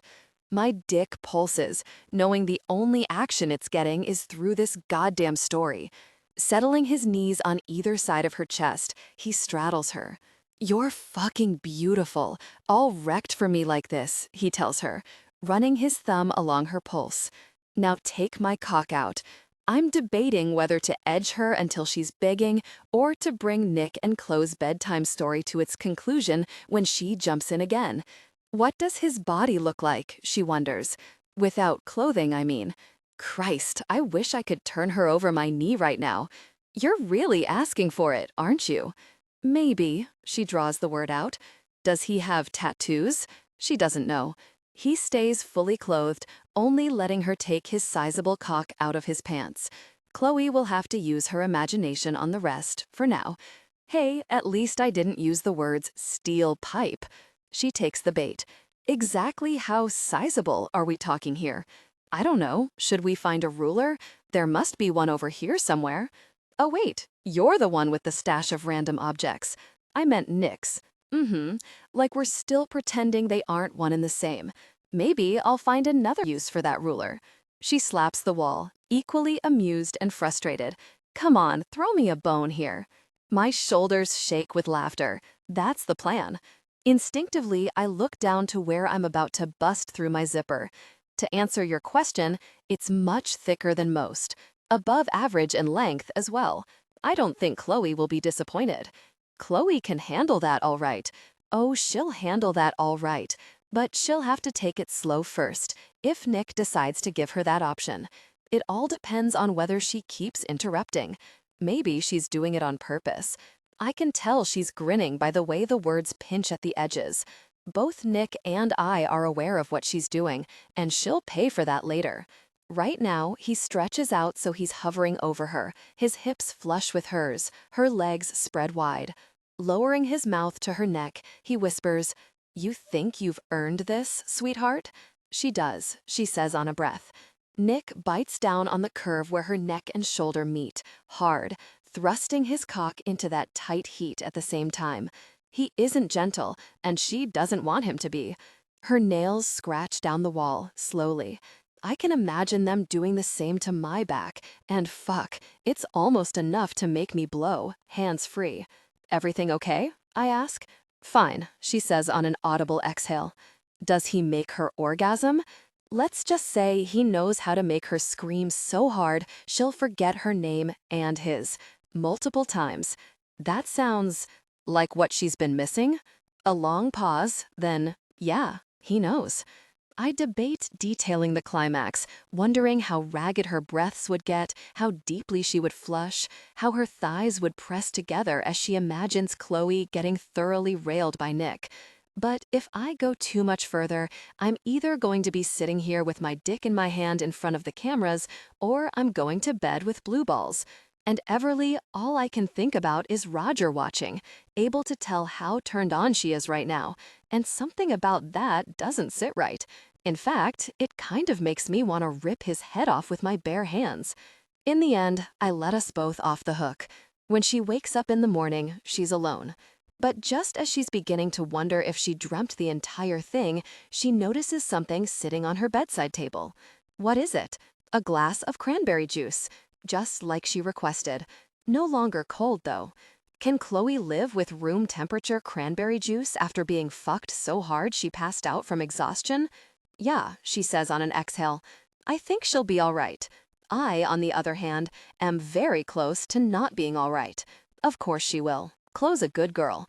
With my head resting on the other side of the wall where she sits, I feel my eyes wanting to close. There are so many more things I'd do, if I could, but this will have to hold us.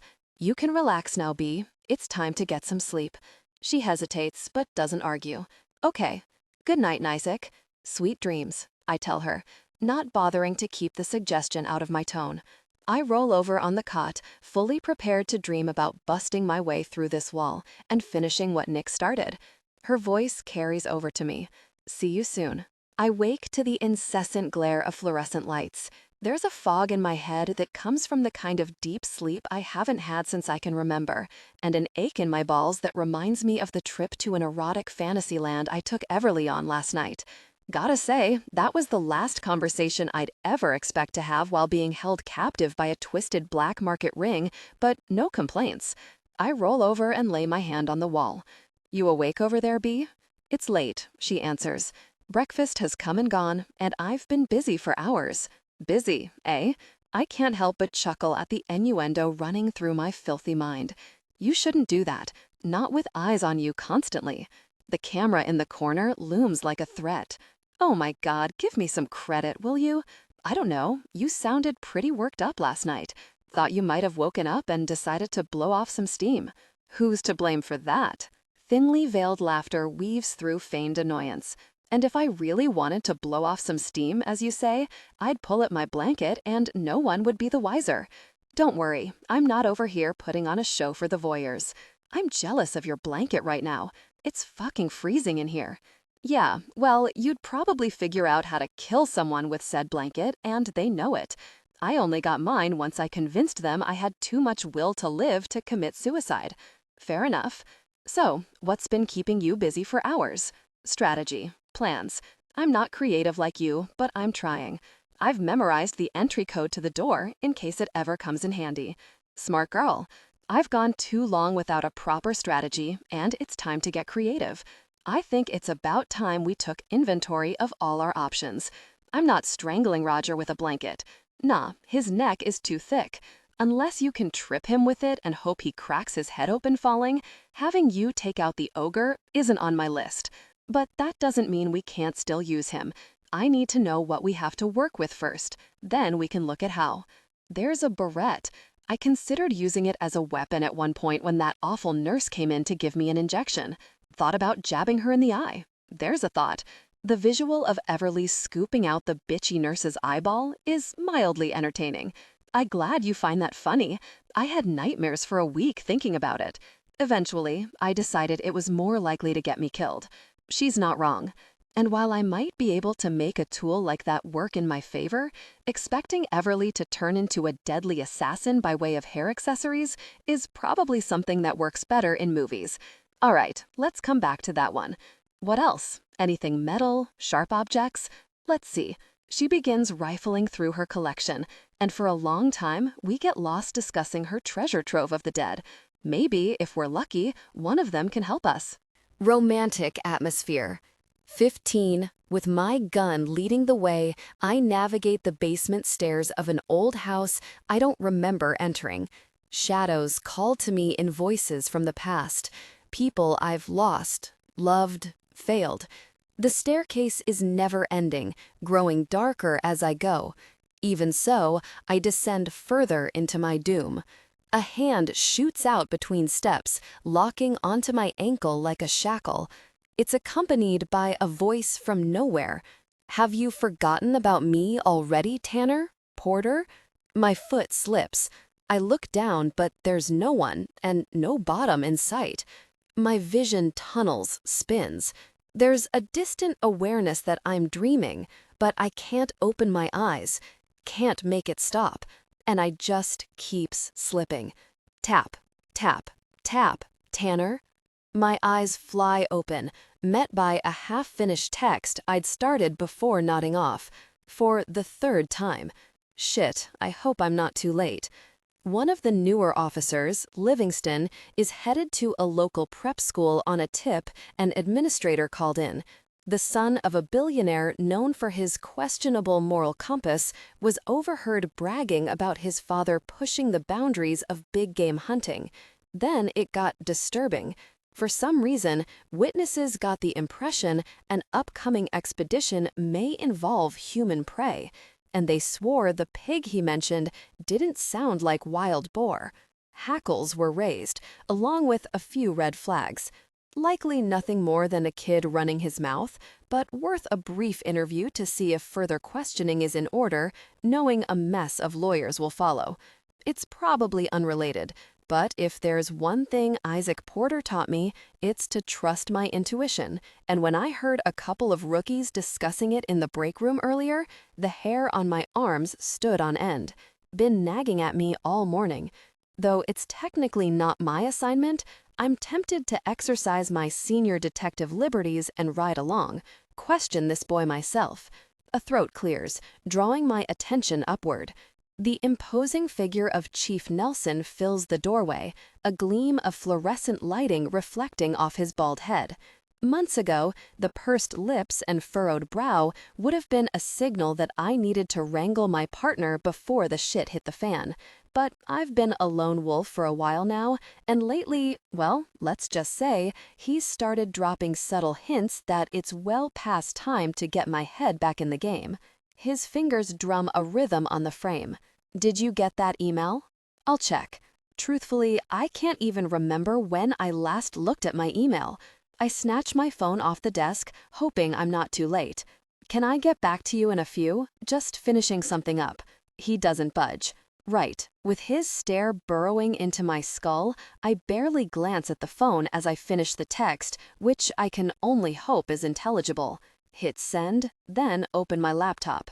Skimming past a couple dozen untouched subject lines, I locate the email he's referring to, sent 2 days ago. My neck heats several degrees. Striding into my office, my boss skims thick fingers over a pile of neglected paperwork. It's obvious he's biting his tongue. Say what you're thinking, Chief. I can take it. All right. An amused spark surfaces in his eyes, but there's a deeper concern there too.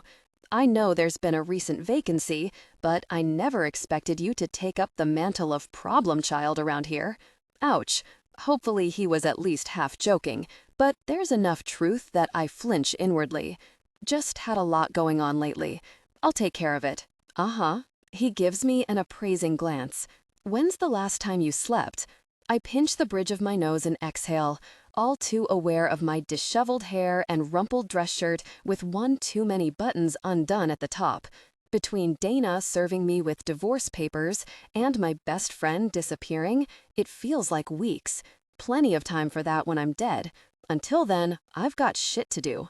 Listen, I know you've been through a lot lately, and I get that you're concerned about Porter. Believe me, I do. But it's not a crime to be missing, especially for a guy like him. The look of pity he gives me borders on uncomfortable. I'm sure he's fine, I finish, so I don't have to hear him say it. Just off somewhere doing what Porter does. Sulking, obsessing, isolating, the usual nonsense. He always comes back. I know that's what everyone's thinking. But they weren't at that table in the back corner of the club on Delancey. They didn't see Isaac's face when I broke the news that the justice he'd spent his life serving had turned its back on him. On Sarah. He looked at me like I'd ripped the entire world out from under him. Like I'd taken a hammer and smashed his last hope to smithereens. Like he'd been betrayed. Then he left me with a pretty stripper in my lap and disappeared. I don't think he's coming back this time. What's worse is the deep, gnawing feeling that he can't. What would Isaac do if it were me? As understanding as I may be, it's still my job to keep this place running. Nelson rubs a hand over his head. I've been giving you a reprieve on the missed messages and late paperwork. Ignored the fact that you're chasing your own mission on company time. But I can't look the other way for much longer. Won't happen again, I assure you. My jaw clenches. With the even temper I used to be known for fading rapidly, I turn back to my email, tap on the mousepad, and open the attached picture. A pretty ocean view fills my screen, the water a dark contrast to the clear sky. Unconsciously braced for a gruesome crime scene, my muscles loosen. What am I looking at here? Nelson reaches over me and enlarges the image. A handful of 20-somethings stand at the end of a dock in front of a boat bearing the name Sweet Guinevere. See anyone familiar? Do I?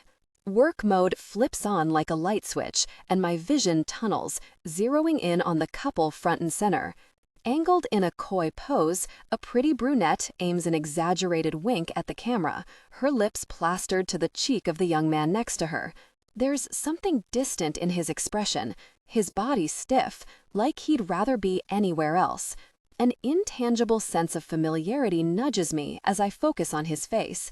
Even in a region where the impossibly beautiful people of the world gather, he'd make a person do a double take. With a long, lean build, fair skin, and a sheath of platinum hair caught on the breeze, there's an otherworldly air about him, like he could have stepped straight off the set of a fantasy movie, which, in this town, is entirely plausible. Maybe that's it. I try to place him, scouring my memory for similar actors, musicians, models. Then my mind jumps back in time to an encounter I've regretted for years. And I realize I'm not looking at a celebrity, at least not that kind of celebrity. Incredulous, I zoom in more. The somber face, the haunted green eyes. Fuck, tell me that isn't. Chief Nelson leans back on my desk, arms crossed in front of him, and nods. The heir to the Crown family, in the flesh. My lungs empty in a dizzying rush. I thought he committed suicide. Well, his head tilts toward the picture. He's about as pale as a corpse, but I'm fairly sure he's still breathing. We'd been told a different story. But I suppose that's what I get for believing the word of a cult leader, anxious to get the authorities off his back. I study the backdrop. Where was this taken? Not in the mountains, where his father moved their primary network of followers after his son's disastrously fatal birthday celebration a decade ago. And when?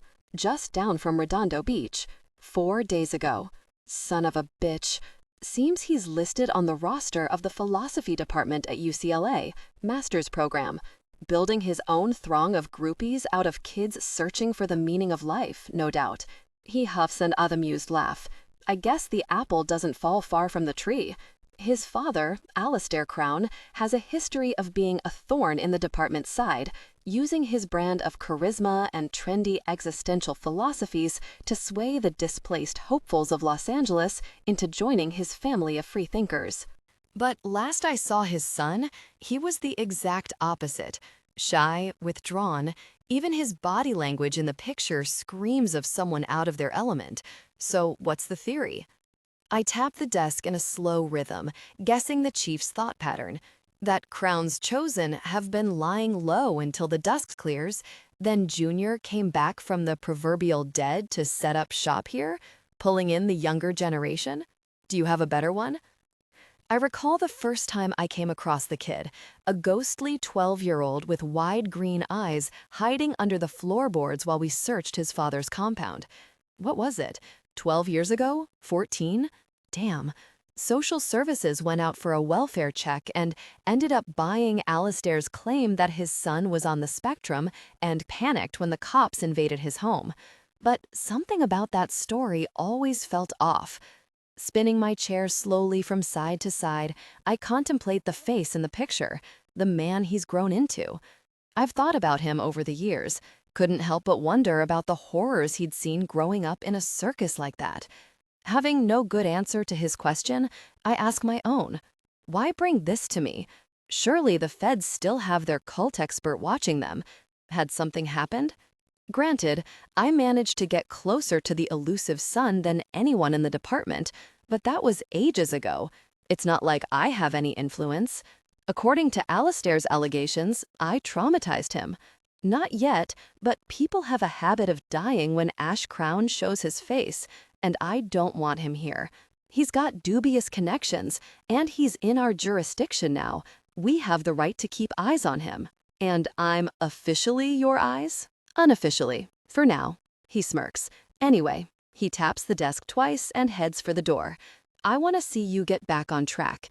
Maybe start by seeing if you can get an ID on her. He taps on the brunette's face. Fish for information. Discreetly, of course. Of course.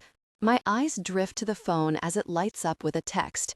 Livingston, leaving now. My lungs deflate with relief as a new wave of hope straightens my spine. Standing, I look through my open doorway and into the control room. Livingston catches my eye, keys in hand, and I hold up a finger. He nods. "If you can juggle that along with the rest of your responsibilities," Chief says on his way out, "I'll look the other way while you keep hunting for Porter."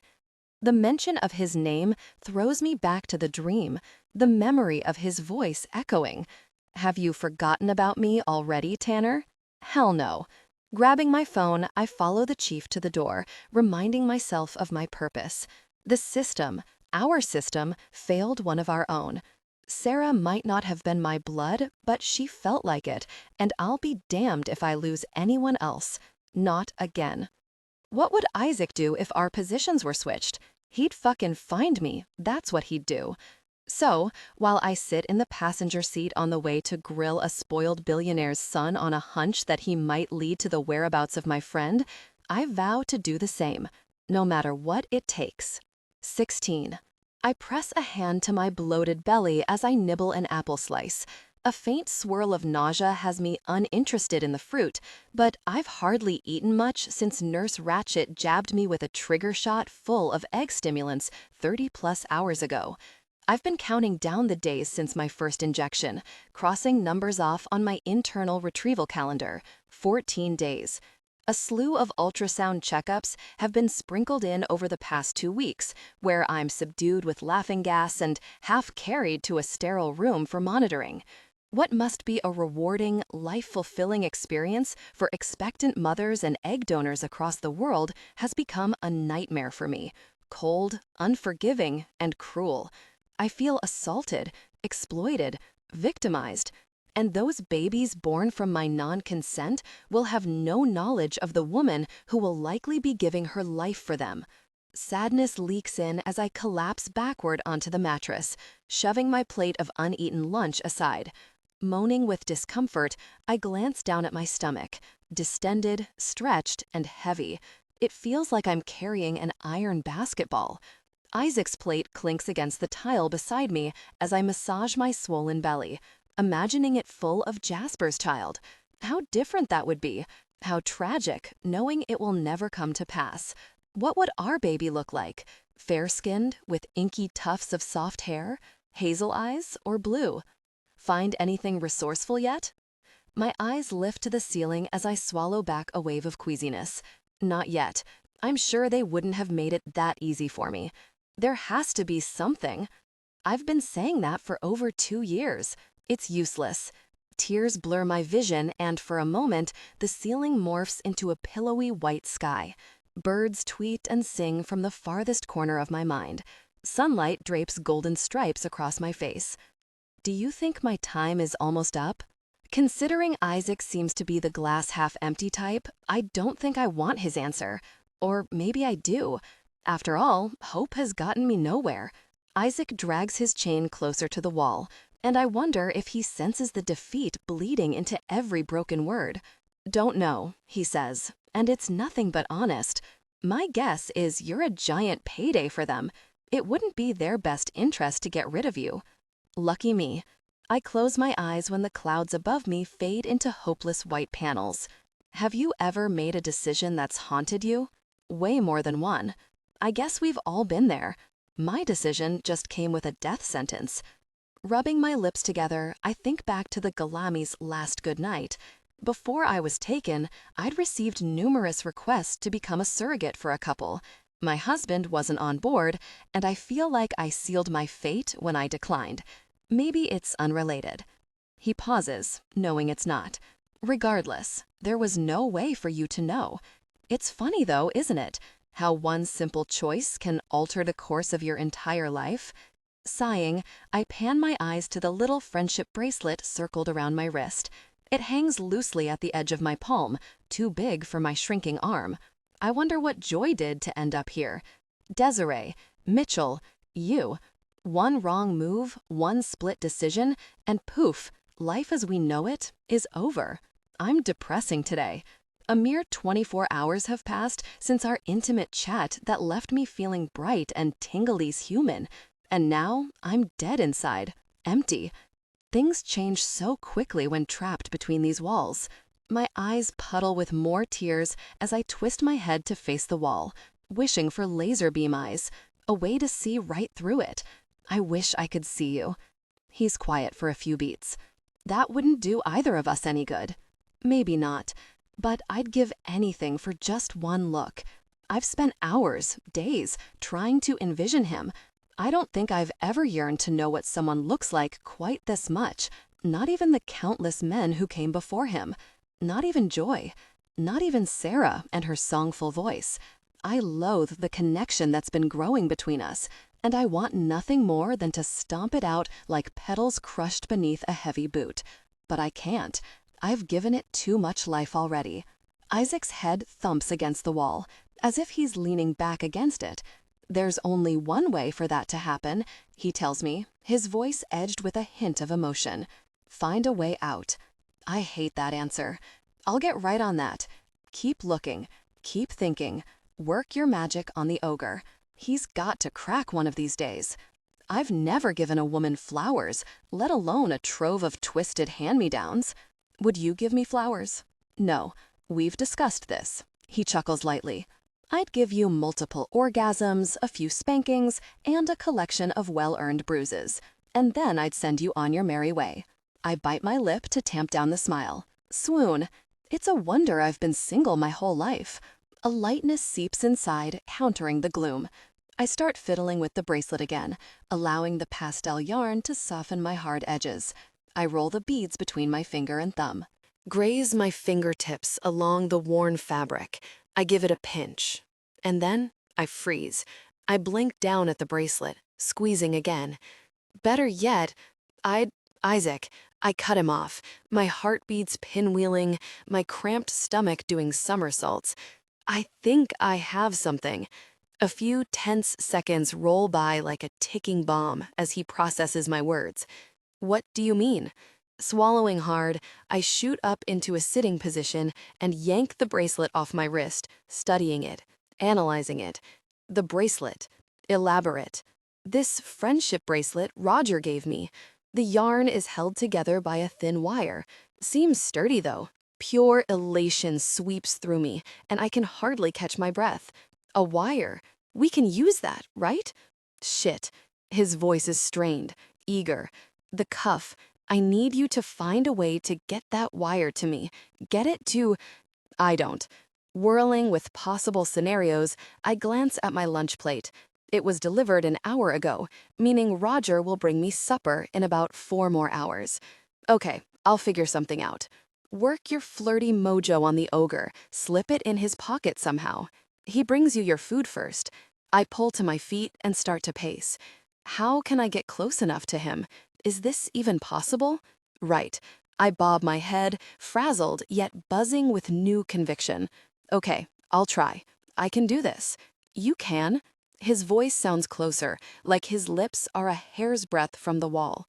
Get that wire on Roger, and I'll take it from there. I'll get us out of here. Wetness streaks my cheeks. I'm crying. I'm crying because I believe him. Not once have I ever believed any of them. I'd always disregard their gallant words and false promises. I'm not sure how long it will take me to pick the ankle lock, especially since I'll have to be covert about it, he continues. But I will. Then I'll tear the bastard's head off and snatch his keycard. A new thought strikes me, and I halt my pacing feet. Isaac, you need to get out fast. The cameras. You won't have much time before someone sees. I'm aware. I'm serious. You can't. My ribs ache from the weight of what I'm about to say. You can't try to save me, too. Run. Get help. Tell them to come back for me. More tears. More choked up words. For all of us. Isaac doesn't speak for a while. 22 harrowing seconds. And then, I know. Voice dipping with a trace of regret, he clears his throat. I've already thought this through. Of course he has. He's smart, resourceful. Trying to take me with him would be suicide. I nod through an ambush of conflicting emotions, even though I want to shake my head, slap the wall, scream until my throat is shredded raw. I want to take them all back, Bring me with you, Isaac. I'm begging you. But I can't. He can't. All I can do is believe that he'll send help, and soon I will see the other side of these walls. Because somehow, despite everything, I trust him. With my life. Okay, I croak out, placing my fate in the hands of this elusive stranger, this brash, brilliant, confusing man. Roger will bring me dinner in a few hours. I'll make it happen. And then, I'll see you soon. A few beats pass. Yeah. I glance up at the camera. All video, no sound. Thank God for that. My captors feel untouchable, too arrogant to ever suspect that this broken-down model would have the brains to concoct an escape plan with the unruly man next door. They'll regret that one day. I spend the next few hours pacing. I try to read, but the words bleed together, becoming illegible drivel, and I obtain nothing. Pacing some more, I fill my cheeks with a heavy breath and blow it out slowly. Isaac and I don't talk much. I'm too on edge for chit-chat, the anticipation of what I'm about to do spiraling me into a mess of anxious jitters. There is no room for slip-ups or falters. Everything hinges on this moment. I can do this. I hear you pacing over there, Isaac, says nearly 3 hours later.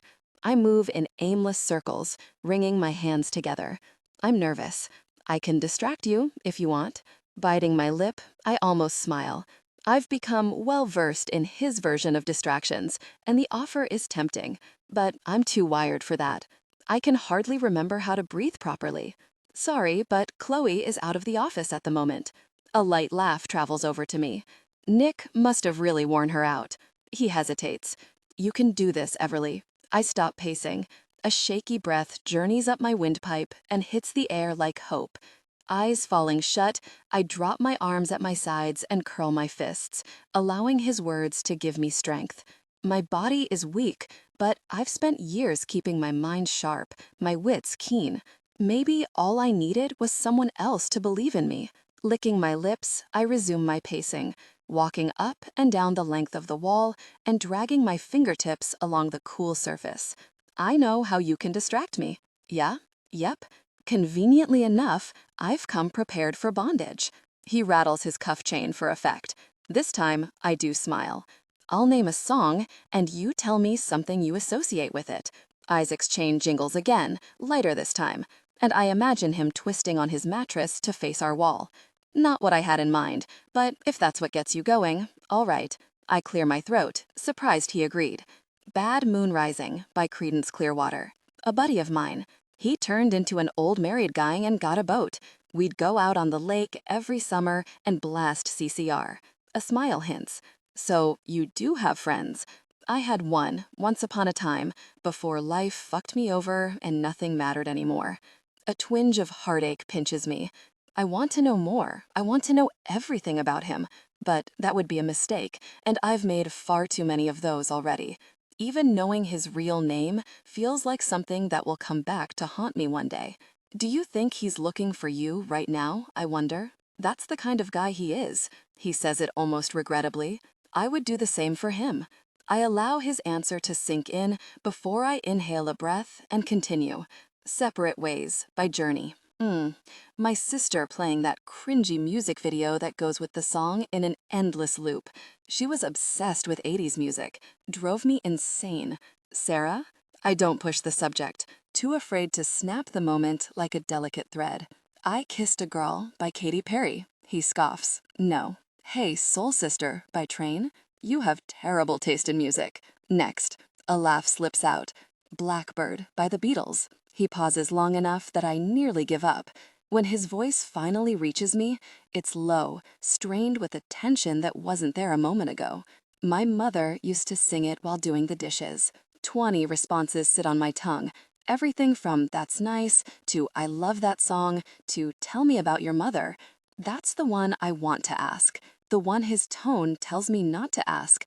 The silence has grown thick, and I'm not sure how to bridge it.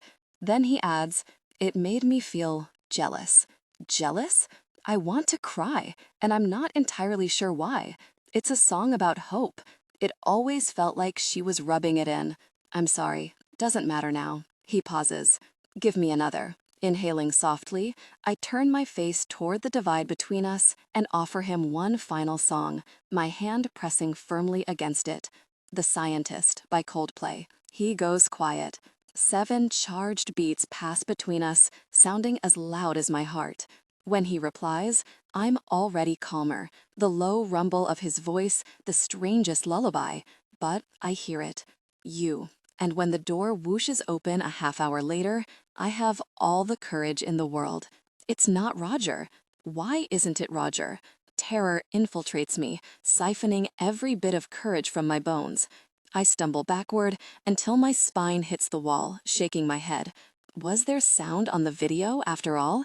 Did we just seal our fate? Do they know? The nurse stalks over to me, her face unreadable, and pulls a needle from her front pocket. I glance at my cold plate of untouched lunch, knowing it's dinner time. Roger should have been the one coming through that door, bringing me supper, not her. Where is he? I swallow back the acid in my throat, shifting my petrified gaze to the long needle glinting under the overhead lights. Sharp, merciless. It doesn't look like my medication. It looks like, "Time to go," she says, her voice cold. There's nothing. She can't be human. I suggest you cooperate. Cooperate? All I've done is cooperate, and it's gotten me nowhere. I'm still here, trapped and helpless, a caged bird with broken wings. Stay away from me. Tears well in my eyes, blurring her wretched face. Where's Roger? Isaac's chain moves, dragging toward the wall. He's listening, waiting. He knows there's been a change of plans, a plot twist, dismantling our escape. But he can't help me right now. I need to get out of here. My pulse thrashes as my attention ping-pongs between the still open door, the needle, and the nurse. I swallow again. It burns my throat, tastes like ashes. Please, I beg, eyeing the doorway. I can run. I'll make a break for it. Consequences be damned. Don't touch me. The woman sighs, almost boredly, and advances on me. I recognize the needle. The moment it pricks my vein, I'll be gone, paralyzed. Dragged unconscious into that operating room is Dr. Frankenstein, then mutilated from the inside out. It's procedure day, and I can't help but worry it'll be the last one. My time might be up. She steps forward. I dodge. An annoyed glare gleams in her eyes as she reaches for me again. She misses. My eyes flick to the cracked door, and it's then she realizes she left it open. Her attention is stolen for a beat, a glimmer of panic. I use it to my advantage and make my move. Smaller and faster, I dip underneath her thick arm and run for my life. "Hey!" she barks. Stars twinkle behind my eyes. Self-preservation fuels me. Isaac pounds on the wall, the sounds muffled by the shrill beats of my heart. My feet skid across the floor, but I stay standing, keep running, and reach for the door handle, flinging it open wider. But I don't get far. A scream tears through me when I crash into a massive body. Roger. He grabs me. And it all happens so fast. "Isaac!" I screech. 2 meaty hands fist my upper arms, bruising and unbreakable. I can't move, can't flee. I can only scream his name. "Isaac!" The needle finds my neck before I can take another breath. It's over. I failed. I blink slowly as the drugs take over, and I sag against Roger's chest, succumbing. The last thing I hear is my name, his nickname for me, B. 17, clipped words. A garble of sound, blurry faces and streaks of light. I'm being moved, carried away. My eyelids feel like leaden paperweights as I struggle to keep them open long enough to identify something. Voices seep into my psyche, unidentifiable and strange, gibberish. I part my lips to speak, but only a frayed moan flutters past my lips. No words make it through, just agony. It feels like I'm underwater, a mermaid, floating through vivid coral and schools of fish. I become a character in a book, with fins and jewels and water-spun hair, soaring skyward toward a happy ending. Sunlight on my skin, legs made for running, a voice that holds power, and new songs to sing. But the dull ache pounding between my legs squashes the fantasy. Sweat trickles down my temple in a slow-motion glide as I teeter on a rolling cot, my belly in cramps and my weightless arms glued to my sides. Strapped down, I'm not swimming, I'm sinking. The agony falls out again, a cry for help, a plea for mercy. Please, please set me free. Please let me go. Please carry me to the room next door so I can release my dying breath in the arms of someone I trust. He can sing me my favorite song, and I'll have a final moment of peace before I slip away for good. I've earned that. I deserve that. I don't want to die here. Mostly, I don't want to die alone. Minutes trudge by in a painful haze as I'm carted through the door and into my familiar hell. The straps release. My body is no more than a lifeless sack of skin and bones when I'm rolled off the gurney and deposited on my stiff cot. I land in a heap, strings of hair scattered across my face, legs half dangling over the mattress, and one arm sprawled out while the other drapes across my chest. I blink countless times, but everything is still a fog. I think it's Roger walking away from me, a mass of lumbering cruelness. "Roger," I call out, my voice full of scrapes and holes. The figure pauses midway to the open door. It is him, my only chance at getting out of here. "Please," I croak, "please don't leave me." I try to soften him with sympathy, appeal to a part of him I know must be there, hidden deep and buried. He makes a sound that's part grunt, part sigh. His hesitation sends a meager wave of strength through me, and I inch up on my elbows as they shiver and shake. I can hardly move, remnants of the anesthesia still coursing through my blood. I glance at my wrist, where the bracelet used to reside. I'd taken it off earlier, hiding it underneath my pillow. If I can find it, I can lure him closer, slip it into his pocket, and... The door slams shut. No! I collapse backward with a wail, just as a chain drags across tile on the other side of the wall, and I curl my knees to my chest and cry. Everly. His voice sounds far away, but there's no mistaking the urgency bleeding into my name. Isaac taps the partition between us. "B, hey, talk to me." I can't. Tell me what they did to you, where they took you." "I don't know. They knocked me out." I squeeze my thighs together, hissing through the sting. "They took my eggs." Hopelessly, I sob. My vision clouds, adding to my unraveling. My voice cracks, and my sanity splits. The drugs are still pumping through my veins, rendering me sluggish, vulnerable. If they tried to kill me now, I'd be helpless to stop it. I wrap my arms around my knees and weep into the starchy pillow. Isaac is right beside me. I feel him there, closer than ever. If I zoned out long enough, I could imagine his breath fanning across my face, his voice right next to my ear, vibrating through me. How could I let this happen? He's a number, a casualty, a tragedy waiting to happen.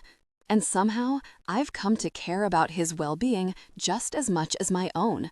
Twice the pain, double the loss. You need to keep it together. This isn't over yet. His tone is calm yet firm. He's trying to reach me, but he can't. Listen to me. We're not done. We have a plan. The next time that brainless fuckhead brings you food, get the bracelet on him, and all... His voice fades out. My cries taper off, weakening to sniffles, then to nothing. I inhale a breath as my eyes shut, Isaac's words lulling me back underwater, where sunshine kisses the surface with a golden glow. My fingers lift as bubbles churn, and I reach for the dappled light, anxious to breach it. But it's just another wall. Darkness finds me the moment my eyelids peel back open. It's quiet, too quiet. My muscles ache, and I realize I fell asleep as a tangled mess of limbs. Eyes dry and burning, I blink half a dozen times and extract my sticky cheek from the pillow top as my body pulses with residual pain. When I try to move, my equilibrium wobbles, and I tip off the mattress, the cold floor a shock to my skin. Everything hurts. Groaning, I flick my lamp on until the room is bathed in crimson low light, then crawl back on the cot. I pull the blanket up over me as my teeth chatter from the chill. The silence turns eerie when I twist to face the wall. Isaac.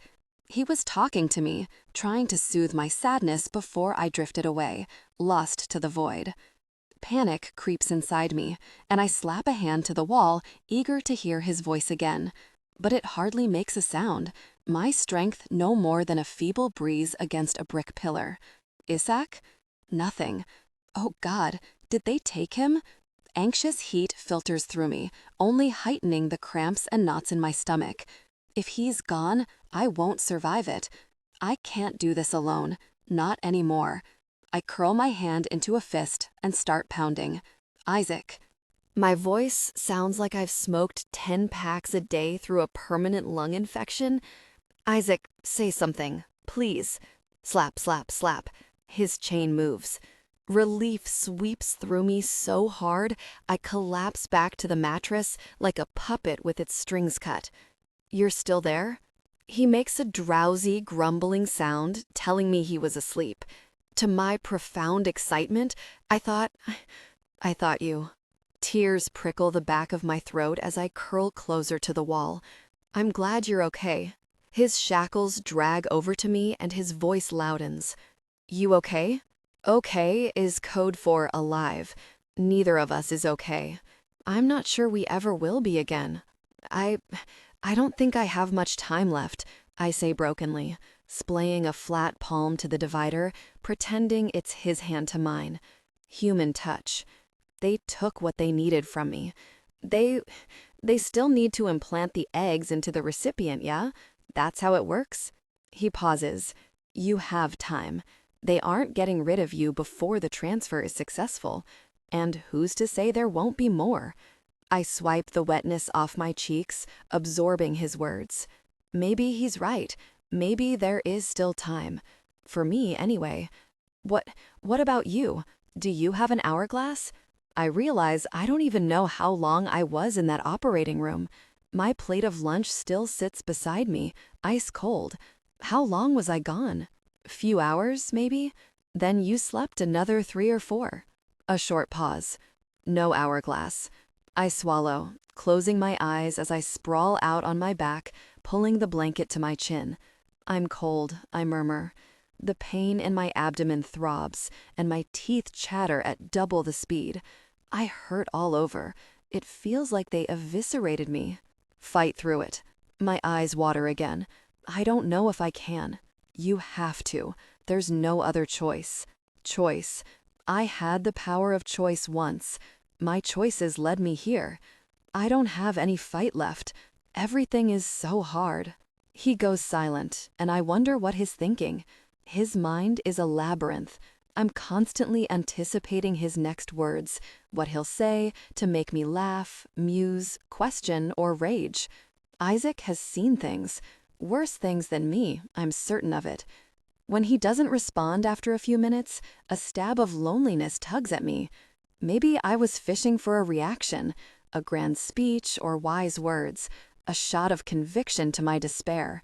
I should know him better than that. My fingers curl around the edge of the blanket. You have nothing to say? What, that you're done fighting? He makes an abrasive sound. I'm not the kind of guy to talk anyone off the ledge, B. Frowning, I pull myself up on unsteady forearms. You're the only guy I have, and for that, I'm sorry. Isaac, stop. I inch closer to the wall, wincing as my body pulses with resistance. I know you care. You don't need to put up a wall with me. My nose wrinkles as I clear my throat. Figuratively. You think you know me, huh? I waver, lowering back down to the cot. I know enough. Enlighten me then. I think, at your core, you're a good man, I say, tucking my hands underneath my cheek. Decent, honest, fiercely protective of the ones you love. But you wear a mask, so people can't see the real you. To you, vulnerability is a disease, a weakness. My eyes begin to adjust as I stare at the barrier of red-stained white. Something bad happened to you. Something awful. And maybe you've always blamed yourself for it, even though it wasn't your fault. It couldn't be. But you feel deeply, more than you let on. You've internalized your losses to the point where you reject genuine emotion, connection, feeling. It's easier that way. Safer. No response. I scan the wall. My heart beats more alive as I drink in the reflective stillness. Am I on the right track? He grouses, shifting in place. Are you my therapist now? Do you have a therapist? People see therapists so they can change. That would imply there's a point in trying, or that I care. Change isn't the word I would use. Therapy is about growth. That's something anyone can benefit from, right? When he doesn't reply, I chew on my cheek, hoping I'm reaching him in some small way. Closing yourself off doesn't do you any favors, Isaac. It's lonely, cold. Life will always be filled with loss and heartache, but that's what makes us stronger. We carry those hardships with us, always, but we don't let them define us. Easy for you to say. His tone is clipped and bitter. You've led a privileged life up till now. A pretty face with pretty people catering to your every whim. Fame and fortune. My pretty face is what put me here, rotting away in this prison. My chest heaves, my emotions heightening. It's a curse, not a gift. And it's what's keeping you alive right now.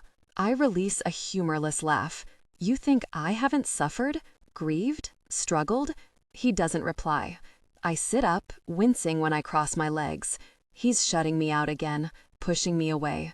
A defense mechanism to dull his pain and avoid letting any more inside. Talk to me, I plead softly, pressing my forehead and hand to the wall. Tell me what hurt you. Still nothing. Isaac. I inhale a shuddery breath, curling my fingers. Tell me why you hate the world. 22 seconds go by before he admits it. Maybe I do hate the world. Laced through the bitterness, there's a trace of vulnerability I've been longing to hear. A tear leaks from my eye and travels down my cheek, warm and light. Swallowing, I close my eyes and wait for more. He pauses. 5 more beats until he says the words that break my heart. But the world hated me first. 18. I know my mistake the second the words leave my mouth. My head thumps against the wall. Good job, Porter. That's not going to set her curiosity off at all. Isaac? Yep, I've done it now. Forget I said anything.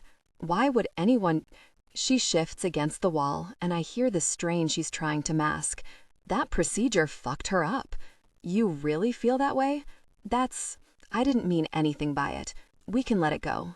I say it harsher than I mean to. Snappy. Okay. She's quiet for several minutes, and I know well enough that it's not because she's letting it go. Once you've piqued this woman's interest, she'll persist until her inquiring mind is satisfied. But since she's not pushing it yet, I close my eyes and wait. Before long, I'm imagining sinking into the wall behind me. I do that sometimes, even more since Nick and Chloe had their night of fun. Our dynamic has changed, and not just in the sexy, flirtatious way. There's a different level of intimacy I usually don't go anywhere near. Maybe it has something to do with being forced to rely on words instead of body parts. I don't hate it as much as I thought I would. But right now, the things I'm imagining doing if I could materialize in that other room have nothing to do with our kinky alter egos. We're both injured and exhausted, tired, down to the bone. For my own sanity, I've been throwing myself into escape preparations, dreaming of creative ways to murder the man holding us captive. But the longer the days drag on, it's harder to believe our lives will end any differently than the others who found themselves here. The mental and emotional strain is real. In the end, I'm just a man. My life will be as easy to snuff out as the rest of them. I hear her over there, shifting around, trying to find a position that makes her feel less like a stranger had just gone in and poked around her insides. If I could sink into this wall right now, I'd scoop Everly into my arms and just hold her, and then we'd sleep. I'm very near unconsciousness when she speaks again. You know what I keep thinking about? Is it what I'm thinking about? Likely not. Knowing her, she's magically deciphered everything I've kept buried just by the few telling sentences I let slip. She's good like that. From what I've seen, there aren't many people with better natural instincts, except for me. Maybe Tanner, but I'd never admit that. It's good to keep the guy on his toes. I wait for her to spill my entire life story down to the letter. When she says, bubble tea, well, that wasn't anything I expected. That overly sweet stuff with those solid balls of goo that come up through the straw, so you have to chew your drink or choke on it? I never understood the appeal. You haven't tried it, have you? God, no. You should sometime. There's a heaviness in that statement, the same weight that anchors the words, see you soon. She's still trying to convince herself there's a chance of a sometime or a soon. It's how she survived this long, after all. I'm just not sure either of us really believes it anymore. Sounds awful.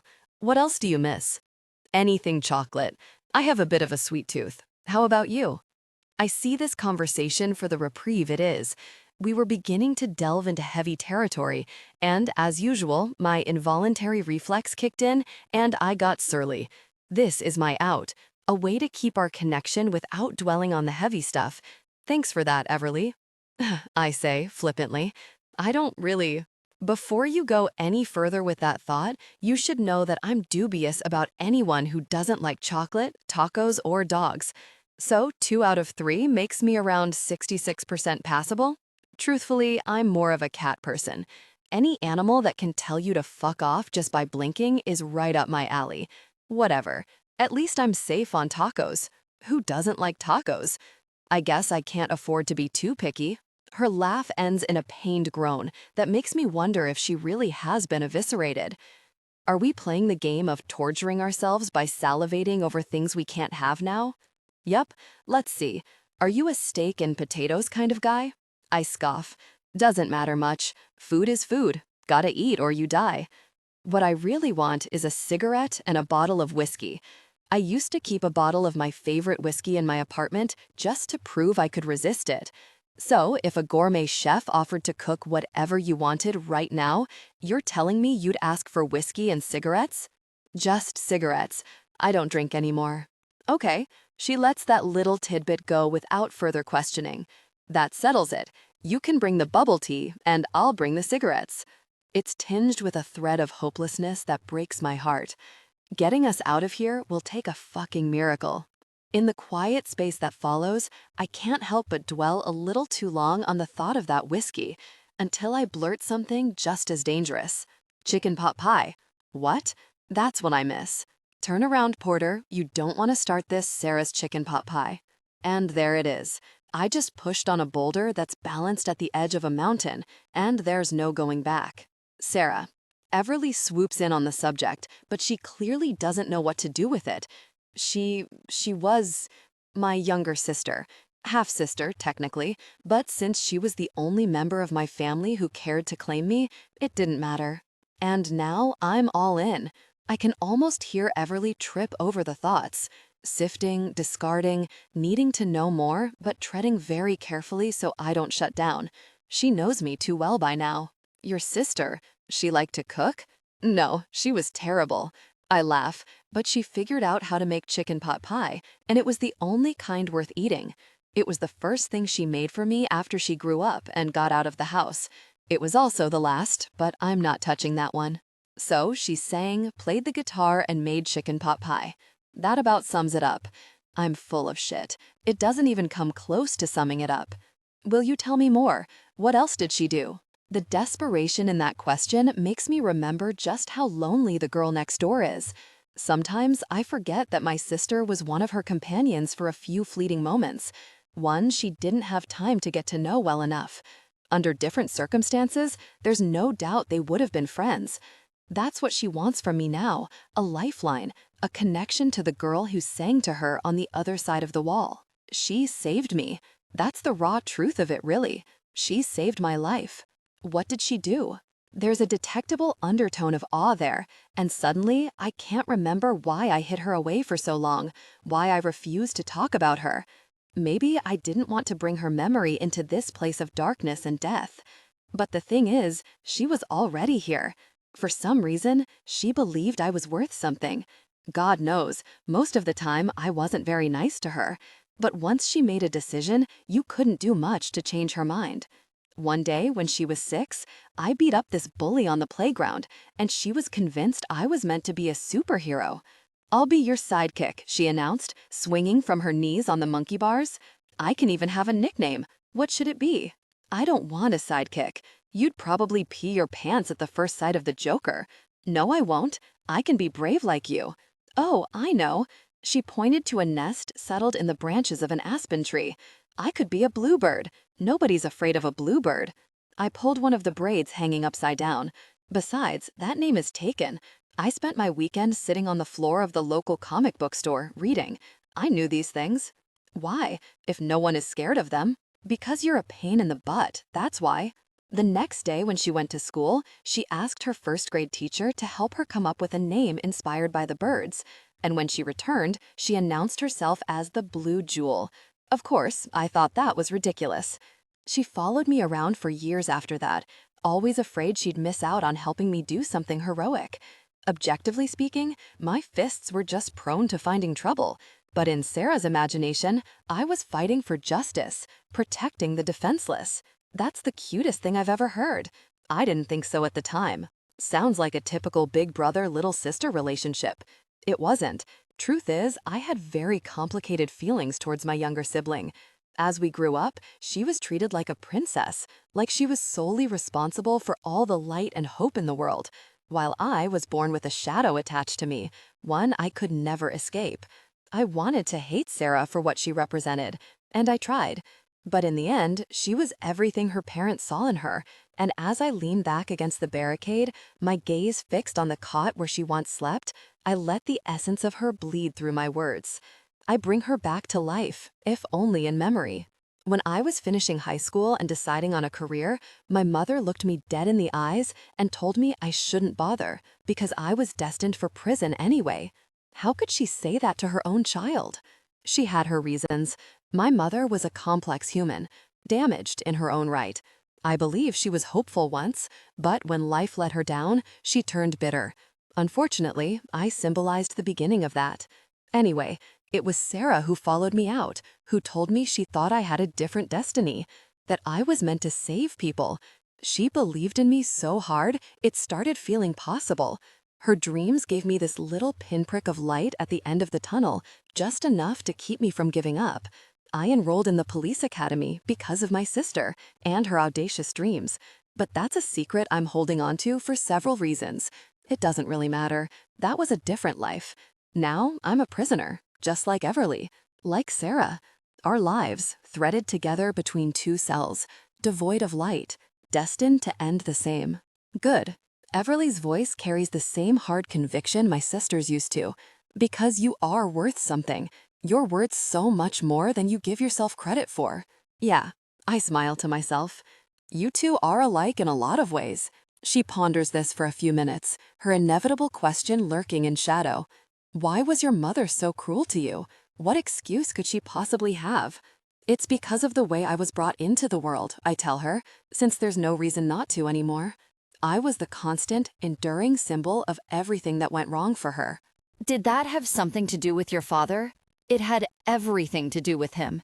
The boulder keeps rolling, picking up speed, tumbling down the cliffs. He wasn't a good man. He was a rapist, Everly. Silence.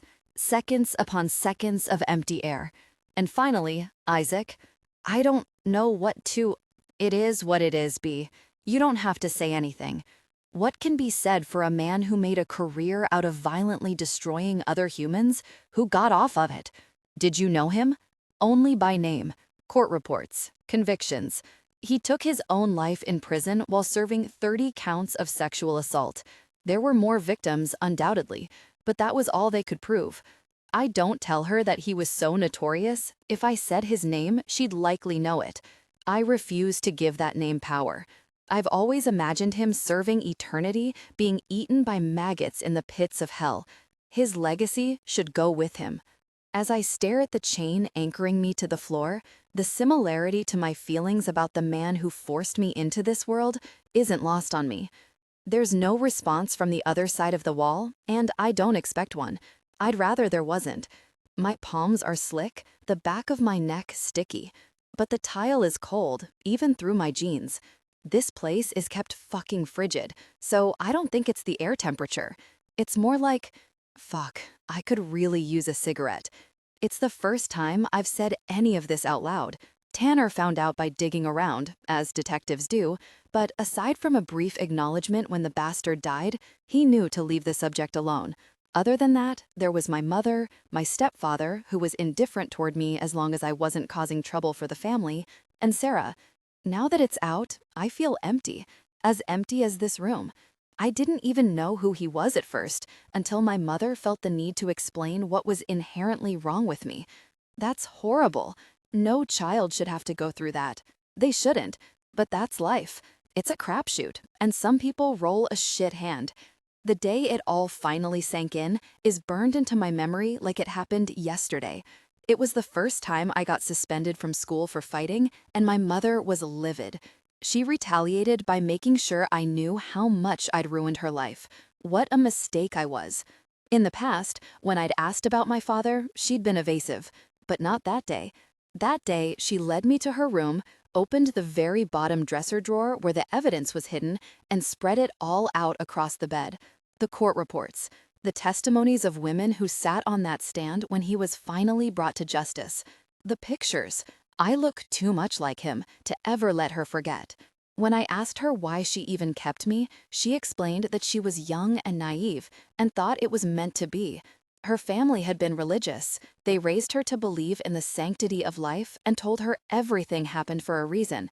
At the time, she was falling apart, grasping for something to believe in. So she convinced herself the conception of a baby, a new life, a clean slate, was a symbol of redemption. She named me Isaac. Then, her family decided that sometimes bad things happen because of hidden sin, and they rejected her. And there I was. We were stuck with each other. To top it off, I wasn't an easy child to raise and never met her expectations. Over time, I became a symbol of an event that ruined her life, a bad decision that put her in the wrong place at the wrong time, a sin.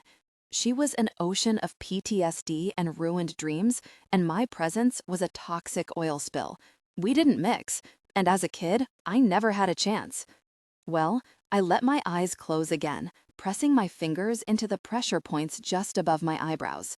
Now that I've dumped all my, it isn't genetic, that kind of evil, I don't believe that. I shouldn't be surprised that she so easily uncovered the fear that dogged me through life, but it feels kind of like she's been rifling through the long archived files of my brain. Okay, I just wanted to make sure you knew. Whether I believe it is a different story. Depends on the day. Thanks.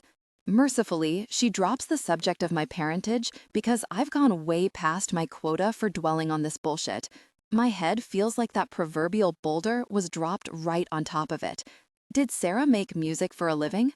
She was a barista, actually, but that was just a convenience so she could be close to the adjoined cafe where she liked to play.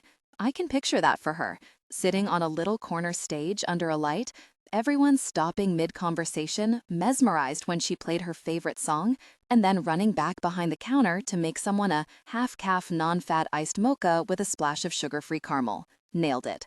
And that story of the jerk who made her stop playing for a while, I'm sure you'll be shocked to find out that was me. Of course, I only said that to get her to back off. I'd spiraled into one of my self-loathing phases, and being around her innocent positivity just drove the knife in deeper. I'd moved out and needed to leave my childhood baggage behind. Turned out all right, though. She found me again once she was out on her own, barged back into my life with the same enthusiasm, and hounded me until I came to see her play. Made you chicken pot pie. That stuff was the shit. Now my mouth really is watering. And, oddly enough, I feel lighter than I have since the day she made me my last chicken pot pie, walked out the door, and never came back. Even while sitting here, chained to the floor. Thanks for that too, Everly. Isaac? I hum a response around the lump constricting my throat. Thank you for sharing her with me. Everly's voice is softer, closer, like she's entered the temple of something sacred. I knew I liked her. I just wish I could have known her better. I'm glad she had you to keep her company at the end. I need to rest, to sit with my ghosts and be prepared to battle my way out of here, because whether I believe there's a chance I'll get out in one piece or not, I still owe that bastard for taking my sister out of this world before her time. And then there's Everly. I'm not sure why I feel compelled to bring it up when I already know the answer. That guitar pick you have over there, it's blue, right? Sparkly? Yeah. I picture Everly cradling it in her hands like it's something precious, her favorite memento. One I bought myself years ago. It was special. Sarah even gave it a name. Jewel. It's hers, my sidekick. I know. Take care of it for her, okay? Her answer is no more than a whisper. Always. 19. 6 days. 6 days of failure after failure. Roger has delivered my meals morning, noon, and night, and I've done everything in my power to get that bracelet on him. Batted lashes, coy smiles, flirtatious words, a faux yearning for conversation and company. Nothing's worked. My only chance of getting out of here has been a wall more impenetrable than the 4 walls closing in on me. I swear they're shrinking. Or maybe that's just hope. My stomach tightens with a sharp pain as I lay on my mattress, curled up in a shivery ball. Over the past few days, my health has declined. I'm not sure what's going on, but this morning I woke up with a fever that feels like red-hot lava bubbling beneath my skin. Pulling the blanket up over my swollen belly all the way to my chin, I moan when another wave of searing pain contracts in my abdomen. Isaac's voice is a whir of muddled noise beside me, and then his head will be on my breakfast plate. I blink slowly. What? The ogre. Decapitation is inevitable. That sounds nice. My eyelids close like curtains, drawing over the stage of my foggy eyes. I don't want breakfast. I'm not hungry. He pauses. You good over there? Pancakes are good. What now? When I reopen my eyes, happy-faced pancakes are dancing above my head, drizzled in syrup and melted butter. Warm goo drips into my eyes. Luckily, I have enough cognitive sense to realize I'm losing my damn mind. I swipe at my face. It's only sweat. Isaac, I'm sick. Ice-cold chills filter through me, a contrast to my burning skin. The mattress moves underneath me as I relentlessly shake, my knees tucked to my chest. Another long pause festers before his voice sounds closer. Sick? Like the flu? Worse, I think. I croak. My procedures, something's wrong. A thump against the wall. Fuck. I can't determine if the worry in his tone is for my health or for the rusty wrench thrusted into our escape plan. I can hardly move, let alone woo Roger. I've already failed, and now I'm deteriorating by the minute. I'm freezing, I tell him, my teeth clicking together. High fever. And my stomach, it hurts. Dull pain and nausea. I think I might puke. God damn it. The curse is a harsh, gritty whisper forced through clenched teeth. I want to believe he cares. About me? My mind swims with fruitless fantasies and daydreams. If we were to escape, would we keep in touch? Would there be monthly coffee dates or playing catch-up over lunch at cutesy cafes? What would we talk about? Our common thread is nothing but a wall, a madman, and a boatload of shared trauma. Not exactly the foundation from which long-lasting friendships are grown. Then I wonder if we'd ever become more. For a moment, guilt trickles through me as tears sting my eyes, the physical and emotional turmoil ruining me from the inside out. I never imagined a life without him, without Jasper. Isaac breaks into my pendulating thoughts. How do you usually feel after the procedure? He sounds so far away, like a distant echo carried by the wind. A little sore, some cramping, no worse than menstrual cramps. But now, I attempt to catch my breath, like I can't hold on to it long enough. And the wind is carrying that, too. The pain is a lot worse. I can't stop shaking. Feels like I'm dying. I whimper helplessly. Can you imagine? All these years surviving the clutches of twisted serial killers, and a stupid infection takes me out? No. He slaps the wall, and it sounds like both of his hands. Fuck that. Not happening. Would you miss me? It's a silly question, utterly pointless. Yet a dopey smile steals my lips as I gaze up at the ceiling, watching it blur and move, morphing into a star-studded galaxy. I think I hear laughter. Children. My mother is beside me, stroking my sweat-slicked hair back as she feeds me spoonfuls of soup. Does my mother miss me? Allison? Colleagues? Faceless fans and followers? I imagine how many people have unfollowed my social media accounts because I'm no longer relevant. I'm gone. I'm not sure why, but the notion is excruciating, a hollow ache. All my life, I thought the worst feeling was to be hated, judged, despised, resented, just for existing. But now I know I'd take all of that over this. The worst thing in the world is to be forgotten. I curl into myself and face the wall, waiting for Isaac's reply. He's silent, and the ache only grows. "You don't have to say anything," I murmur, unsure if he can even hear me. "I don't think your answer would make me feel any better." There's a low hum purring in my ears, ocean waves. No one is looking for me. I shouldn't expect you to care either. He drones. "Sounds like you're giving up." Why shouldn't I? The world thinks I'm dead. I don't matter anymore. Who the fuck cares what the world thinks? They're irrelevant, he says. Your worth isn't determined by external validation. That's bullshit. You don't have to. He slaps the wall hard. You still matter. My breath catches. I squeeze the front of my nightdress as my eyes fall shut. I just think, I feel like, no, fuck whatever you're about to say. 2 more slaps. You matter. Isaac, your name is Everly Cross, and you fucking matter. Believe it, own it, and start fighting like you do. I want to cry. His tone is hard, yet his words make me feel soft inside, gooey and warm. It could be the fever, but I think it's him. It takes all my strength just to lift my arm and press my hand to the wall. "I didn't take you as someone who gave pep talks," he grumbles. "Better theory is, I'm smart enough to know that my best chance of survival relies on the mopey girl next door." A drowsy smile lifts. "Weird way to say you like me." His tone softens, betraying his words. "I tolerate you." Yeah, my eyes drift closed again, the infection stealing me away. "I tolerate you too, Isaac." Before I'm fully immersed in fever dreams, the door to my room unlocks. I barely manage to open my eyes all the way as I regard the hulking figure standing before me. 2 figures? No, just one.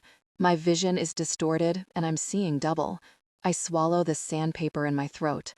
"Roger?" He grunts. "Breakfast." I'm sick.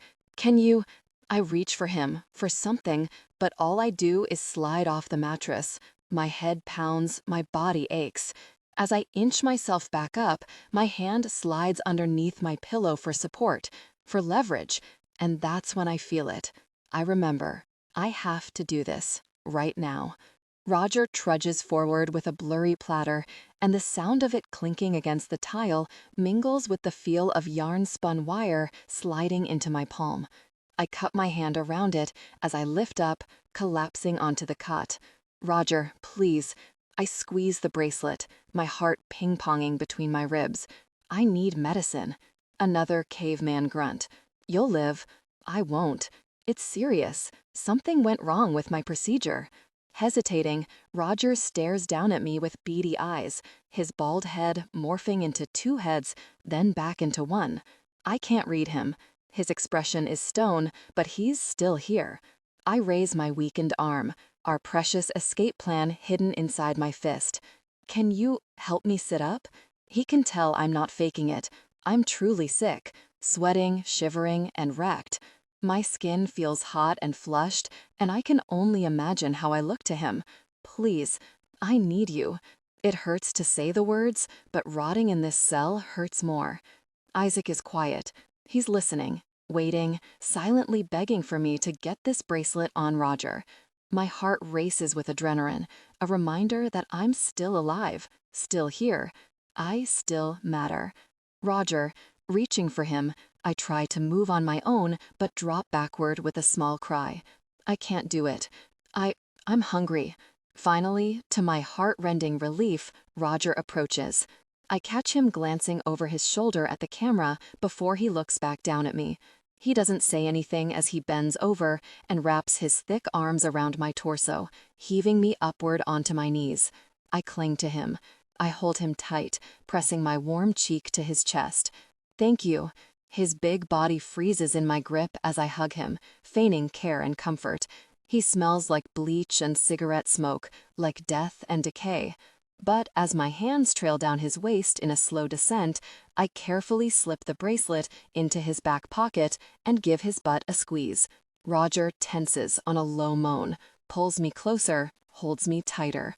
He groans, a lewd, grotesque sound that coils around my insides like a disease worse than this infection.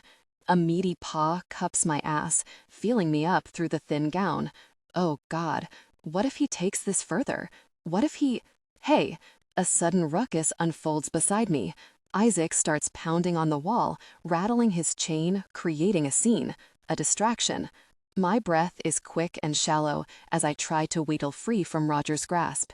His fingers tighten on my ass, almost bruising, as he glares at the wall. "Shut the fuck up over there." Isaac continues. Noise, yelling, cursing. "You're a spineless fucking prick. Come over here and deal with me, you low-life, tiny-dicked bastard." He slams his chain against the wall so hard he almost breaks through. "Get the fuck over here so I can put my fist in your ugly fucking face." Roger releases me, and I fall back, slumping against the wall. The room spins. I watch as he charges toward the door, moving faster than I've ever seen him move. Everything is a blur, chaos. I droop sideways, landing on the cot as my body shakes, my pulse hammers, and my mind vaguely takes in the havoc unleashing beside me. I hear Isaac's door unlock. Chains jangle. His voice heightens, insults spewing from his mouth like snake venom, fists, punches, rattling iron, grunts, and groans. I peer up at the camera, wondering if anyone is watching, if anyone hears what I'm hearing. Did Isaac overpower him? Is Roger killing him? Curling into a ball, I try to stay awake. I cling to reality while my body threatens to succumb to darkness. "Not now, please, not now," I whisper through chattering teeth. "Back pocket." A final crunching sound rings out, and then everything goes quiet. I wait for footsteps, alarms, the timekeeper's voice telling us our time is up, but there's nothing. My eyes flutter closed as nightmares swoop in to carry me away. But before I pass out, I hear Isaac's voice on the other side of the wall. "Stay with me, 20. I don't have time to think about her, to stress over how sick she might be, or wonder if she's lying over there unconscious, dying. Stay with me. We're almost there." With my cuffed ankle draped across the opposite knee, I maneuver the wires through the lock, twisting to get just the right angle. Unfortunately for me, my captors aren't complete idiots. They've used a cuff with a double locking system, the kind police issue. Unfortunately for them, I know my way around those. If I can get this damn wire to cooperate. Come on, come on. I feel it when the wire catches on the right spot, and with a little tension and a steady hand, the first lock moves out of the way. One down. Exhaling, I go to work on the other one. My eyes keep darting to the camera, like I'll be able to see if someone's about to come busting through the door. Several yards away, Roger's chest rises and falls. I dropped him in one of the camera's blind spots, hoping no one saw the scuffle. If I'm lucky, Roger was the guy watching the monitors, but I can't count on that. I'd feel a whole lot better if you'd answer me, Everly. I had no way of knowing if she'd managed to get the bracelet on him at the time, but I heard the two of them over there, knew she was weak, and he was touching her, and I took a gamble. The way he came barreling in here all pissed off like I'd interrupted something, it set the violence in me off like a nuclear bomb. My taunting made him careless, and the second he crossed that invisible line, I rushed him. Big as he is, once his air was cut off, he hit the ground like anyone else. It was a relief when I found the bracelet. I could have ruined everything if I'd interrupted before she had the chance. But she was fucking brilliant, and there it was.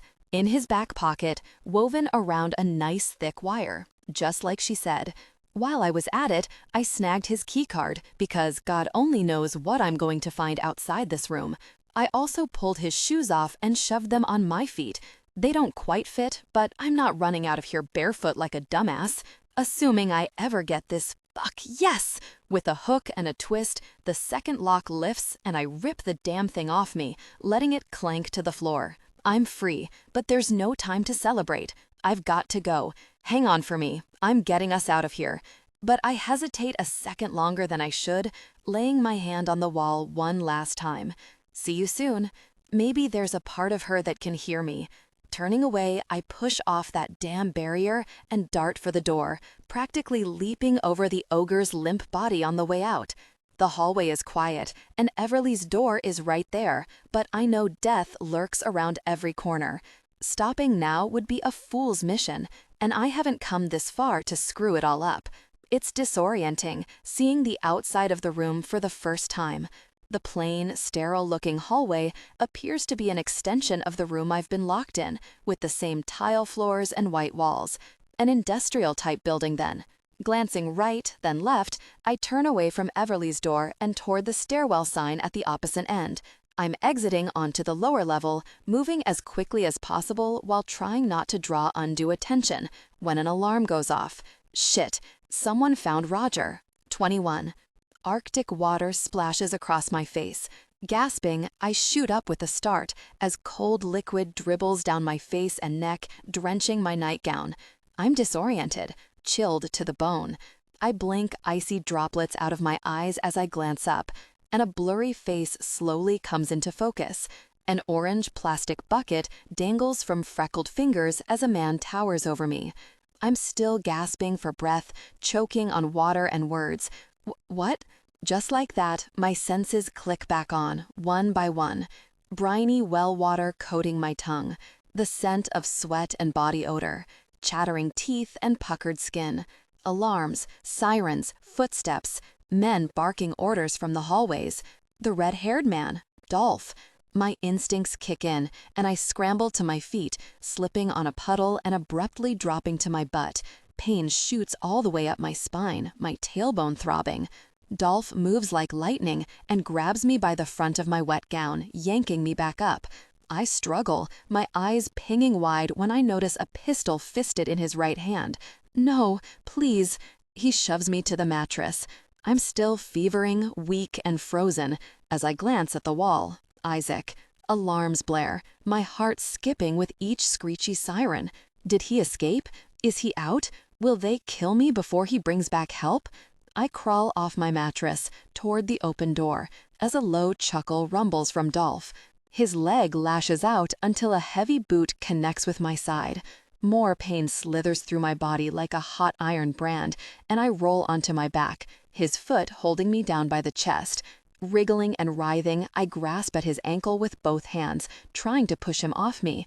I can't breathe. My ribs burn from the pressure as I helplessly slide against the slick tile. Another figure crashes through the doorway. 2 figures.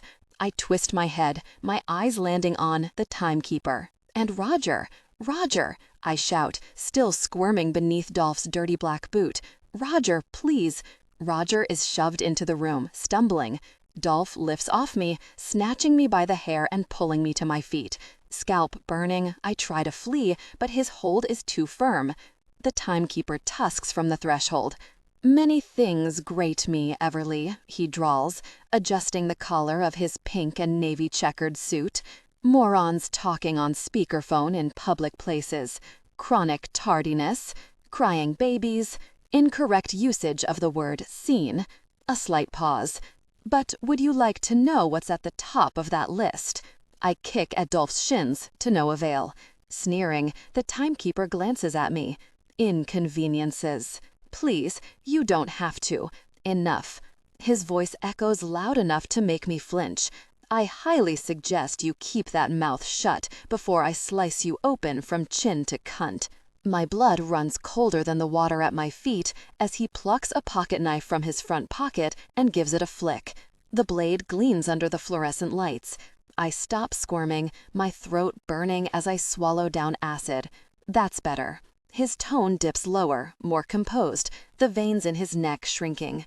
You think you're intelligent, don't you? Beauty and brains. I grit my teeth. You're a psychopath. Yes, well, there's a name for everything these days. An easy smile tilts his lips as he grazes his thumb and finger along his chin. Would you believe there's something called a thimble rigger? One who shuttles a pea among 3 thimbles, then bets on which one the pea was under. He chuckles with feigned amusement. Truly a sinine. You won't get away with this.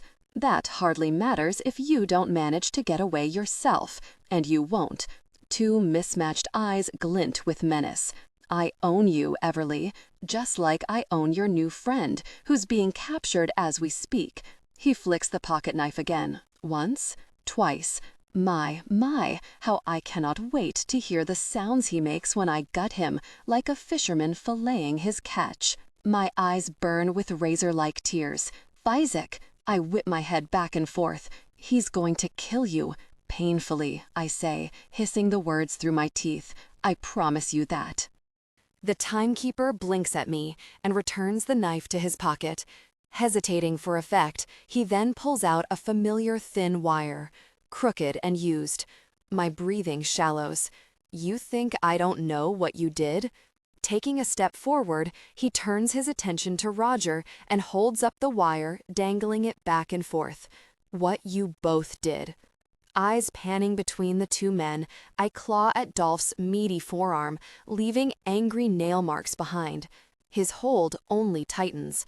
I can't break free. I'm a man of many gifts, but leniency is not one of them. He sighs, halting a foot away from Roger. I have little tolerance for incompetent staff. Roger stiffens, having been silently watching the scene unfold. I didn't.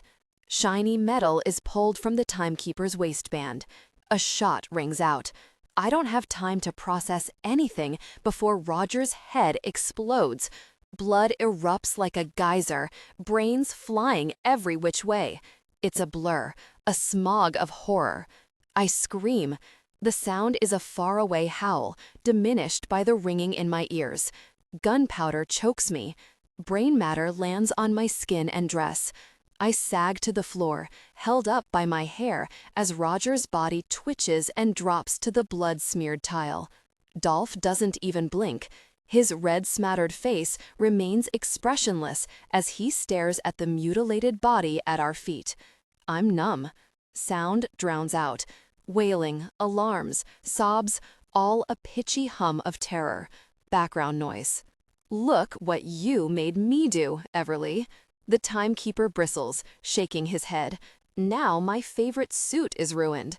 His jaw ticks with distaste as he swipes chunks of brain matter off his jacket. Then he pivots toward me, pointing the weapon at my forehead. Inconvenient. I go still. I'm staring down the barrel of a gun.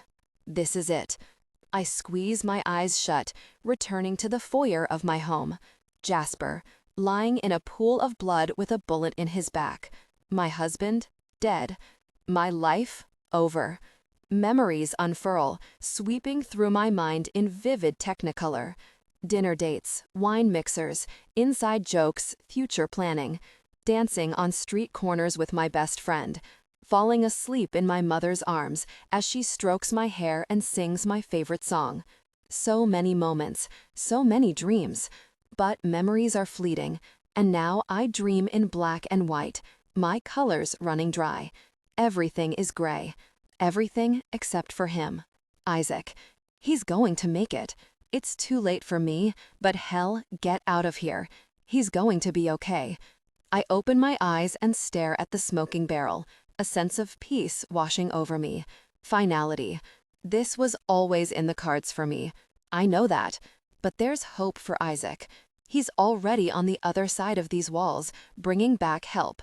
Not for me, but for the other trapped souls who deserve a second chance at life. My dying wish is that Isaac will burn this murderous hellhouse to the motherfucking ground, and the timekeeper will become nothing but ashes in the wind, a stain. Justice will be served. Justice for Isaac, for Joy, for Mitchell, Kara, Mary, and all the others. For Sarah. I inhale sharply and watch as he presses a finger to the trigger. And then, nothing. The timekeeper winks at me with his crystalline eye, returning the pistol to his waistband. As you can see, I can be a merciful man when warranted. Roger was a dutiful soldier for many years. Perhaps I gained a soft spot for him. He nudges Roger's corpse with the toe of his shoe, then looks back over at me. But I assure you, Loverboy won't have it quite as easy. I reckon his painful screams will be a worthy soundtrack to your nightmares tonight. No. Tears pour down my cheeks. I choke on my cries, thrashing and twisting in Dolph's grip as my bare feet streak through a pool of blood. Give her some antibiotics, my captor orders. Straightening his tie, he spares Dolph a quick glance before aiming his attention at me, a grin curling his lips. I'm not done with her yet. 22. Shouts echo from another part of the building, mingling with the deafening ring. I've got to disappear right fucking now.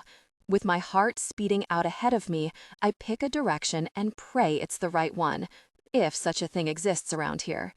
Way down at the end of this hall, a door without a keypad catches my eye. Though it might lead to more trouble or a dead end, the footsteps heading in my direction give me no time to second-guess it. I break into a run, speeding away from my pursuers in search of a place to hide, the ogre's untied clodhoppers making me stumble over my own feet. When I reach the end, I keep going like a battering ram. The closed door barely slows my fall as it swings open into an unmarked stairway. With nothing on the other side to slow my trajectory, I tumble forward and down, bouncing and rolling, gaining momentum until I'm stopped abruptly by an especially cold, hard floor. Concrete. The last reserves of air in my lungs leaves on a groan. God damn, that hurt. I lie there, blinking through the stunned haze. The door I fell through swings shut, leaving me in the dark. I'm bruised but whole, I think, and there's no time to do more than roll out of the way in case someone spotted me. I flatten myself next to the stairs and regroup. After a few seconds, my eyes adjust enough to realize that it's not as pitch black as I first thought. A few dim squares of light filter through high, rectangular windows on one side of the expansive space. I seem to have found my way into a basement, one with windows that have a chance of opening. Fuck, please open. Overhead on the main floor, the alarm still blares, gathering the forces in search of the escapee. Me. I have no idea how many people work in this place, as I've never seen more than a few, but they must all be out hunting now.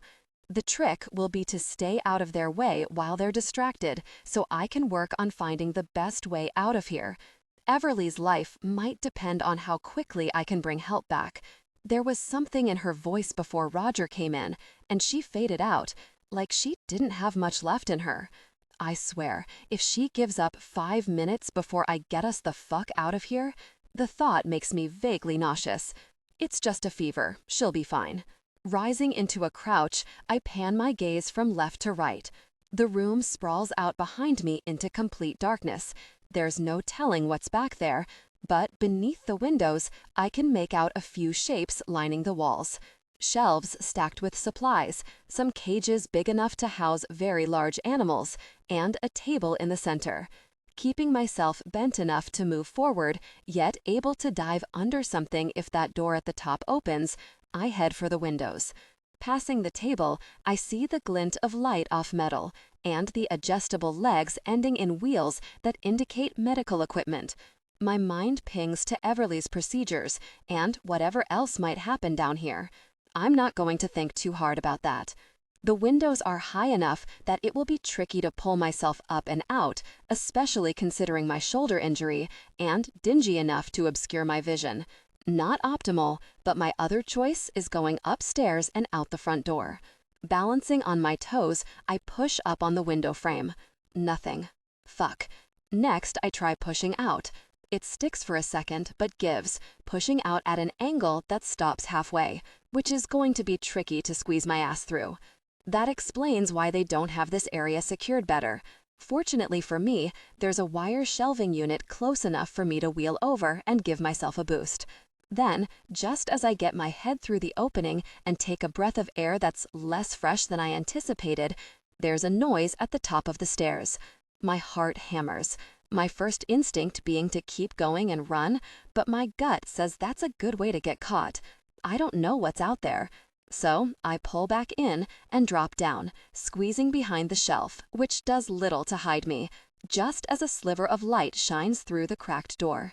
The alarm stops abruptly. I don't dare breathe. If someone shines a flashlight in this direction, I'm done for. The light widens. A pair of shoes appear on the top step. I glance at the shelf in hopes there's something easy to use as a weapon if needed, but all I see are boxes of useless medical supplies, gauze and shit. "What are you doing, Harris?" The voice comes from somewhere beyond the door. "Check in the basement." The man pauses on the stairs, aiming a beam of light toward the right, the opposite direction from where I stand smashed against the wall. Shit. "Perimeter first," the voice calls. "There are a zillion other buildings we need to go through. Gonzalez is already making the rounds inside. He's almost done in the east wing and will head here next. You're outside with me." The feet move back. The light disappears. My throat dries.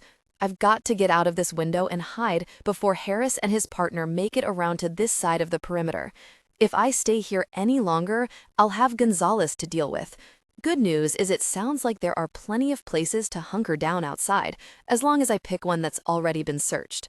Using the shelving as a ladder, I'm able to push my upper body up and out the window, watching for signs of anyone within my line of sight. From the look of the dumpsters, which are in serious need of emptying, I'm at the back of the building.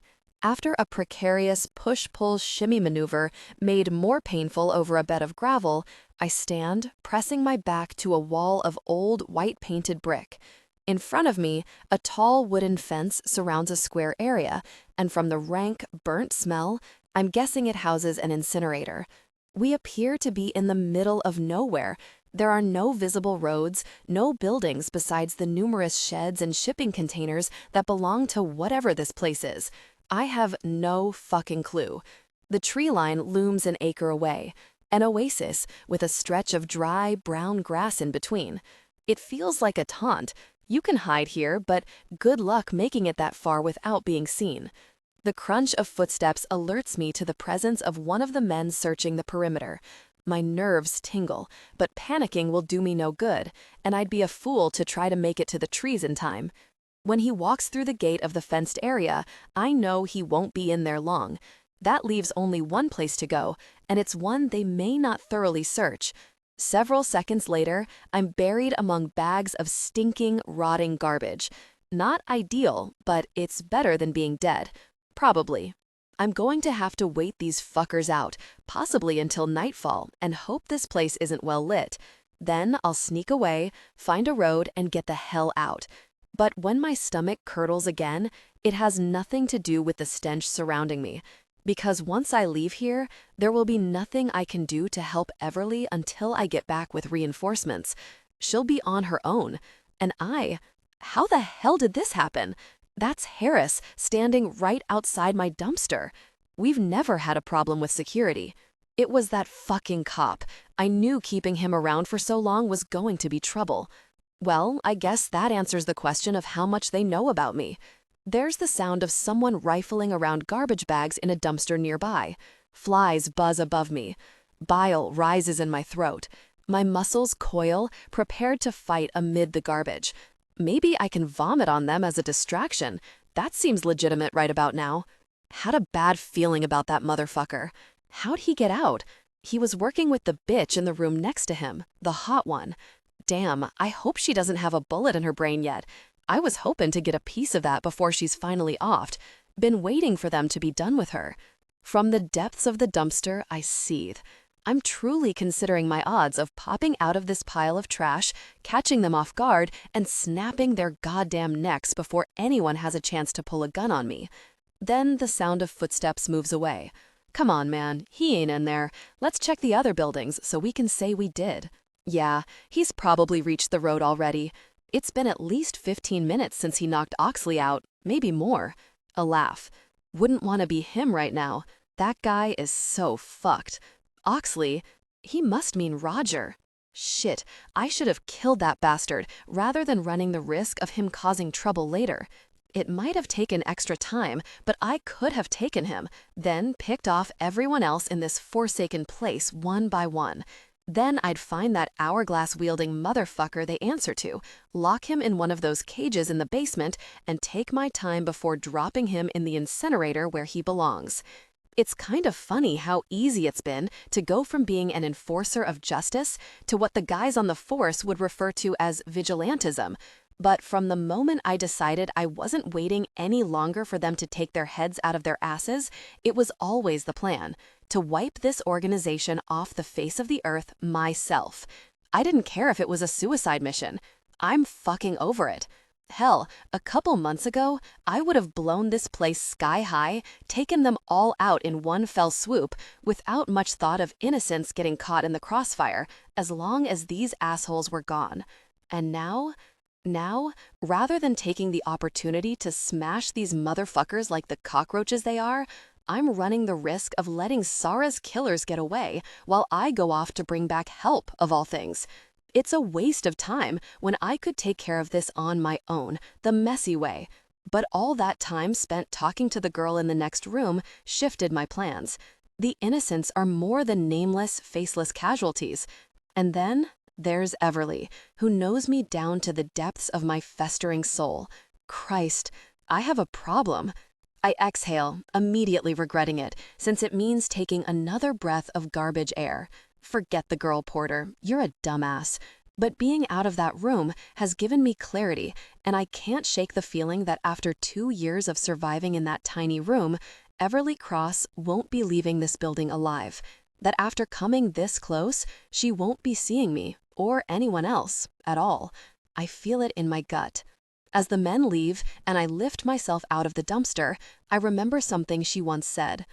Have you ever made a decision you regret, Isaac? I look out into the expanse of dry grass and freedom, then back to the basement window, and I'm afraid I'm about to. 23. 470 seconds. That's how long I've been trapped inside my room with Roger's body. His head is in fragments, and the stench is suffocating. At the 500-second mark, I pull myself up from the mattress, rush over to the toilet, and heave. Sweat and tears trickle down my face as I hold my hair back, emptying my stomach contents into the bowl. Depleted, I slide down to the tile floor and collapse. I spare a quick glance at Roger, then I yank myself back up and vomit again. Alarm bells continue to sing from ghostly hallways, making the building come alive.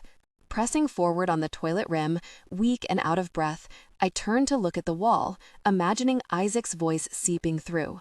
My eyes water. The sirens give me hope that he hasn't been caught yet. My captor was bluffing, trying to shake me. That monster would love nothing more to watch me crumble before slitting my throat as my final breath falls out like heartbreak. I start to pace. Medicine churns through my bloodstream, keeping my fever at bay. Antibiotics were also given. I'm not sure why, but they have a plan for me. Or maybe they're just waiting for the egg transfer to prove successful before tossing me in the incinerator. Combing my hair back with trembling fingers, I move in tight circles, avoiding the bloodbath at my feet. I refuse to give up, fall, or break. Not yet. I'm not dead, and Isaac is free. He's hiding, assessing his surroundings, constructing a plan. I just need to hold out for a little while longer until he... My head snaps up when I hear something. No, they've come for me. Thinking quickly, I rush over to Roger's corpse, hoping he has a weapon on him. A gun, a knife, anything. Something for protection. I try not to gag as I search his pockets. I need to. Everly? I freeze, my hands stalling midair. Instinctively, I glance up at the wall, blinking rapidly as the voice registers. It can't be him. Isaac? Nearly tripping over Roger, I rush over to the wall and plant both hands against it. But he speaks again, and he's not on the other side of the wall. He's at my door. You said you knew the code. I need it, fast. Holy shit. I whip my head right as my heart ricochets inside my torn-up chest. I hear my blood pumping in my ears, my pulse in overdrive. I move. Scampering to the door, I reach for the handle and pull, over and over. Isaac, what are you doing here? Code. My brain feels like scrambled eggs.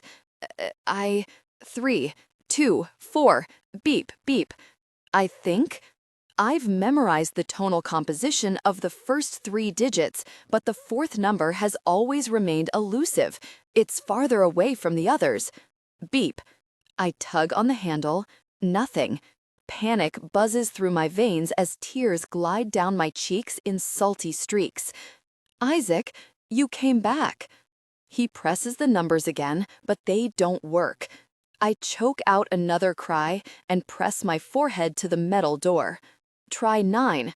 Error. 7. Error. Fuck, he curses, his panic evident. Stupid fucking thing. God damn it. I hear him shimmying the handle. So close, 1 number away.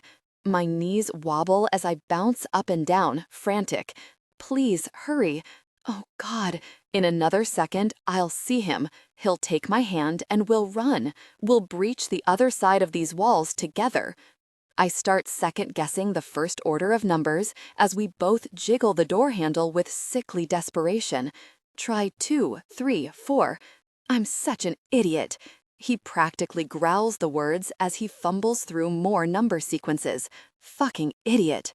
I sob his name. Isaac? Beep, beep, beep. Error. This is stupid. This is so fucking stupid. I would have to agree with you there. Another voice registers, a different voice. The monster, our sentencer. Blood drains from my face as my breath lodges in my throat like a jagged cork in a bottleneck. No, wait. A scuffle, a strange noise. Isaac makes a sound. Pain. No, please. I scream, screech, pound on the door with both fists. Leave him alone. No. Isaac. Commotion answers me. Footsteps, a muddle of unfamiliar voices. I don't hear him. I don't hear Isaac. No. Madness fuses with my pleas as I process the awful permanence of this moment.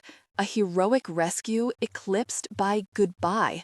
Don't touch him, I cry out, still pounding on the door, praying it will disintegrate beneath the weight of my agony. Don't you touch him. The Timekeeper sneers at me. Apologies for changing the code, but I couldn't risk a daring rescue with a loose end running around, he says, feigning regret. Shame this didn't pan out for you, as much as I do respect the valiant effort.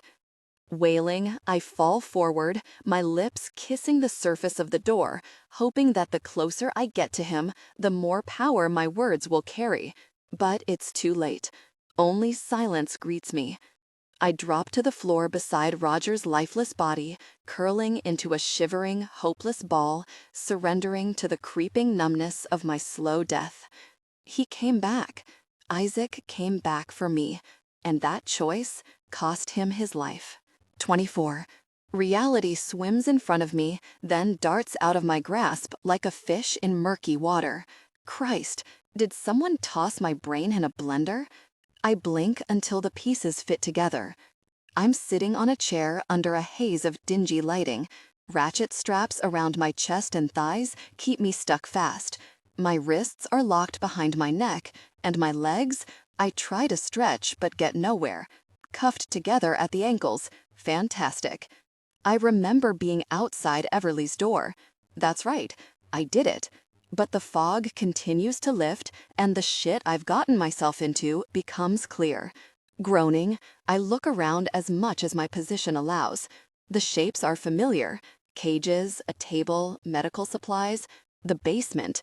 This time, I'm in an enormous barred enclosure, the door swung wide open. Damn it, I was right there.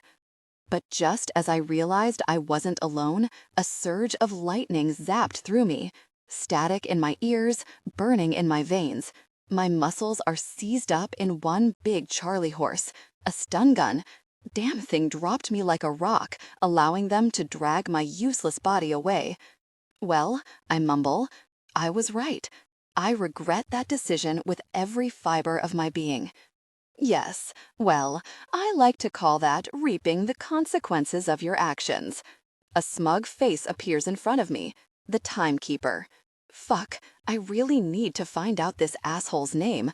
Or, as our late friend Roger Oxley might say, stupid should hurt. And unfortunately for you, I'm afraid we haven't even gotten started. Late friend? I killed Roger? Could have sworn he was alive when I left him. You'll have to forgive me if I'm not in the mood for comedy hour just yet. Oh, you'll be fine in a minute. He waves me off like I've been stung by a bee. Say, don't they hit you with a taser in police training? I thought you'd be used to it. And there it is. He's probably been chomping at the bit to spill everything he knows about me. You don't exactly develop an immunity to surging through your body, dumbass. Good to know. At the snap of his fingers, I catch movement to my side. Someone stands just outside my line of vision. A long metal rod comes into view, aimed at the exposed skin of my upper arm. Zit. Ah, fuck. I jolt in place. A cramp in my shoulder, then burning. A guttural sound wrenches from between my teeth. I writhe in my bonds, sputtering curses. Panting. A cattle prod. My teeth bare in a predator's smile. That tickles. With a cock of his head, he grins right back. Would you believe they left this here? Comes in handy. Thoughtful of them. Where exactly? He smacks his hands together. Well, I suppose that's all for now. Hey, douche nozzle. I prepare myself for another zap from the cattle prod. It doesn't come. Freezing in place, he looks at me over his shoulder, one eyebrow raised. Since you're here, I've been meaning to ask, what the fuck did you do with my sister? I'm sorry, who? He cups a hand around his ear. Don't play games with me, you miserable piece of shit. You know what a... Dear Lord.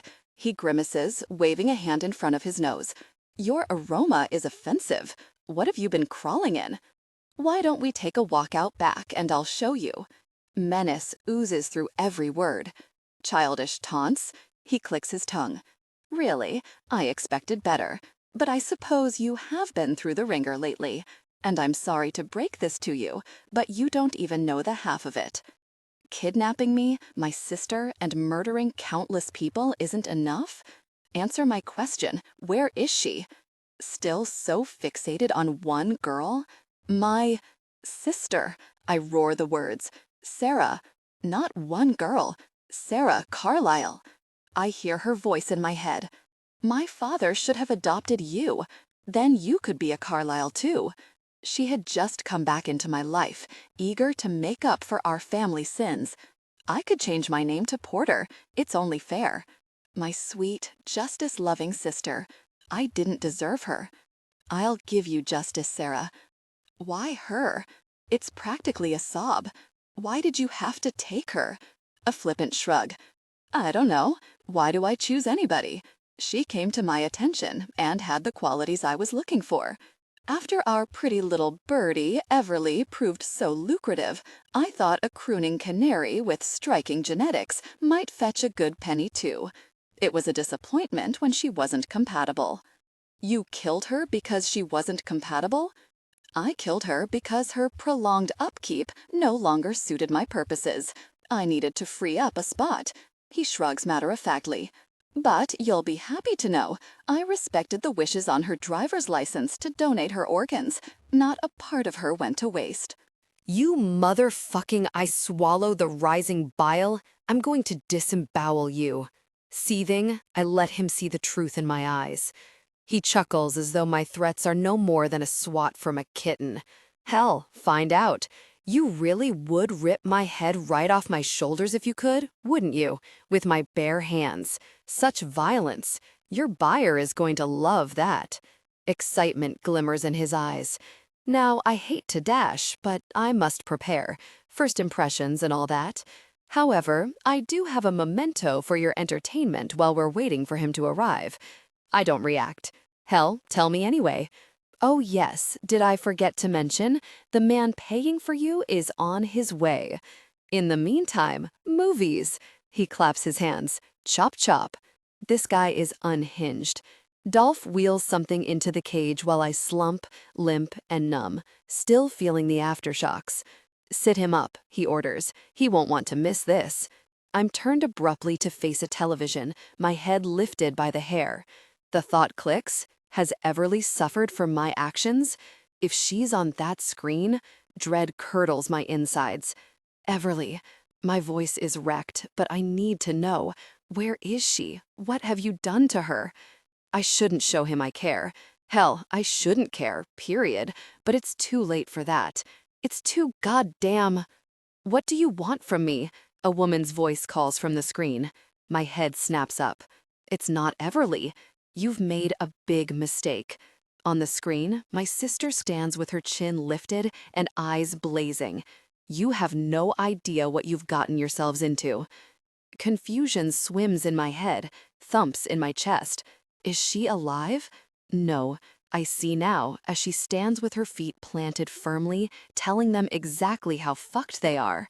It's the same room I spent the last 2 months in.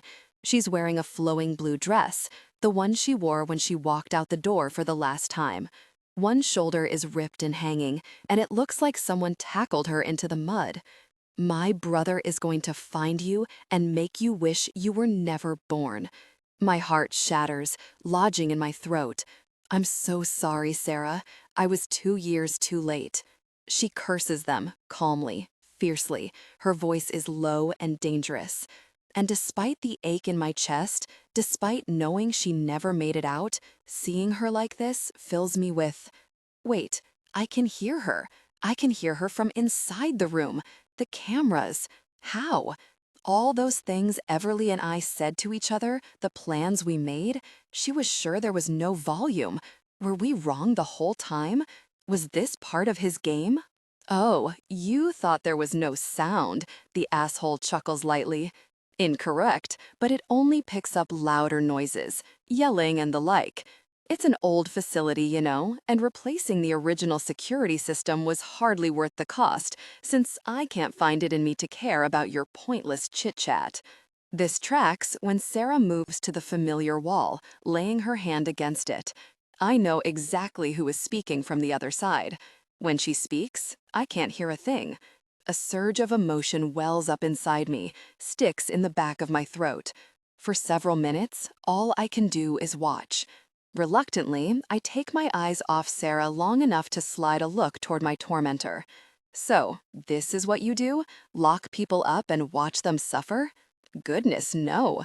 I pay people to do that for me. This is just to keep an eye on things. I don't get my jollies from sitting around watching your boring everyday lives. I'm a busy man, you know. There are better things to do with my time. Then a hideous grin pulls across his lips.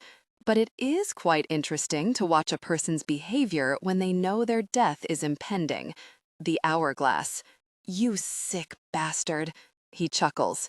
It's a wonder those lovely women ever put up with your limited vocabulary and crude vulgarity. Not that Everly has options. You should be thanking me for allowing you to spend your last days with such a gem. That's another thing I've been wondering about.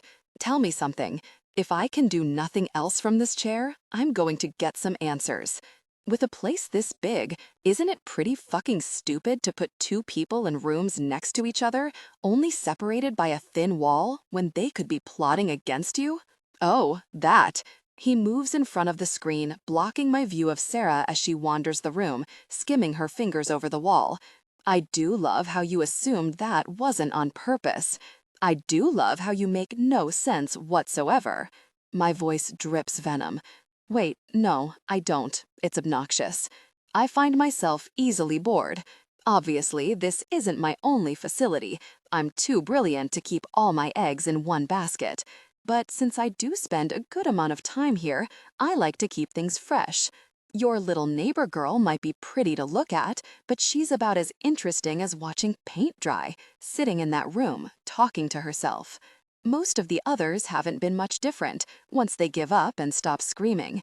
So, when the opportunity came up, I thought I might put a wild card in the mix and see what happened. A wild card? Me. Well, you saw what happened. He gestures to my helpless, bound body.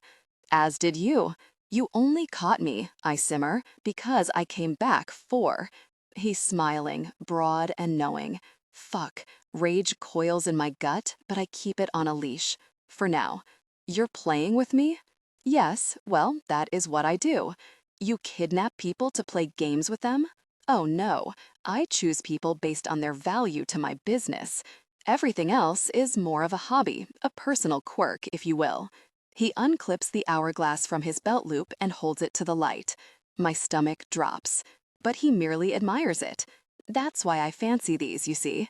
Sure, I could have an employee simply shoot someone in the head when I'm done with them, but it's so much more interesting to set one of these down in front of a person and watch them go. His finger spins in the air. I open my mouth to reply, but it's Sarah who interrupts, planted in front of the camera again, her sweet face livid. Hey, assholes, you want me to explain how stupid you are? You took the sister of the best detective in the city, and now you're completely fucked. Yes, he waves a hand at the screen. I almost forgot how vulgar that pretty mouth was. He eyes me disdainfully. I guess we see where she got that from. Lots of swearing and threatening the retribution of her brother, the detective. You knew I wasn't Nick Ford from the beginning. How? It's called the internet. Maybe you've heard of it. Condescension oozes from his lips. When one of my assets came in here blabbering about her brother, the detective, I researched all possible threats.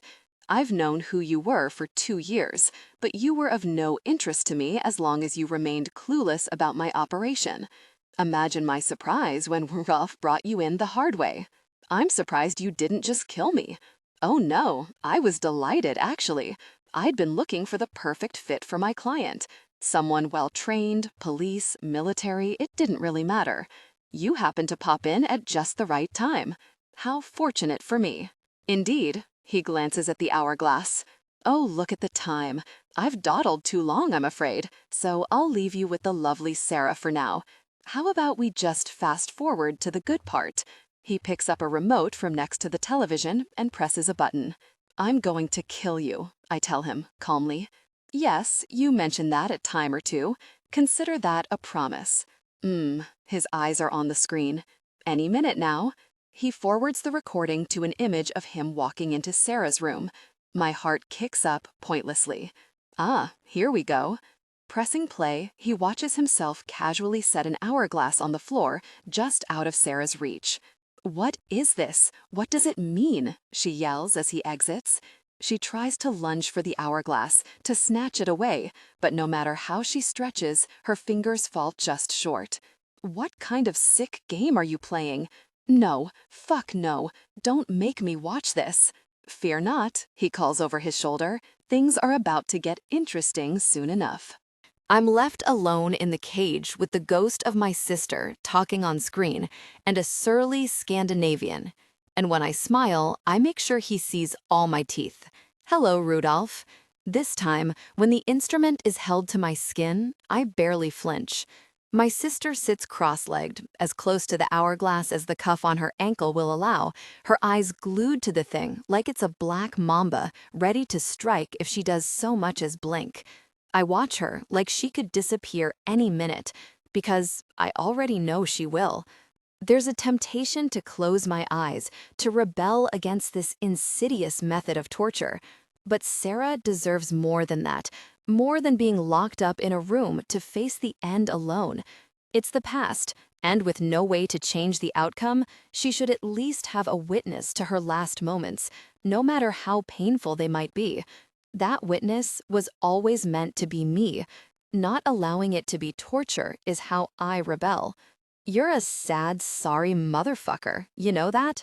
The Viking's deep voice is garbled as he chews what smells like a greasy fast food burger. My empty stomach twists painfully, but I refuse to acknowledge him. She doesn't have much time. It's just me and Sarah now, holding a vigil as she waits for the end. She knows what comes next.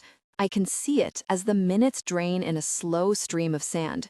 as her uneven breathing and restless fingers turn into drooping shoulders and a slow drizzle of tears.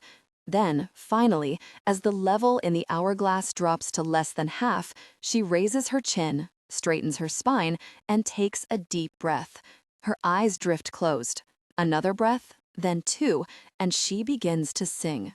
Though all but a few higher notes are too soft for the camera to pick up, I can see it in the way she throws her head back, rocking back and forth to the rhythm. Through the wet blur in front of my eyes, I can almost picture her on an empty stage, illuminated by a single spotlight as she plays her acoustic guitar with that blue pick that matches her dress, the one I gave her all those years ago for her birthday. The one that made her decide there was something in me worth saving. Her tears flow freely through closed lashes, soaking flushed cheeks and dripping from her chin.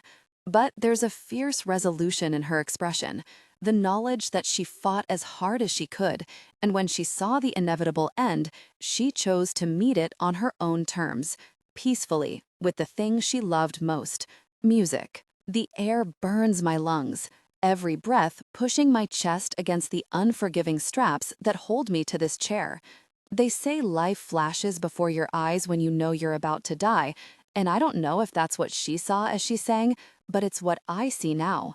The life of Sarah Carlyle plays like a movie on fast forward in my head, slowing at the part that changed the trajectory of my own. "I won't let you kill yourself this way, Isaac." She storms over to the couch where I lie and yanks the whiskey bottle from my loose grip. In a daze, I follow her to the kitchen where she's pouring the contents of several bottles into the sink. "I've been here a month, and you've done this every single night. Why does it matter?" I don't bother stopping her. Getting more is easy. "It matters." She spins to face me, her eyes ferocious. "Because you bought into a lie that you're inherently bad, and now you're on a mission to destroy yourself, and I'm sick of it."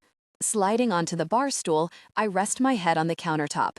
She's wrong. I called Tanner. The bottles clink as she tosses them into the trash. "He said it's been like this for the last year, but that you won't listen to him either." "I'm fine at work. I only drink at night." "That's not the point. You can't keep going like this." I roll my head and look at her through a haze. "Why am I letting you stay here again?" "Well, I thought it was because I needed a place temporarily, but now I suspect it's because you need the truth." "Whatever you say." Her eyes narrow. "You have a purpose in this world, Isaac Porter, and this isn't it." Grabbing my keys off the counter, she pulls on my arm.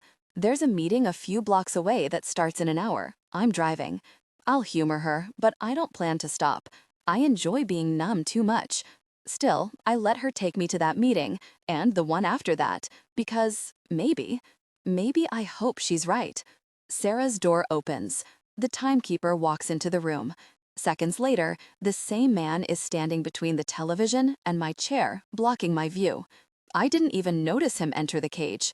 "Oh, look at that. Perfect timing." He picks up the remote. My heart is a swollen, throbbing weight in my chest. "Wait," I mumble, barely comprehending who I'm talking to. "I'm not finished." He aims the remote at the screen like a loaded weapon. "Oh, but I'm afraid she is." But his goading can't shake me, because at that moment, Sarah turns and looks straight at the camera. As if she knew, one day, I would be watching. That's why, as I'm dragged away, I take one last look at her face. I smile, and I swear she smiles back. 25. Dark thoughts ooze through me like sticky black tar. Day 2 brings with it another round of antibiotics, daily meals by a no-name musclehead I've dubbed Roger II, and a sense of detachment that has been festering to a boiling point. My ankle chain rattles as I shift in place, leaning against the wall and missing his voice. All my tears have dried up, my throat raw some pain-laden screams. I've become a liability. No freedom, no perks. I'm shackled now by silver manacles. An irony considering I've been bound to this wall since the day Isaac first appeared on the other side. Tethered to him, chained to the hope he brought with him. Sighing, I rest my head back and close my eyes, rolling the smooth blue guitar pick between my thumb and finger. A small comfort. The scent of bacon and eggs makes my stomach curdle. I haven't eaten, which has only caused the antibiotics to sit in the pit of my stomach like toxic bricks. I'm nauseous, tired, and done. I don't want to do this anymore. I can't. My eyelids squeeze tighter when the keypad on my door chimes to life, those evasive numbers forever haunting me. Isaac was so close. He returned for me, and I failed him. When the door pushes open, I make a hasty decision and shove the guitar pick into my knotted mound of hair, securing it between the mats. It's probably pointless, but if there's even the smallest chance we both make it out of here alive, rise and shine. The timekeeper traipses into my room, latching the door behind him. He fiddles with the cufflink of his silver sequined sleeve, his tone sickeningly cheerful. I smooth down my hair and glare at him with deadened eyes. Kill me. Well, you're extra chipper this morning. Must be the eggs. There's a touch of goat cheese. He mimics a chef's kiss. I kick the plate of breakfast with my heel, and the eggs and bacon go flying. Kill me, I repeat, my expression a mask of indifference. I know you want to. Do I? He clasps his hands behind his back and paces in front of me, his glossy black shoes scuffing across the floor. Interesting fact about me. If you beg me for something, I'll be inclined to do the exact opposite, and I'll do it the most extravagant way possible. He hums through a chuckle. It's always been a quirk of mine. Just as I'd hoped. I pull to a stand, my chains clattering. My throat thickens with bitterness, pulse revving with rage. I've always been drawn to the melodramatics, he continues, removing the hourglass attached to his belt. My mother thought I'd be a showman one day. She called me an attention seeker. He does a one-handed air quote while spinning the hourglass in his opposite hand with long manicured fingers.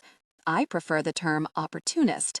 And well, I've always believed that even the savviest of businessmen should aim to stretch their imaginations from time to time. Professions become nothing but tedious labor when you don't allow yourself a little fun.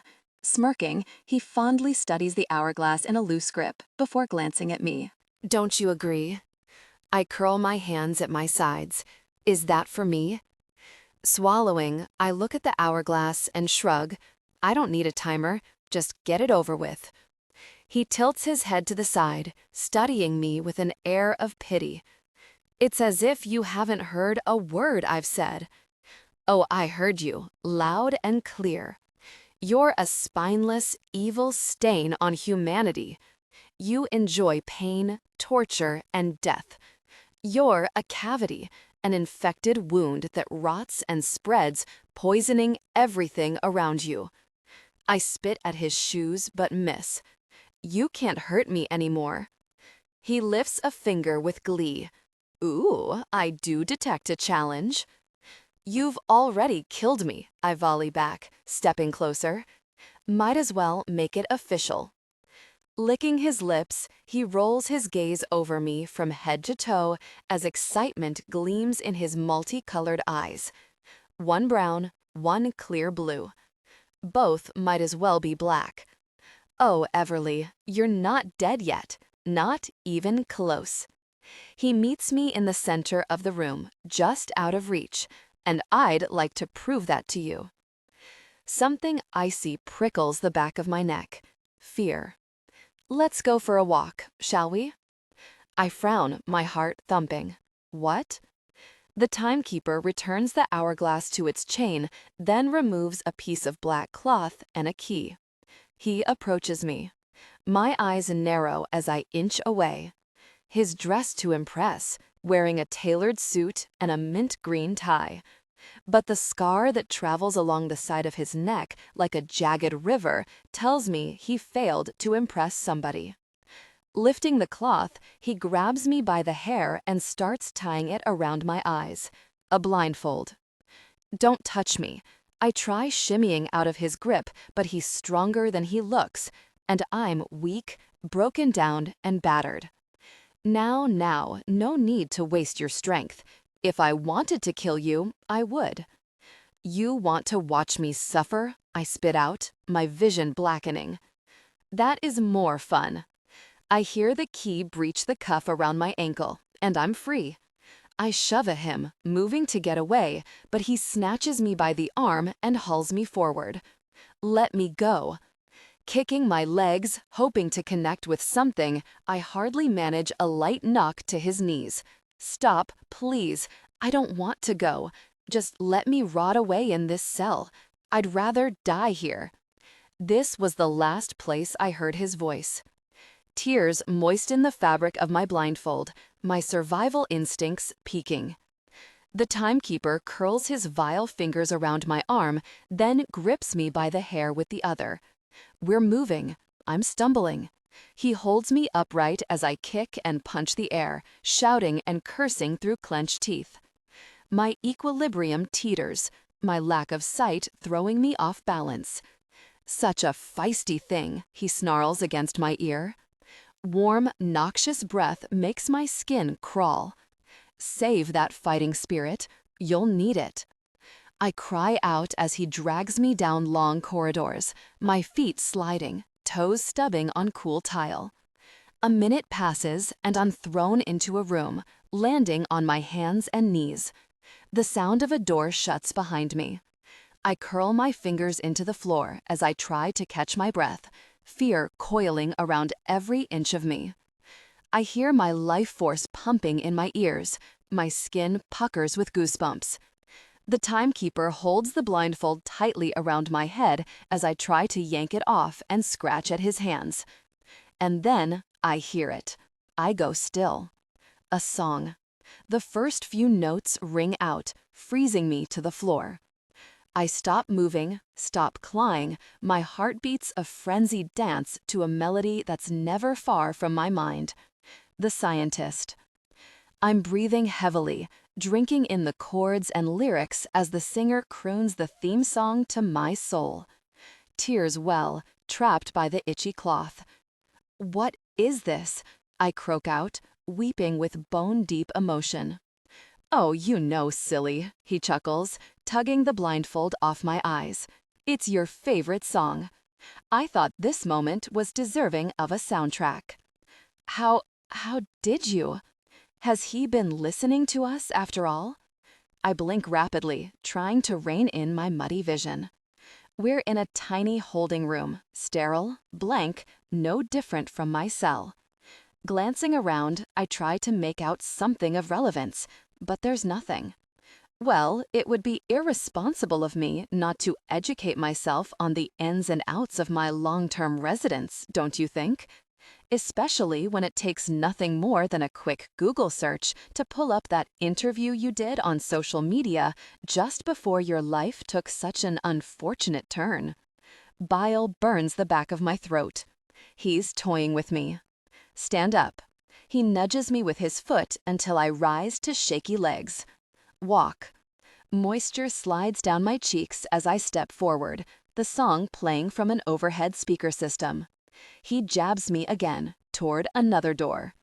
"Please," it's a whisper, a plea for something, for anything other than this. I know death looms on the other side of that blank door. It's a trick, an illusion, a doorway to hell. Please, don't do this. A hand meets my back, shoving me forward. Stumbling, I move closer to the door, holding my breath as my hand pulls the handle. I open it. My eyes lock on a man tied to a chair with a bag over his head. Dolph stands beside the man, his barreling arms crossed over his chest as he stares at me with emotionless dark eyes. I part my lips to say something, but only a squeak falls out. I'm pushed farther inside, and the door shuts behind me. I glance at the timekeeper, taking in the look of pure enchantment on his face. Then I look back over at the man.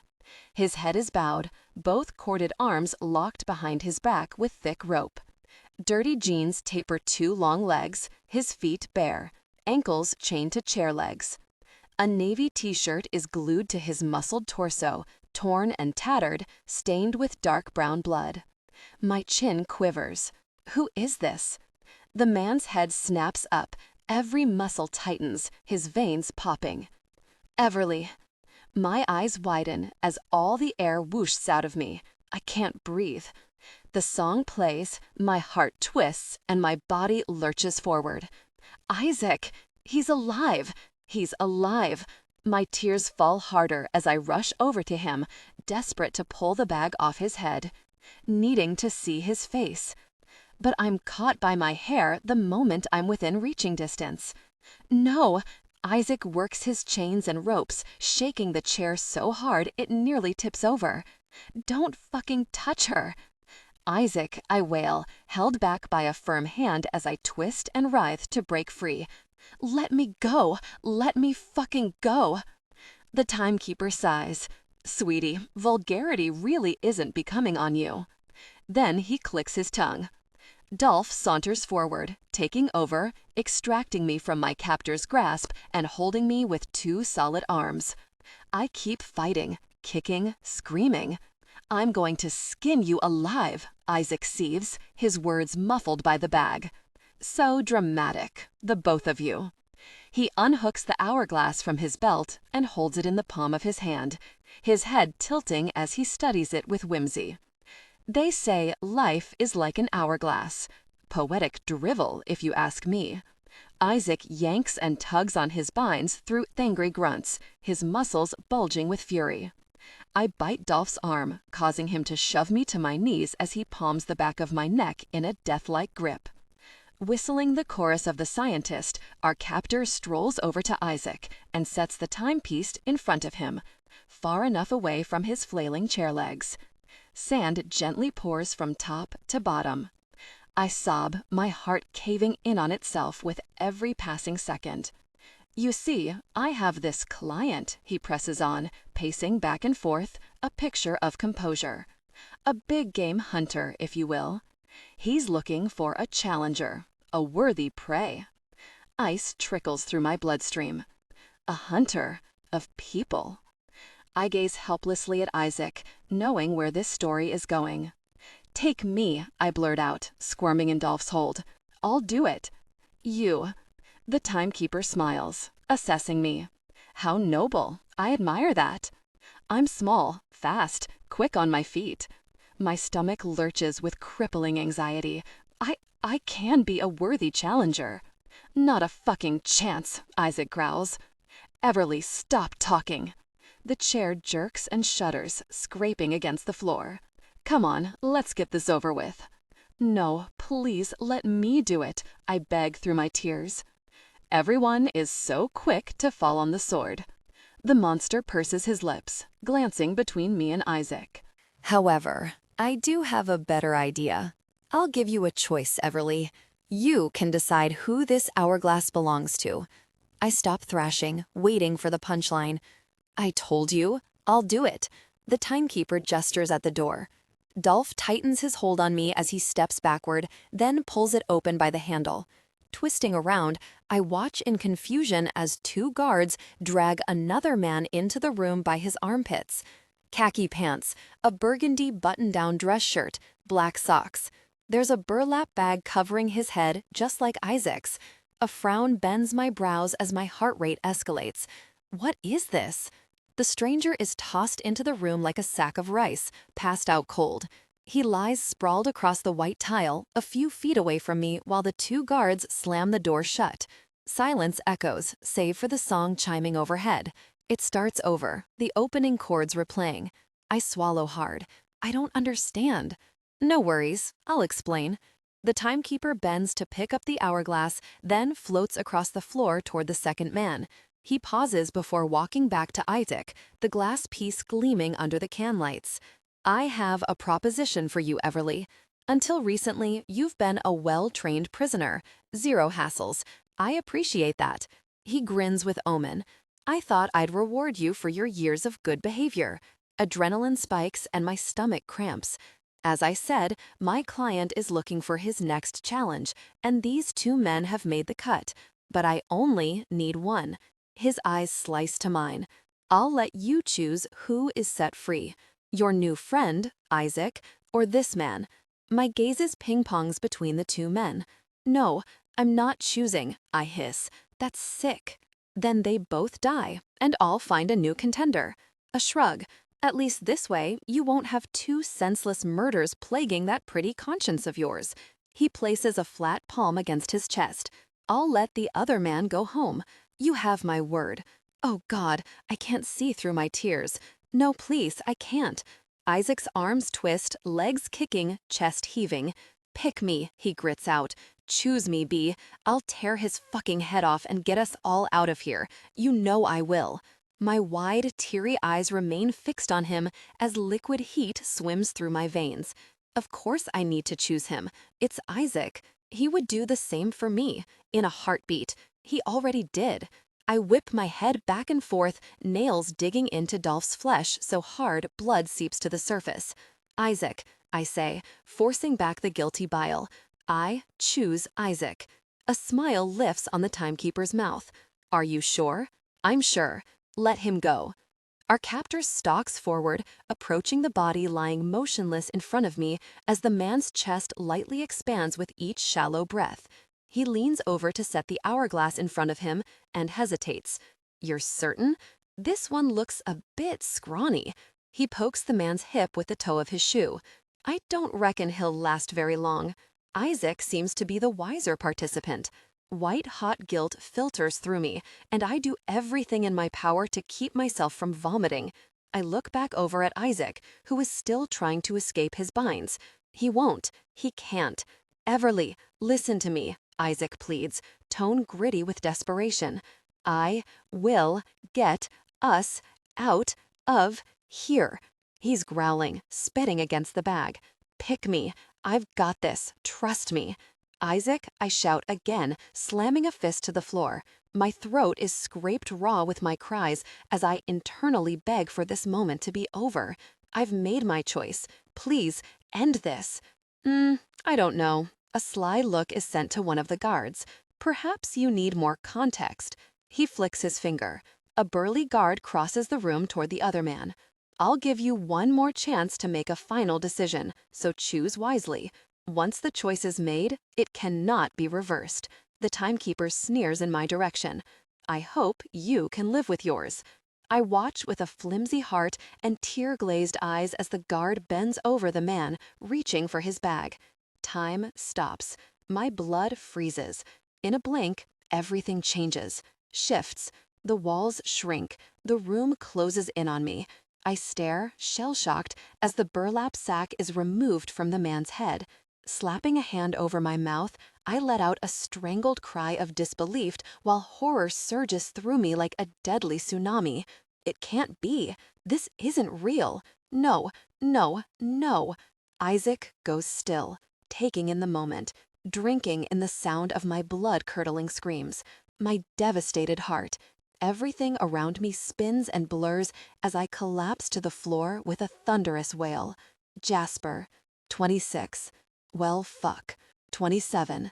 This isn't real. Both hands clamp around my mouth, doing little to stifle my cries. I'm rattled to the bone, shocked, siphoned of strength, unable to keep my legs from crumpling underneath me. He's dead. Jasper is dead. Falling to my knees, I race back in time to those first few harrowing months in captivity. I recall my broken heart, my weepy, mournful pleas to the other victims. Mary, she had no reason to lie to me. I saw Jasper that night, motionless, clinging to breath, bleeding out all over our tile floors.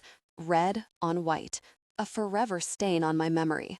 I felt him leave, though not right away. In the beginning, I still held on to hope. Ambulance sirens had whistled through the dark night like a promise as I was schlepped through the back door of my home, barely clinging to life. Help had been on the way, a fighting chance. But as days turned into months and months into years, the hope dwindled, faded. Something snapped. It was my lifeline to him. But here he is, alive. My husband is alive. I'm hauled back up to my feet by the hair, a rag doll in Dolph's grip. My cheeks are soaked with tears and my eyelids sting like lemon peels. I can't believe what I'm seeing. Isaac leans back in the chair, biceps straining, veins protruding in his forearms. He shakes his head. I watch the sobering disappointment filter through his body. He knows I can't say his name now. The timekeeper chuckles under his breath, watching my agony play out in vivid color. He's loving this. He lives for this. Well, well, well, he says breezily, a new bounce to his step as he skips between both men, dangling the hourglass in front of them. This is quite the predicament, wouldn't you say? There was a woman, a captive. Her name was Mary. My voice shakes, sunk with disbelief. She said he was dead. The devil smiles. She told me, I shriek. She saw it on the news. Jasper didn't make it. This doesn't make any sense. Ah, Mary, the timekeeper says, nodding with approval. She really sold that performance, didn't she? I almost regret wasting her talent here. She could have made a fine actress. Realization slams into me. Mary was a plant. He put her in that room. My captor was subduing me, draining me of fight, forcing me to believe I had nothing left to live for. And it worked. I bare my teeth. I hate. I'm flattered, truly, although I'm afraid your opinion of me has little to do with the choice you're going to make. Flipping the timepiece upside down, he glances at me with a glimmer in his eyes. And your time is running out. I'm not choosing. Sickness swirls in my stomach, my throat. I can't. Oh, but you must. I'm not sure I have it in me to kill both men. I do have a heart, you know. He presses a hand to the dead, rotted organ inside his chest, sneering with wicked joy. What's it going to be, Everly? Your beloved husband? Or Isaac, the man who risked his life for you, who tasted freedom and still returned, unable to leave you behind? Something tells me he wouldn't do that for just anybody. Our surly prisoner acquired a soft spot for the pretty girl behind the wall. He kicks Isaac's tethered leg and laughs, the sound echoing through the room like a howl of wind through a desolate canyon. For as much as I loathe inconveniences, I love a twisted dose of irony just as much. You're sick, I hiss through clenched teeth, my insides shriveling. I can't choose. Please, I can't. You'll kill us all anyway. Another flick of his finger, summoning a guard. Romantic atmosphere. I watch as the tall, broad-shouldered lackey with graying hair approaches Jasper. He pulls a cloth napkin out of his pocket and jabs it under my husband's nose. 3 seconds span. Then, with a gasp and a start, Jasper jolts awake. His chest expands, eyes pinging open as he lurches into a sitting position, scrambling backward on the tile floor. What is this? His voice is low and scratchy as his senses click back on. I nearly choke. I haven't heard that voice in 2 years. Frantic, Jasper looks right, left, forward, and behind. And when he does a double take, head swinging back in my direction, he blinks rapidly, squints, frowns, blinks some more. No. I stare at him, my expression in ruins. Jasper. Everly? His eyes round to twice their size. He's still gasping for breath, shivering and stunned. Everly! The moment he jumps to his feet, he's restrained by the guard. 2 meaty arms circle his torso as Jasper writhes and jerks, trying to reach me. I reach back, sobbing. Jasper, you're alive. His eyes dart around the room, from face to face. I don't.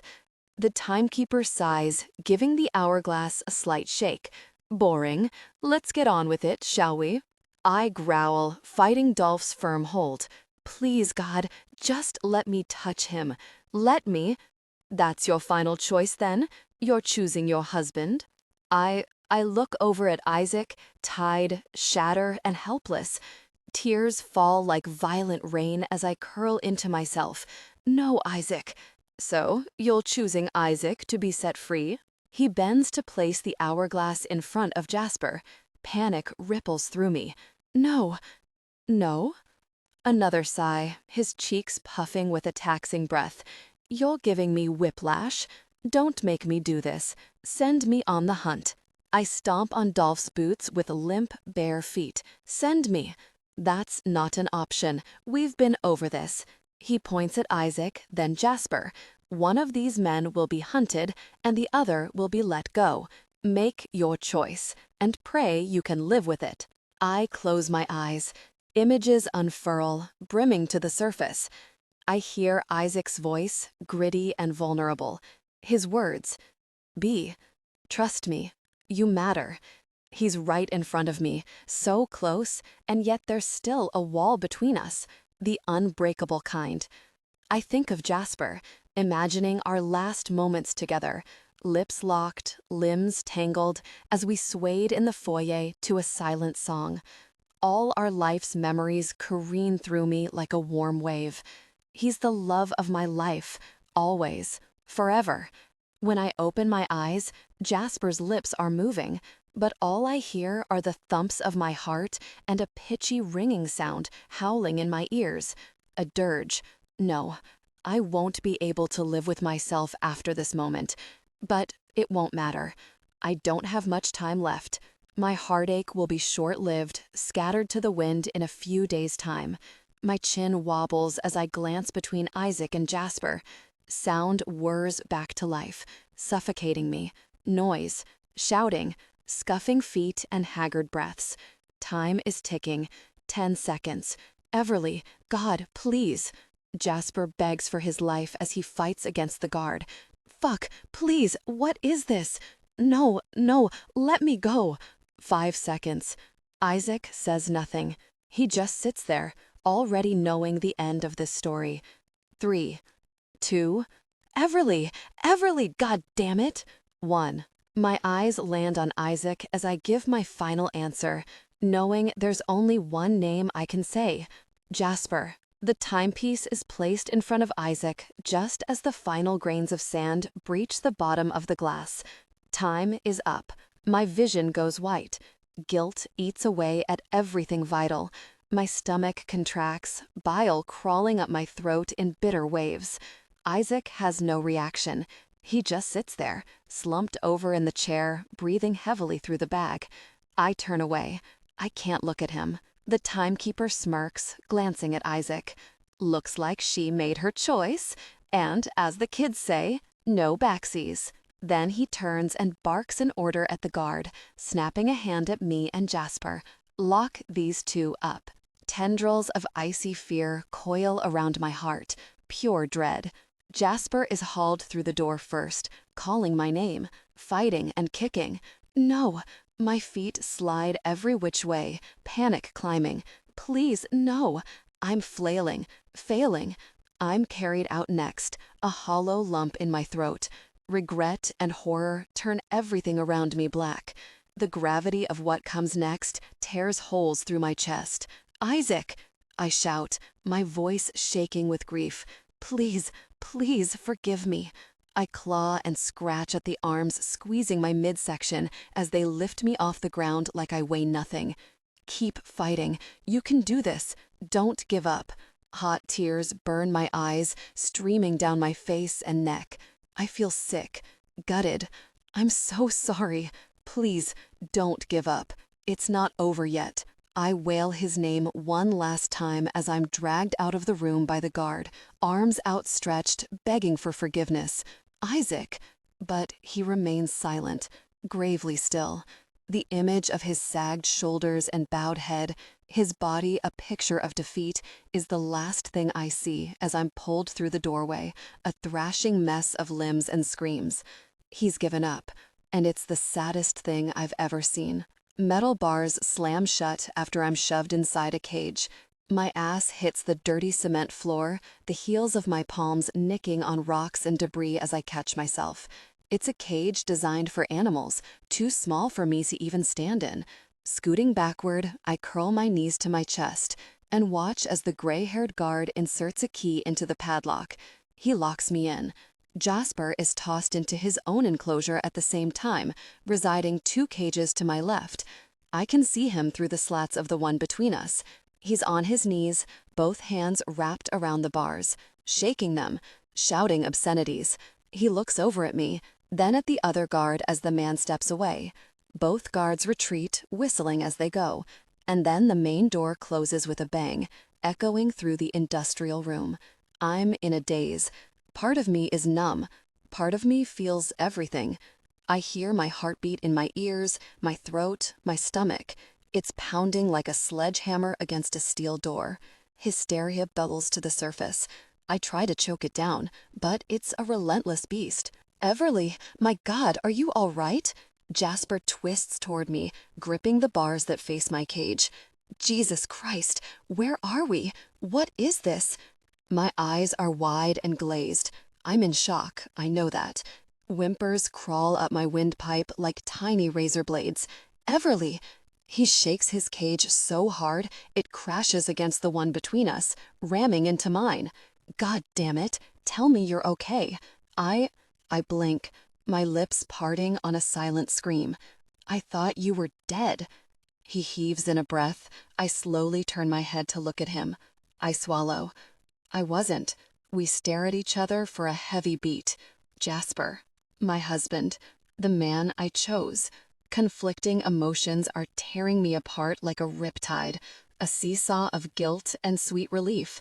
Jasper is here, alive, breathing, flesh and blood. Isaac is gone. He tried to save me, and I killed him. I stare blankly at my husband from 10 feet away. This is not the reunion I dreamed of. No party hats or confetti, only a slow kiss of death. Jasper's face is full of shadows, dark circles rimming jade green eyes. His skin is sapped of its golden color, looking chalky. He's lost weight. Jet black hair, normally slicked back and styled to perfection, lays haphazardly across his forehead, stray pieces sticking straight up. He gives the bars another fruitless shake. Talk to me. Please, tell me what this is. What happened to you? I can't. I'm not a storyteller anymore.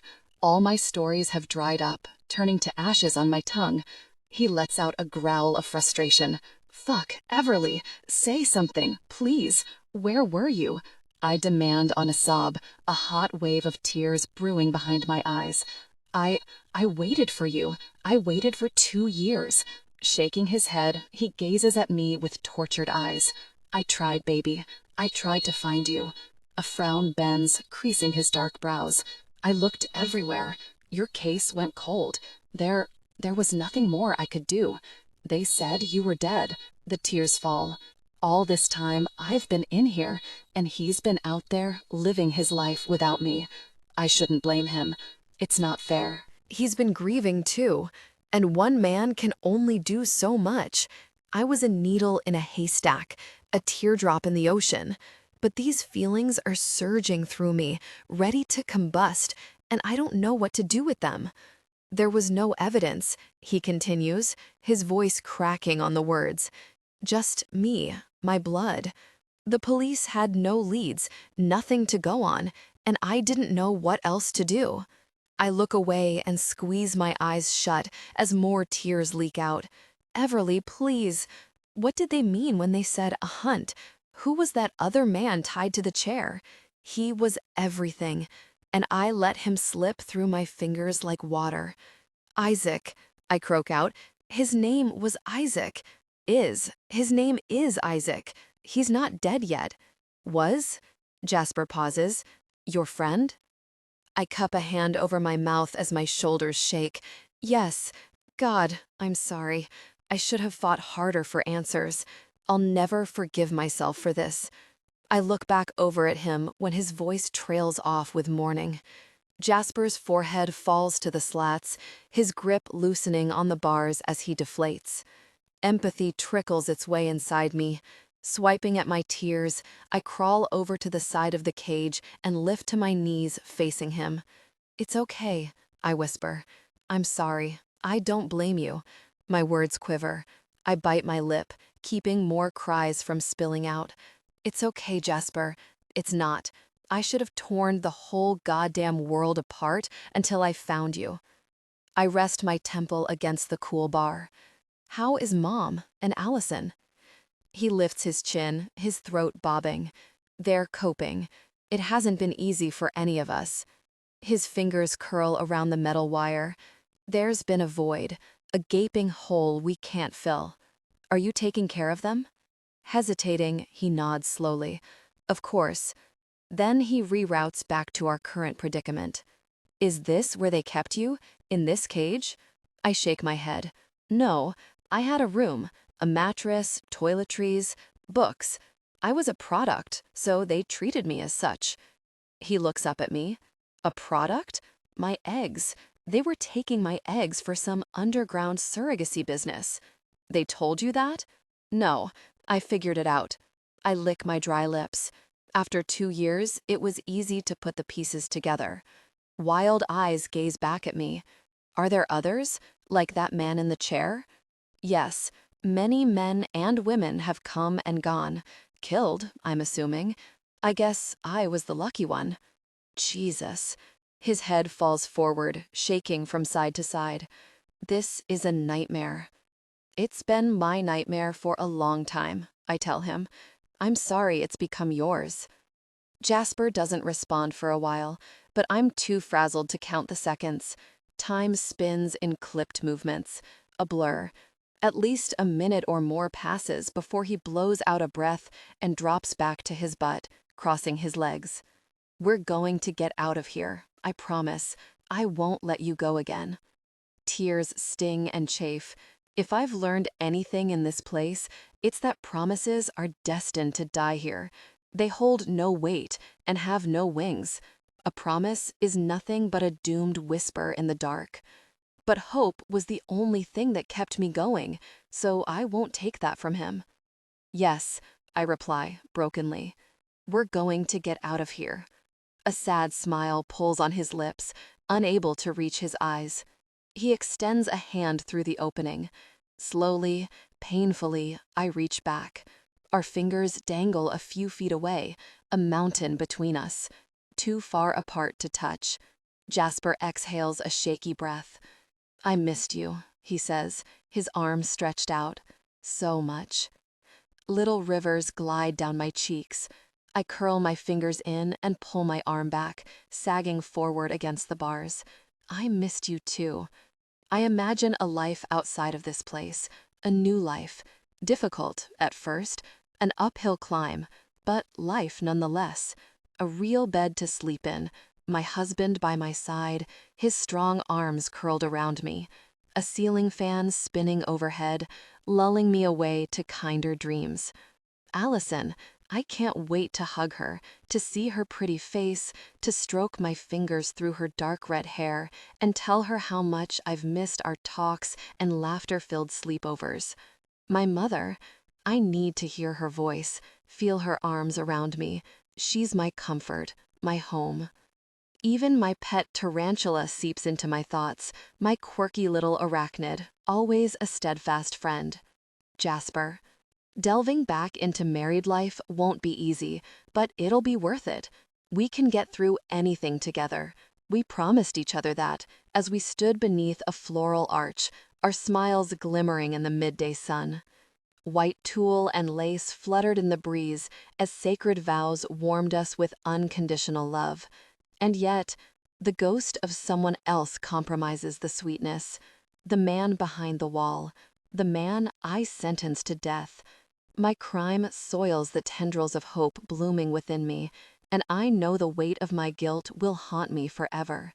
Even if I make it out of here alive, I'll never be the same. Once a choice is made, it cannot be undone, and that, I fear, is a fate worse than death. 28.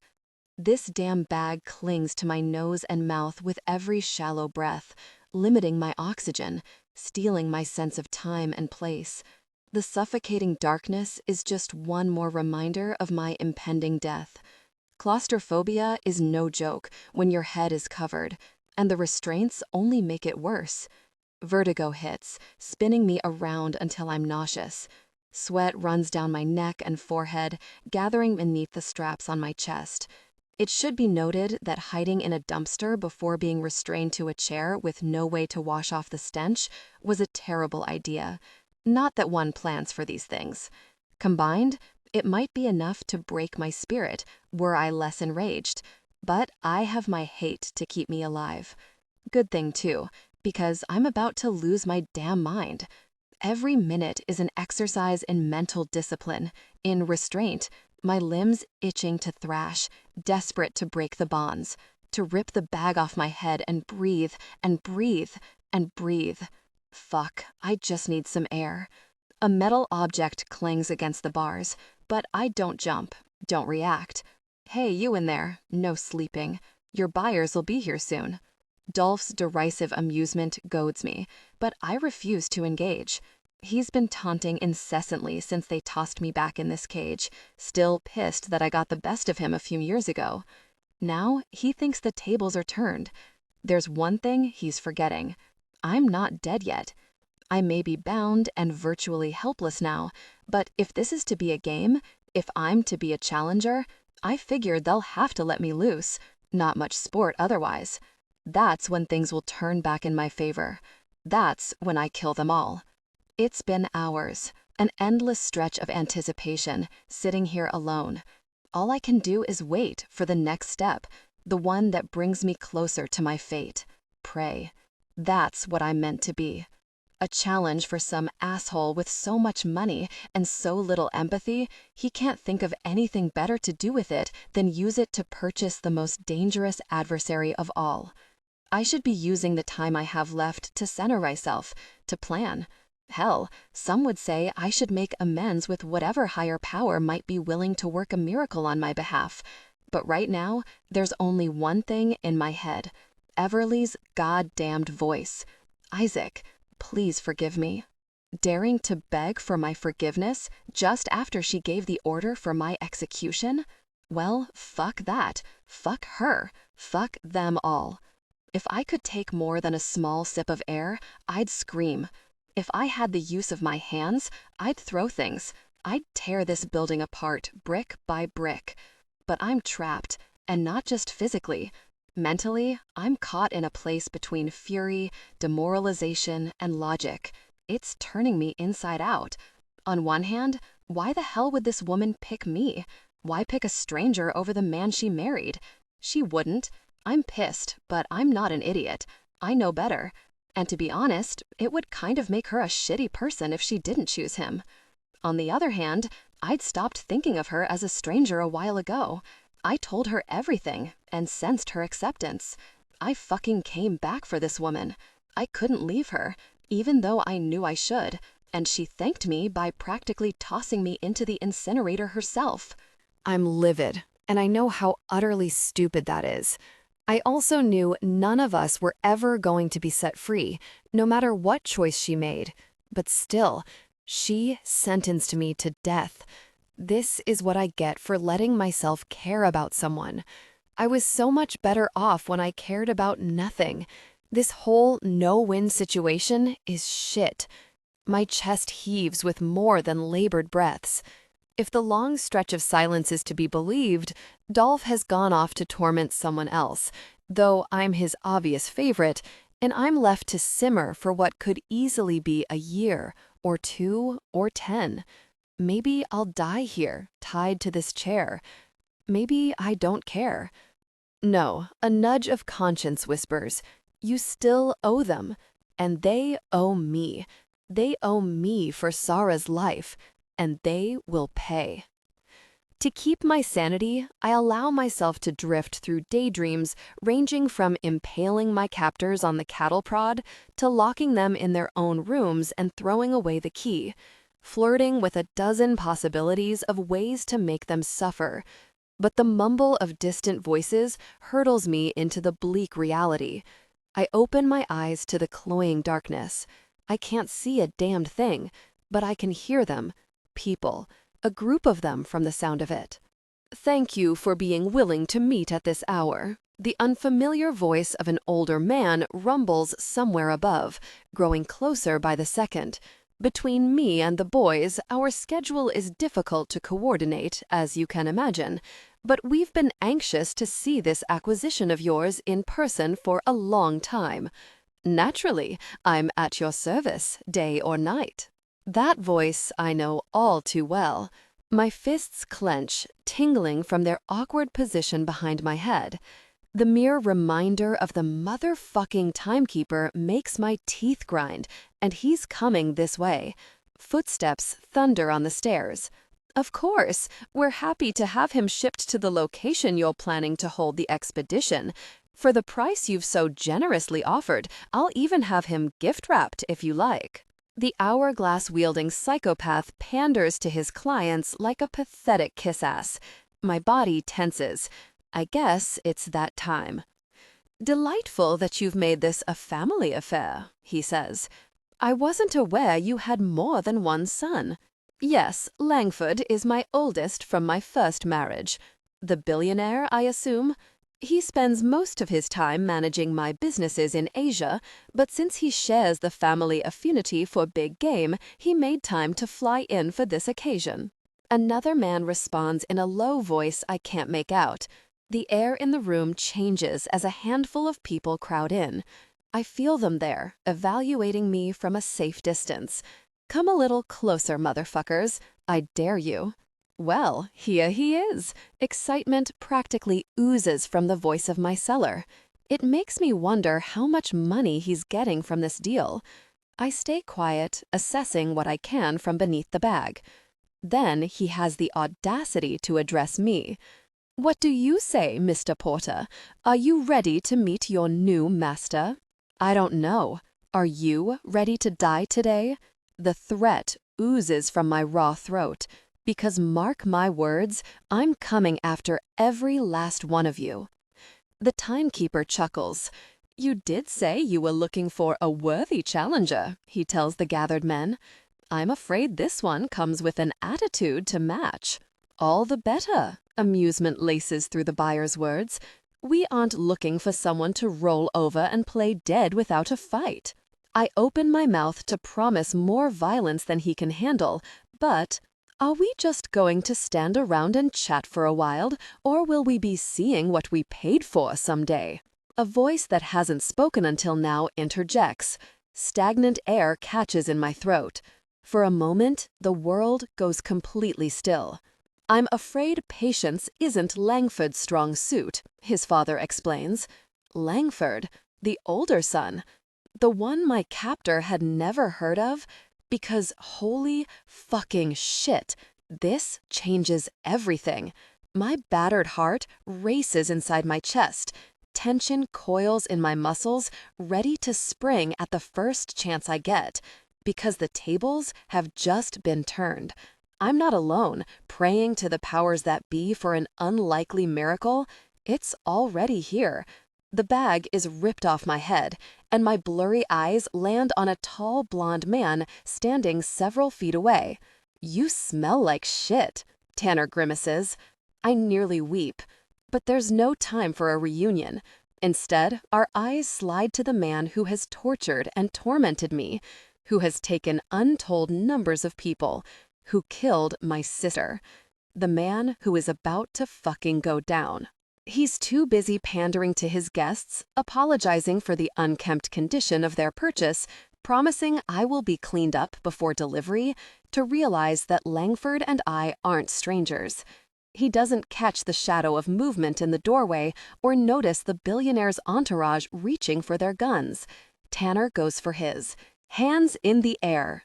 Chaos erupts. Shouts ring out, echoing off the concrete. But the men who work for my captor are here too, and they have weapons. Everything moves in slow motion, like we're underwater. Damn it, I should be in the thick of it, taking people down, doing something. But I'm trapped here, on this chair, watching the black-clad members of a SWAT team rush down the stairs like an army of giant ants. My head is swimming. Someone is behind me, unlocking the handcuffs, cutting the straps. Catching my shoulders when I slump forward, depleted of energy. "Are you okay, sir?"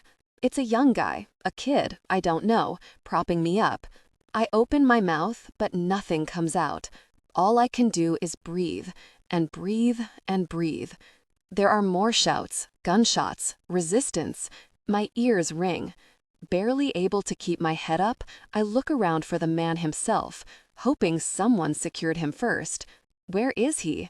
Tanner is in the fray, handcuffing a man on his stomach who is being held at gunpoint by a member of the SWAT team. He makes eye contact for the briefest second. I shake my head, glancing around the room. That's when I see it. Maybe I'm hallucinating, but I swear I catch a glimpse of silver hair, a flash of bright color, but then I blink and it's gone. Fuck. The thought of his escape is like a shot of adrenaline to the heart, and though every movement is excruciating, I bury it and lurch out of the chair. My name rings out as Tanner yells for me to wait as he calls for backup, but he's occupied. Everyone is. And I will be damned to hell if that bastard walks away from this. It's sheer will that powers my stiff legs. That keeps me upright despite numerous injuries and a dangerous lack of blood sugar as I stumble in the only direction he could have gone, through the basement, passing room after room of cages and equipment without stopping to search them. He wouldn't have risked hiding in the building, not with an entire team of law enforcement agents here. There's got to be a way out. After being tased, prodded, and bound for 3 days with no food, I'm anything but fast. But I am stubborn as fuck, and if I see that asshole, I won't hesitate. The end of the sprawling building comes into view when I see it, a slightly cracked door near the end of the hall. Nothing more than a supply closet, by all appearances, but I'm drawn there like a magnet. When I look inside, I notice the shelving unit along the back wall. It's pulled aside at an odd angle, enough for someone to squeeze behind. So I do, and there's another door in the back wall of a closet, hidden by a shelf of supplies. Not fishy at all. When I push that door open, I'm met by a set of concrete stairs leading to a trapdoor. Fuck, yes. I hurl myself up those stairs, barreling at the door like a wrecking ball. Then I'm out into the night, the door slamming closed behind me. A wave of lightheadedness hits me, but I fight it with a clenched jaw, breathing deeply through my nose. I only allow a second to orient myself, to figure out my next move. If I'd been thinking clearly, I would have taken the time to grab a weapon off one of the rescue team, but all I could see was the man behind this murderous business escaping. Freedom means nothing until I've wiped this bastard off the face of the earth, and I'll be damned if I let the lack of a weapon stop me. I still have my hands. A quick scan of the area tells me I'm on a different side of the building than the other day. For such a large complex, the outside is devoid of lighting. Since escaping the first time, I've developed some suspicions about what this building was once used for, and if I'm right, it relied on isolation to avoid attracting unwanted attention. The rest of the world either never knew it existed or forgot about it altogether. The perfect squatting place for a black market operation. It's surprisingly quiet back here, considering the takedown happening inside. But the darkness and nearby tree line explain how Tanner's team was able to get close enough to catch those on security duty off guard, while everyone inside remained distracted by the arriving clients. Now, the bastard intends to use that cover of darkness to slip away. But tonight, someone up there is on my side, moving the cloud cover just enough to allow a swath of moonlight to fall over the field. I choose to believe it's Sarah, throwing a spotlight on her murderer as he runs toward the trees. Pausing only briefly, he throws a glance over his shoulder, and when he sees me standing there, he takes off like a rabbit. Oh, no, you don't. I may be in terrible condition, but the power of vengeance should never be underestimated, and now it carries me faster than I've ever run before. For a minute, I forget the pain and exhaustion in my body. I forget that I once relied on the system to provide justice. Now, it's just me. I lean into the dark pit in my soul, letting it swallow me whole. Leaving my humanity behind, a force, like a freight train, slams into my side, taking me to the ground mid-stride. Rolling several times, I'm smashed flat to the dry grass, staring up at Dolph's twisted expression. You're mine now. With his forearm pinning my neck to the point where I can't breathe, he pulls a gun from his back pocket. One-on-one, I should be able to take him, but I'm too weak. Fuck. I did not survive this long to go out at the hands of this asshole. There are more important things that still need to be taken care of, and I'm not leaving this world until the man currently escaping across the field is out of it. Someone from SWAT needs to come out here. I need backup. Tanner. The metal barrel digs into my forehead. His arm presses down on my throat. Quickly, I assess the least dangerous method of dislodging that gun before it goes off, or I run out of air. Both will kill me, but one is faster. Messier. Did you think, Mr. Porter, that I don't already have a contingency plan? A fancy shoe covers my fingers. Steps down. I grind my teeth as something crunches. The Viking pinning me doesn't move, but the pressure on my throat eases a touch. My attention shifts from Dolph to the smug bastard standing over us. He grins, unflustered, not a hair out of place. I suppose you can have him now, Rudolph. I'm done here. Contingency plan? I push the words through my constricted throat. Police interference was only a matter of time, really. The Timekeeper practically leers in triumph. I'm a genius, Isaac. Of course I have emergency exits and certain precautions in place in case such a thing should happen. We should be seeing the first round of them any second now. His gaze lifts. You. Wait for it. He holds a finger in the air. And his hands flare outward in a dramatic, explosive gesture that he mirrors with a sound effect, just as, boom. Explosions burst through the windows of at least 4 rooms on this side of the building. They're echoed by others I can hear but not see. Glass rains down. I turn my head, oddly grateful Dolph is on top of me. He grunts as he takes the brunt of it. I have only one thought. Everly is in there. No, my heart rate kicks up so fast it nearly vibrates my chest. Because no matter how betrayed I may feel or how pissed off I am, I cannot let her die like this. I won't lose another person again. Not to him. Flames shoot from the empty windows, giving the ground an orange cast. Dolph's grip falters, just for a second, just long enough. When I ram my knee upward, he isn't ready. He isn't ready when I take that moment to yank his gun-wielding arm straight up and twist as I roll, switching our positions. He isn't ready when the gun slips from his grip and transfers to mine. And he really isn't ready when I blow his goddamned head to pieces. For a split second, my hearing goes out. I blink, dazed, staring at what's left of Dolph. There's blood in my eyes. As a piercing squeal takes the place of the silence, I blink again. Push up to my knees, wobbly but still moving. Rub my arm over my face. Then I remember. Dolph was just a distraction. I look up, scan the field. It's empty. Fuck. The voice is muffled, distant, but fuck, Porter. Tanner is there, crouching alongside me, his hand on my shoulder. He barely gave the pieces of Dolph a second glance. Are you okay? I stare at the field until it starts to spin, then my eyes drift to my old friend. I've never been so happy to see someone in my life, but I don't have time to answer ridiculous questions.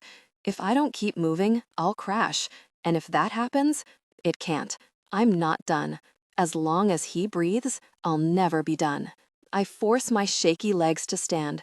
Then, wiping the gore from my hands onto my shirt, I pocket the gun. It's mine now. I've got to go. I head for the trees, but barely make it 2 steps. Porter, look at me. Grabbing me by the shoulders, Tanner spins me around. Isaac, the Timekeeper, I mumble. His brows pull in. The what? I shake my head. Damn it, I've gotten so used to calling him that stupid fucking supervillain name. The ringleader, I clarify, gesturing to the tree line. I have to find him. Every second I take to explain this, the farther he gets. Now, he pulls out his radio. I'm on it. No, I grab his wrist. The only place you're going is to a hospital. You're lucky to be alive, for Christ's sake. No, I growl. He's mine. I don't want help. Help will only keep me from doing what needs to be done. I see the realization as it hits, as he looks down at the wreckage that was Dolph and back to me. Jesus, man. I mean, that can be chalked up to self-defense, but he rubs his hand over his jaw, confliction in his eyes. I shouldn't let you do this. You know that. But you will. You can't do it alone, not in this condition. Go back inside and get the civilians out. I'm not losing him. The fire department is here. I've got plenty of others on the civilians. You're my concern right now. Fuck, Porter, don't make me knock you out. My glare says everything. There's a whoosh and a pop from the second floor. More glass shatters. Tanner flinches, but nothing can shake my resolve. Not now. Everly. I wrap the lapels of his suit in my fists, getting right in his face. Find Everly. Get her out of there. Make sure she's okay.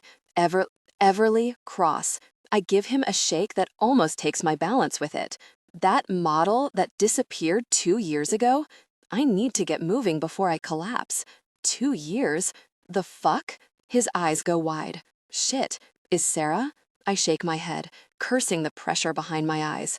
All I can see is her sitting in front of that hourglass, knowing those were her final moments. It'll haunt me for the rest of my life. Find Ederly. Make sure she gets out safe. I want you to personally make sure. Do you hear me? Fine. His hands wrap around my wrists. Let's find her together, and then I'm getting you to a hospital. We'll catch the guy, I promise. He went into the woods in the middle of nowhere. I'll get teams to canvass the area. No. Twisting out of his grip, I back away. I've taken too long already. It doesn't matter what happens to me. I don't care. Not if he goes free. He killed Sarah, Tanner. She was here, and he killed her. My chest heaves. I have to go. I leave him standing there, trusting he'll do as I asked. Breaking into a jog that jars my bones and threatens to buckle my knees, I push for the tree line. Nothing will deter me from my mission. I have a promise to keep. Porter, Tanner calls out, one last time. Isaac! But I'm already gone. 29 hours roll by. It feels like hours. Each one stretches painfully, like the elastic balloon of grief inside my chest.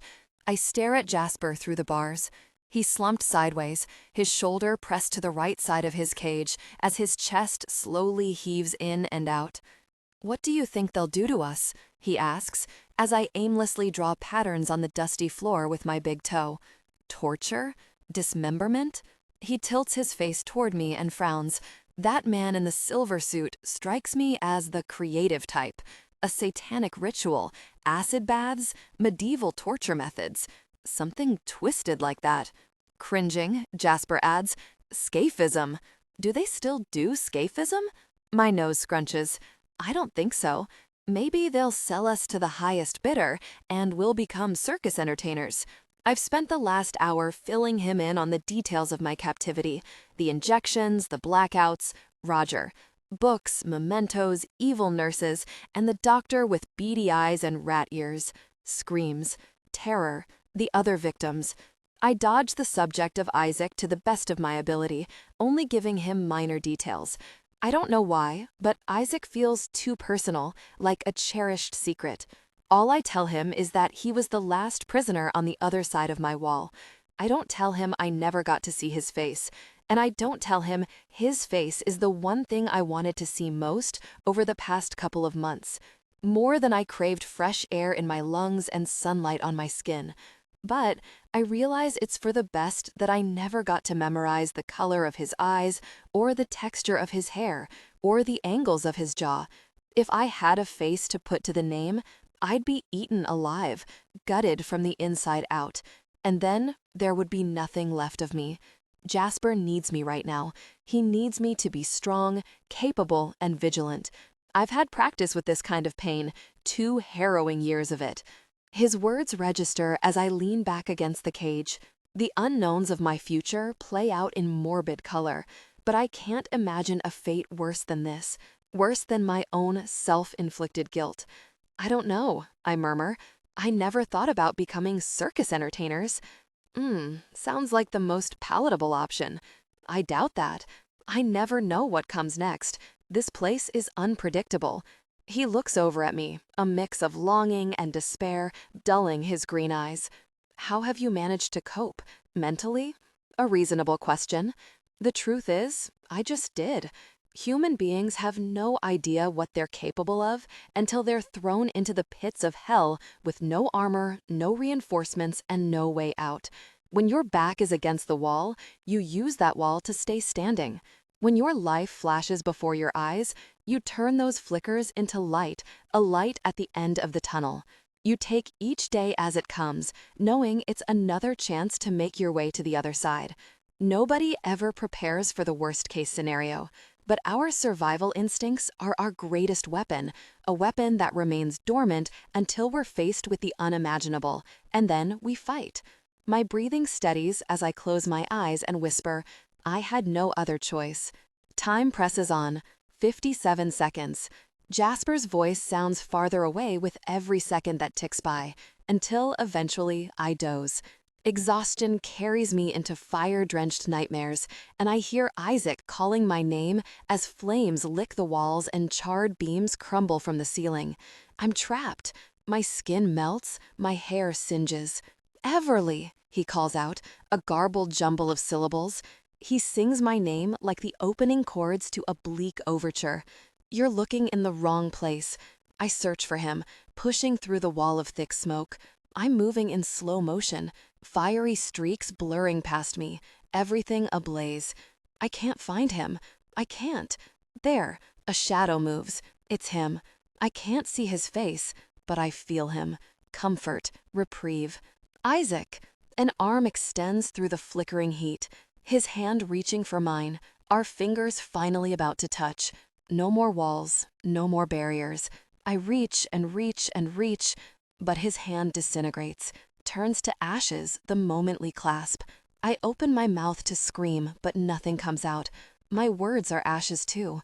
Everything is dust and debris. It's too late. His voice is the last thing I hear before I'm startled awake, and reality punctures me. But it's not Isaac's voice bellowing my name, it's Jasper's.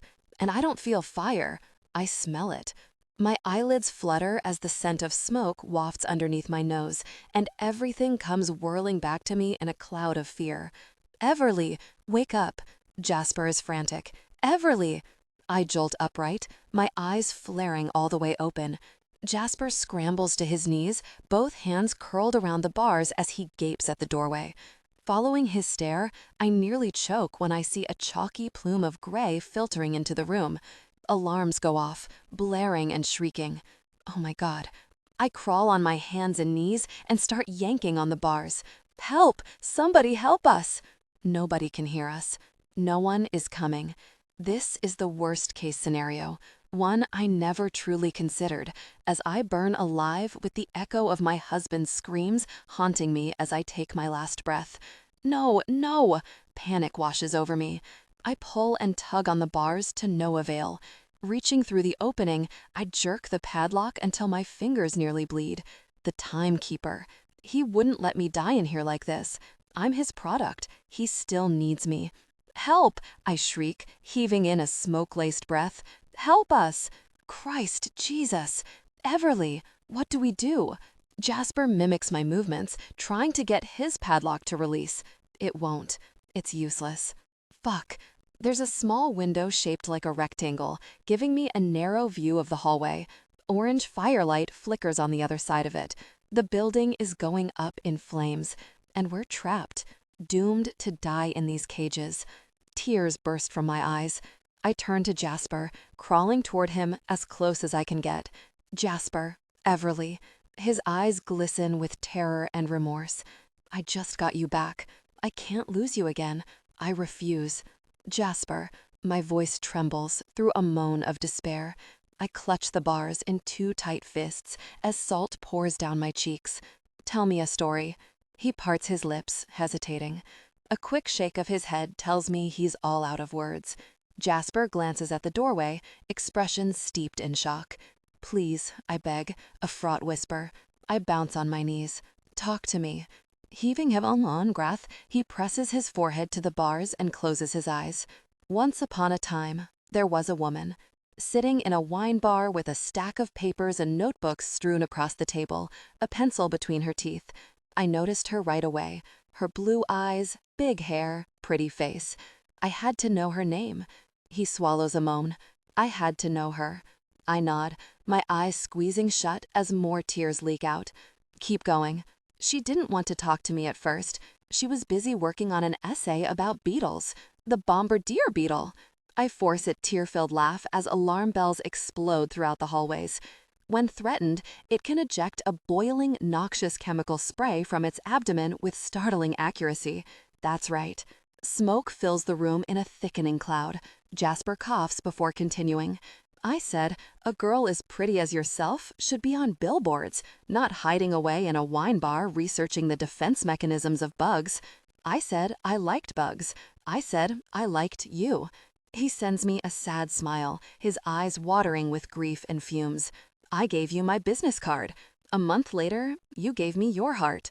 I cough through my tears, my lungs burning. Jasper, The door barrels open. Voices shout. My heart bottoms out of me. Over here! I jump to my feet and hit my head on the top of the cage. Jasper calls out, waving his arms through the bars as men in fire-resistant suits barge into the room. I can't believe it. I'm dreaming. Help us! Jasper yells. Get us the fuck out of here! Bolt cutters slice through the padlocks. Mine. Jasper's. We're free. As I'm crawling out of the enclosure, I'm pulled to my feet. I'm numb, alive, moving. Coughing and choking, I run toward my husband as one of the men intercepts and scoops me up, carrying me out the open door. Jasper follows behind, leaning on a firefighter for support. Flames crackle throughout the hallways as my eyes sting with smoke and tears. There's an exit up ahead. Freedom. It's everything I've wanted, craved, yearned for. Wait, I beg, scrambling from the man's grip. Isaac, we need to find Isaac. He holds me tighter, his voice muffled through a face shield. We're getting everybody out, ma'am. Stay calm. But I can't stay calm. Isaac might still be inside this burning building. No, please, we need to go back. I'm wiggling, writhing, pleading. Please, we must go back. He doesn't respond and keeps stalking ahead. I glance behind me, watching Jasper cover his mouth and nose with the front of his shirt. He's stumbling forward, chin tucked to his chest. The alarms are deafening. My desperate calls are drowned out by the noise. Isaac! Maybe he's already made it out. Maybe he's free. God, please. As we breach the warm, musky air, I slam my eyes shut, the swirl of police lights too bright, too intense. Burrowing my face against the man's shoulder, I drink in my first nature-doused breath in 2 years. I swallow it, savor it. I do it again, lifting my face toward the night sky, my eyes sealed shut. A breeze dances across my skin. My hair takes flight. Sound carries on all around me, but I'm lost to this moment.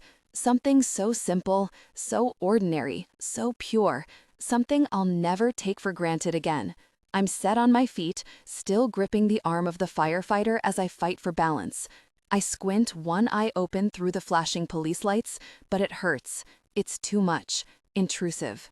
Rubbing the heels of my palms to my eye sockets, I take a few minutes to adjust to the new environment. Then, slowly, my eyelids peel open, one at a time. A fog of people comes into focus. SWAT teams, police officers, firefighters, hoses, ambulances. Where's Isaac? Jasper grabs me from behind. I let out a hoarse cry as I'm pulled into his arms, and I inhale another scent I'll never take for granted again. Him. Remnants of oaky cologne and tea tree shampoo assault my senses, mingling with smoke and sweat. I break down, sobbing against his chest, my arms coiling around his neck and bringing him closer. Everly, my God! He peppers kisses to my hair, stroking both hands along my spine. I've got you, baby. I've got you. Squeezing him tighter, I press a kiss to the side of his neck, above his collar. He cups my shoulder with one hand and inches me backward, skimming his gaze across my soot-stained face.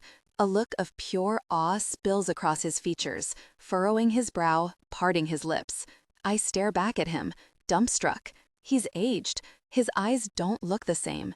Cradling his face in both hands, I dust my thumbs over his lightly stubbled jaw. I thought you were dead, I croak out, more tears threatening. I never thought I'd get to touch you again. Something passes through him, fills his eyes.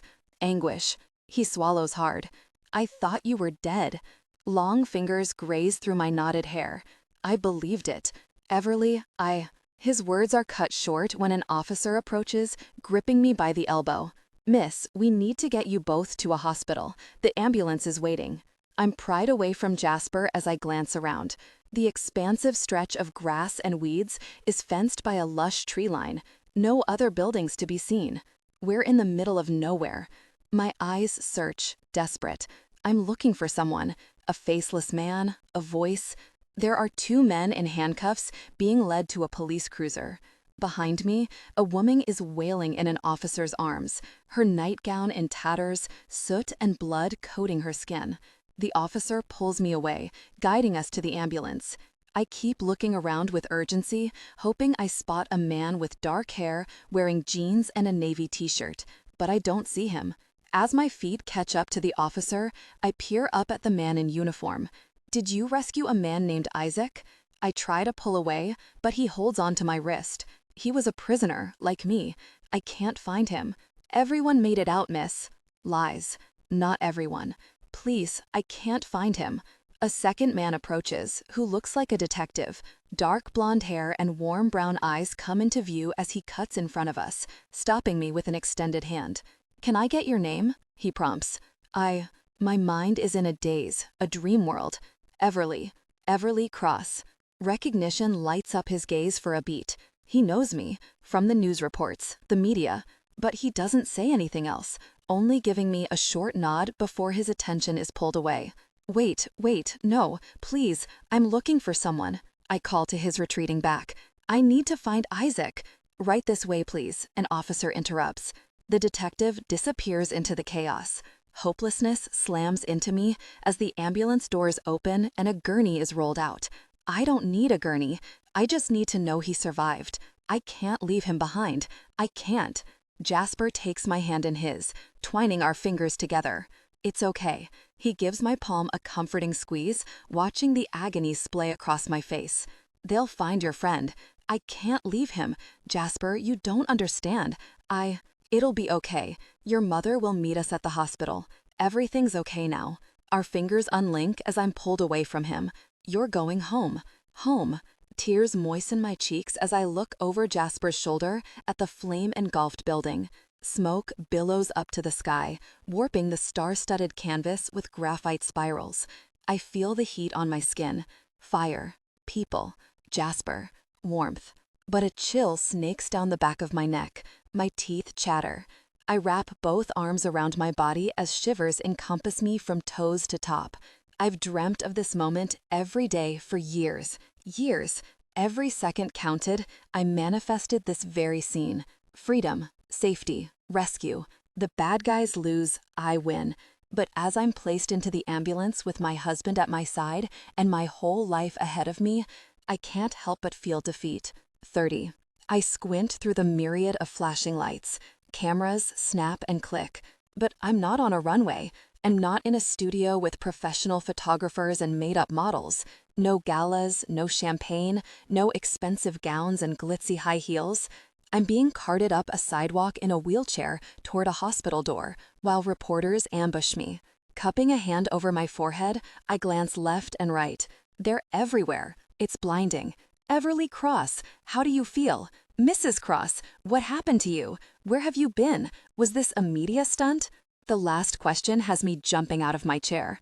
An EMT grips me by the shoulder, pushing me back down, but I resist and scramble free. I fly out of the wheelchair and storm over to the sea of cameras.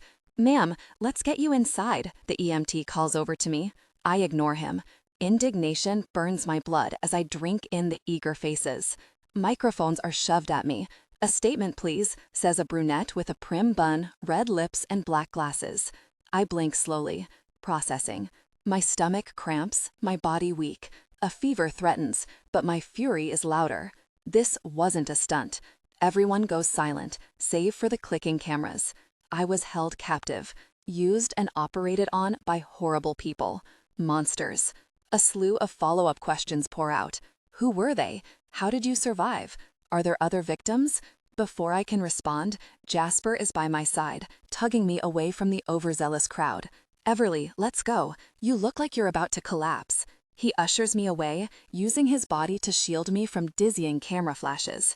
It's not the time for a statement. They think I was faking it. Let them. It doesn't matter. I'm guided back to the wheelchair and pushed through the mechanical door. Romantic atmosphere. Jasper shoos away his own wheelchair and takes my hand, holding onto me as I'm wheeled through hallways, my heart in my throat.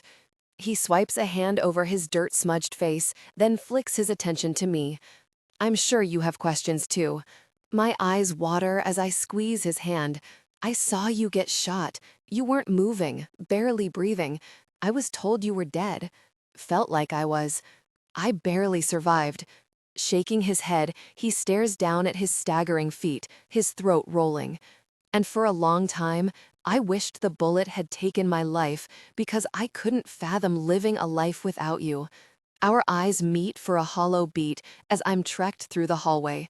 How long was your recovery? His jaw ticks through the pain. Eternal, he says bleakly. But now you're back, so maybe there's an end in sight. Our hands squeeze again, paralleling the feeling in my heart. I can't help but glance around as we approach my room, searching for a man with dark hair.